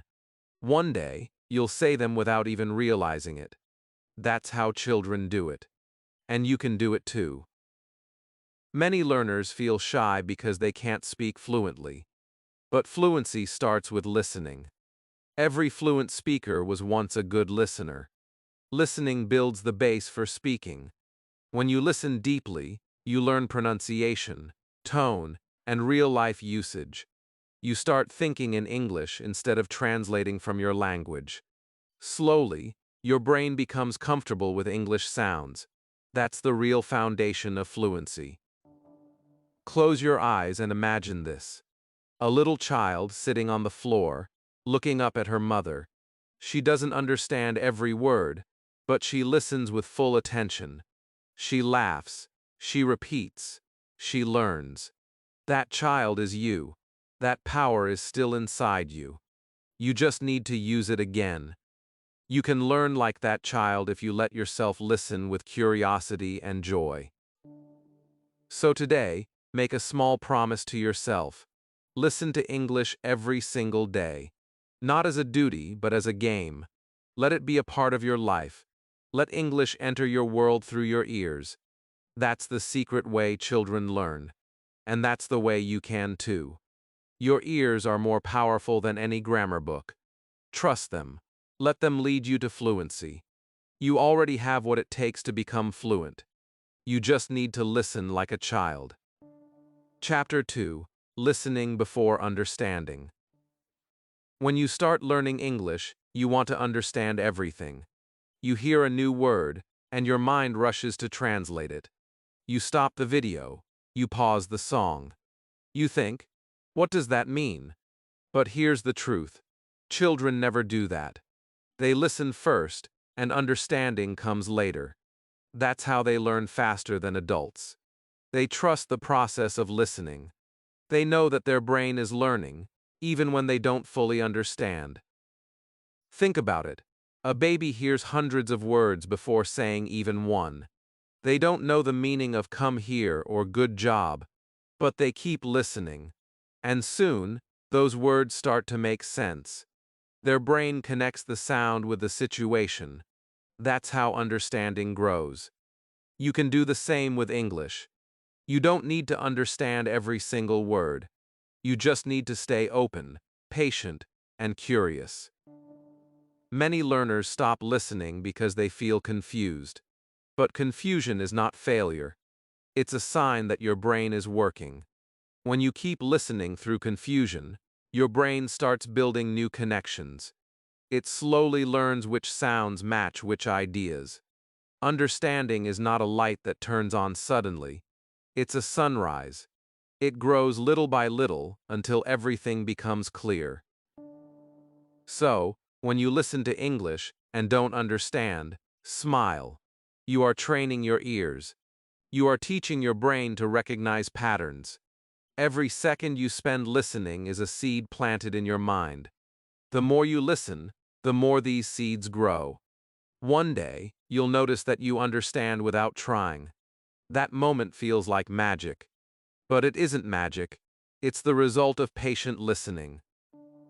Here's a small secret. Your brain is smarter than you think. It can learn sounds, rhythm, and meaning just by exposure. Even when you're not paying full attention, your brain is learning. So, play English audio in the background while cooking, cleaning, or walking. Let your ears catch the language naturally. That's how children learn, without pressure, without fear. You don't have to translate every sentence. You don't need subtitles all the time. Try listening with your heart, not just your mind. Feel the emotion of the speaker. Notice the tone, the pauses, and the music in their voice. Your goal is not to understand every word, but to feel the meaning through sound. Slowly, your mind will start to understand automatically. When you listen with patience, you build real fluency. Because language is not only about words, it's about feeling. Children learn the emotion first and the logic later. They listen to their parents' tone. They understand kindness, happiness, anger, and love through voice. That's what you need to do with English. Listen with feeling, and the meaning will follow. You will have moments when you feel lost. You will hear long sentences and think, I'll never understand this. But don't give up. Keep going. You are learning just by listening. You are training your brain to think in English. Understanding will come quietly, naturally, and beautifully. So today, don't stop when you don't understand. Keep listening. Let English flow through your ears and into your mind. Every sound is building your fluency. Trust the process. One day soon, you'll realize that the words that once confused you now feel familiar. That's the reward for listening before understanding. And that's the childlike secret that will change your English forever. Chapter 3: The Power of Emotion in Listening. Have you ever noticed how a child listens to a story? Their eyes are wide, their mouth is slightly open. They are not just hearing words, they are feeling every word. They laugh when the character laughs. They hold their breath when something scary happens. They live inside the story. That is why children remember everything so fast. They learn through emotion. Their heart is open when they listen, and that makes their brain open too. Most adults lose this magic. They listen with stress. They think, I must understand every word. They worry, what if I can't? That pressure blocks the brain. The ears hear, but the heart is closed. Emotion is the real teacher, not just logic. When you listen with feeling, your brain remembers faster. When you enjoy what you listen to, English becomes alive. It stops being a subject. It becomes an experience. Think about your favorite song. You probably still remember the lyrics, even years later. You never studied them. You just felt them. That's the secret power of emotion in listening. When something touches your heart, your memory becomes 10 times stronger. This is why children learn through play and stories. Their emotions keep their attention alive. They are not just learning language, they are connecting with it. If you want to improve your English, listen to things that make you feel something. Don't just choose a random lesson. Find voices that move you. It can be a motivational video, a funny story, a kind voice reading a bedtime story. When you feel joy, curiosity, or inspiration, your brain opens like a flower in the sun. That's when real learning happens. Emotion turns listening into memory. Memory turns into fluency. Let English enter your emotions. Listen to stories that make you dream. Listen to songs that make you smile. Listen to speeches that make you believe in yourself. You don't need to understand everything. Feel the energy behind the words. Feel the rhythm of the voice. When you connect emotionally, you start to think in English without trying. That's how children do it. They don't study feelings, they live them. Sometimes, when you listen to English, you will feel lost. Maybe you will only catch a few words. But if the voice makes you feel something, that's enough. Your brain is still learning. Your heart is still absorbing the rhythm. Every time you feel something through English, you are growing stronger. Emotion gives meaning to sound. It makes English stick to your memory. When you listen to a story in English, imagine it like a movie in your mind.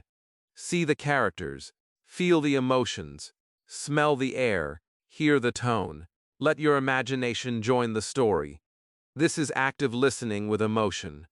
You are not just a student. You are part of the scene. You are inside the world of English. The more you do this, the faster your brain learns without effort. Fluency is not born from fear. It grows from joy. When you listen with happiness, English becomes your friend. It becomes something you want to hear every day. That's when learning becomes easy. You start remembering words naturally. You repeat them without forcing yourself. You begin to love the sound of English. So, listen with your heart. Don't just use your ears. Feel the words. Let them touch you. Let them live inside you. That's the power of emotion in listening. When your heart listens, your English grows like magic. Chapter 4. Active Listening, Not Passive Hearing. There is a big difference between hearing and listening. Hearing is easy. It happens all the time. You hear cars outside, people talking, music in the background. But listening is something deeper. Listening is when you focus, when you feel, when you connect. That's what children do. They don't just hear words. They listen with all their attention. They look at faces, they copy sounds, they repeat with emotion. That is why they learn so fast. They are active listeners. When you listen passively, your mind is somewhere else. You hear English, but it doesn't stay with you. It enters your ears and leaves right away. But when you listen actively, something changes. Your brain wakes up. It starts to copy, to notice, to learn. Every word becomes alive. Every sound becomes meaningful. This is how real improvement begins. Active listening means you participate. You don't sit there like a quiet observer. You repeat, you copy, you shadow, you follow the rhythm of the voice. Imagine listening to someone say, "How are you today?" Don't just hear it, say it back. Feel the movement of the mouth, feel the sound. Try to say it with the same tone. That simple act turns listening into practice. It's no longer just input, it's transformation. Children listen like this every day. They repeat what they hear. Sometimes they say it wrong. Sometimes they say it funny. But they keep going. They listen, and copy again and again until it feels natural. That's why they become fluent without books or lessons. Their ears and mouth work together. You can do the same. Every time you listen, imagine you are that child again. Don't worry about being perfect. Just repeat with joy. Let your tongue and ears become friends. You can practice active listening anywhere. Watch a short video in English. Pause after each sentence. Repeat it aloud. Try to sound exactly like the speaker. Notice how they move their mouth. Notice their rhythm. Copy their energy. Do this every day for a few minutes. It will change how you speak forever. Your pronunciation will improve. Your confidence will grow. And your brain will start thinking in English automatically. Sometimes you will feel shy. Maybe people will laugh if they hear you repeating sentences. But remember, every fluent speaker once sounded strange. Don't be afraid to practice.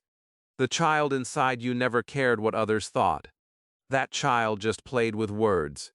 Be that person again. Learning English is not about showing perfection. It's about being brave enough to practice out loud. When you listen actively, you become part of the language. You are not outside it anymore. You are inside it, moving with its rhythm. English becomes music to your ears. You start hearing details you never noticed before. Small words, soft sounds, the emotion in each line. Your brain begins to love those sounds. And once it loves them, it remembers them forever. So don't just hear English. Live it, feel it, copy it. When you listen, move your lips, move your heart, move your focus. That is active listening. That is how a child learns to speak, and that is how you can too. You don't need special talent. You only need attention, curiosity, and courage. Every time you listen with energy, you grow. Every repetition is progress. Every small sound brings you closer to fluency. Keep going. Keep listening actively. One day, your voice will sound natural, confident, and full of life. And you'll remember this moment when you decided not to just hear English, but to listen to it. Chapter 5. Turn daily life into listening practice. You don't need to live in an English-speaking country to improve your English. You already live in the best classroom there is. Your life, your home, your street, your daily moments. Everything around you can help you learn if you know how to listen. Children learn language by listening to their world, the sound of their parents talking, the radio playing, the laughter in the park. Every sound becomes part of their language journey. You can do the same, starting today. Every morning when you wake up, make English the first sound you hear. Before you touch your phone or check messages, play a short English video or podcast. Let the sound of English fill your room. You don't need to understand everything. Just let your brain feel the rhythm. As you brush your teeth or make breakfast, let your ears work for you. Listening can be natural. It can be a part of your routine, not a task on your list. When you walk outside, listen to English songs. When you cook, play a short story. When you rest, listen to someone speaking English softly. It doesn't matter where you are. What matters is consistency. A few minutes every day is more powerful than hours once a week. The more your brain hears English, the more familiar it becomes. Slowly, it stops feeling like a foreign language. It becomes a friend. Children don't wait for the right time to learn. They learn all the time. They listen while eating, playing, and even while falling asleep. Their ears are always open. That is why they never forget what they hear. You can train your ears the same way. Let English follow you everywhere. Let it become part of your world. This is the real secret to fluency. not studying harder, but living with the language daily. You can even talk to yourself in English while listening. For example, when you hear a sentence, repeat it in your own words. When you listen to someone saying, "It's a beautiful day," you can look outside and say, "Yes, it really is." That small act turns passive listening into active learning. You are no longer just a listener, you are a participant.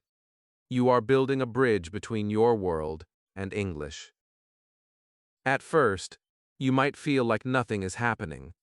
You may think, "I'm listening every day, but I don't see change." But inside your brain, amazing things are happening. Neurons are connecting. Patterns are forming. You are building an English environment inside yourself. Just like a child slowly grows into speech, you are growing into fluency. You just have to keep going. Even small habits can make a big difference. Replace your native language songs with English ones. Watch your favorite shows with English audio, not just subtitles. Listen while driving. Listen before sleeping. Make your ears busy with English. Soon, you'll start hearing familiar phrases everywhere. You'll repeat them without thinking. That's when you'll realize that English has quietly become part of your life. The more you listen, the easier speaking becomes. The fear starts to fade. You begin to think in English because your brain has been listening all day. You won't need to translate anymore. Words will come naturally. That is the moment when English stops being a subject and becomes part of your identity. So, don't wait for the perfect place or time to learn. Your world is full of chances to listen. Every sound, every minute, every simple moment can teach you something new. Let English live around you. Let it walk beside you. Let it be the music of your life. That's how children learn, and that's how you will too. Listen, live, and grow. Because every small sound you welcome today is shaping your fluent tomorrow. Chapter 6. Speak naturally by listening naturally. Fluent English doesn't start with speaking. It starts with listening. Every child in the world learns to speak naturally because they listen first. They listen every day, without stress, without trying to be perfect. Their mind collects sounds, words, and patterns. And one day, when their brain feels ready, the words come out smoothly. That is the power of natural listening. It teaches you to speak without fear. It teaches you to express without translation. When you listen like a child, your brain starts building a natural rhythm. You begin to understand how English feels. You start to notice the music of the language, the small pauses, the rise and fall of the voice, the emotion behind every sentence. Soon, you don't just hear English, you start feeling it. You start thinking in it. That is when fluency begins. Many learners believe they must study more before they speak. They wait for the right time, but that time never comes. The truth is, the more you listen, the easier speaking becomes. Your brain stores every sound you hear. It quietly prepares you to speak. You may not notice it, but inside, you are growing. When you open your mouth, your tongue will follow what your ears already know. Speaking will feel like singing a song you've heard many times before. Think of how you learned songs in your own language. You didn't memorize them word by word. You heard them many times. You sang along. You felt them. That's exactly how you can learn English too. If you listen naturally, speaking becomes natural. It stops feeling like a performance. It becomes a part of you. Don't push yourself to sound perfect. Focus on sounding real. Children never try to sound perfect, yet they speak beautifully. They make mistakes. They laugh. They try again. And that is why they improve. Perfection is not the goal. Connection is. Every time you listen carefully, you build a deeper connection with the language. Every time you repeat what you hear, you are training your mouth to move the English way. You don't have to force learning. Let it happen through your daily life. Listen to real people speaking. Watch short English videos. Listen to podcasts while walking. Repeat the sentences that touch you. Copy the tone that feels right. Let English become a part of your thoughts. Soon, when you speak, it will come out easily and naturally. Remember, fluency is not something you chase. It's something that grows quietly inside you. Just like a child doesn't realize they are learning, you don't have to pressure yourself. Your job is simple. Listen more. Feel more. Speak from what you've absorbed. Let the rhythm guide you. Every single day you listen, your brain is changing. It's becoming more comfortable with English. It's building confidence. The moment you start speaking without fear, you'll realize something beautiful. You didn't learn English through rules. You learned it through life, through sound, through emotion. So, trust your ears. Listen naturally, and your speech will become natural. The more you listen with curiosity, the more fluent you will sound. The more you feel the language, the more alive it becomes in you. Don't wait for the perfect time to speak. That time is now. Start speaking with what you have. Keep listening with love. Your fluency will follow like a friend walking beside you. You are not too late. You are not behind. You are already learning the most powerful way, the way of children, the way of life. Listen naturally, and soon, English will no longer be something you learn. It will be something you live. So, my friend, now you know the truth. You can improve your English just by listening like a child with curiosity, joy, and no fear. Don't just hear English. Feel it. Start today. If this video inspired you, like it, comment "I will listen every day," and subscribe to Unleash Your English for more simple and powerful lessons that help you grow your English and your confidence every single day.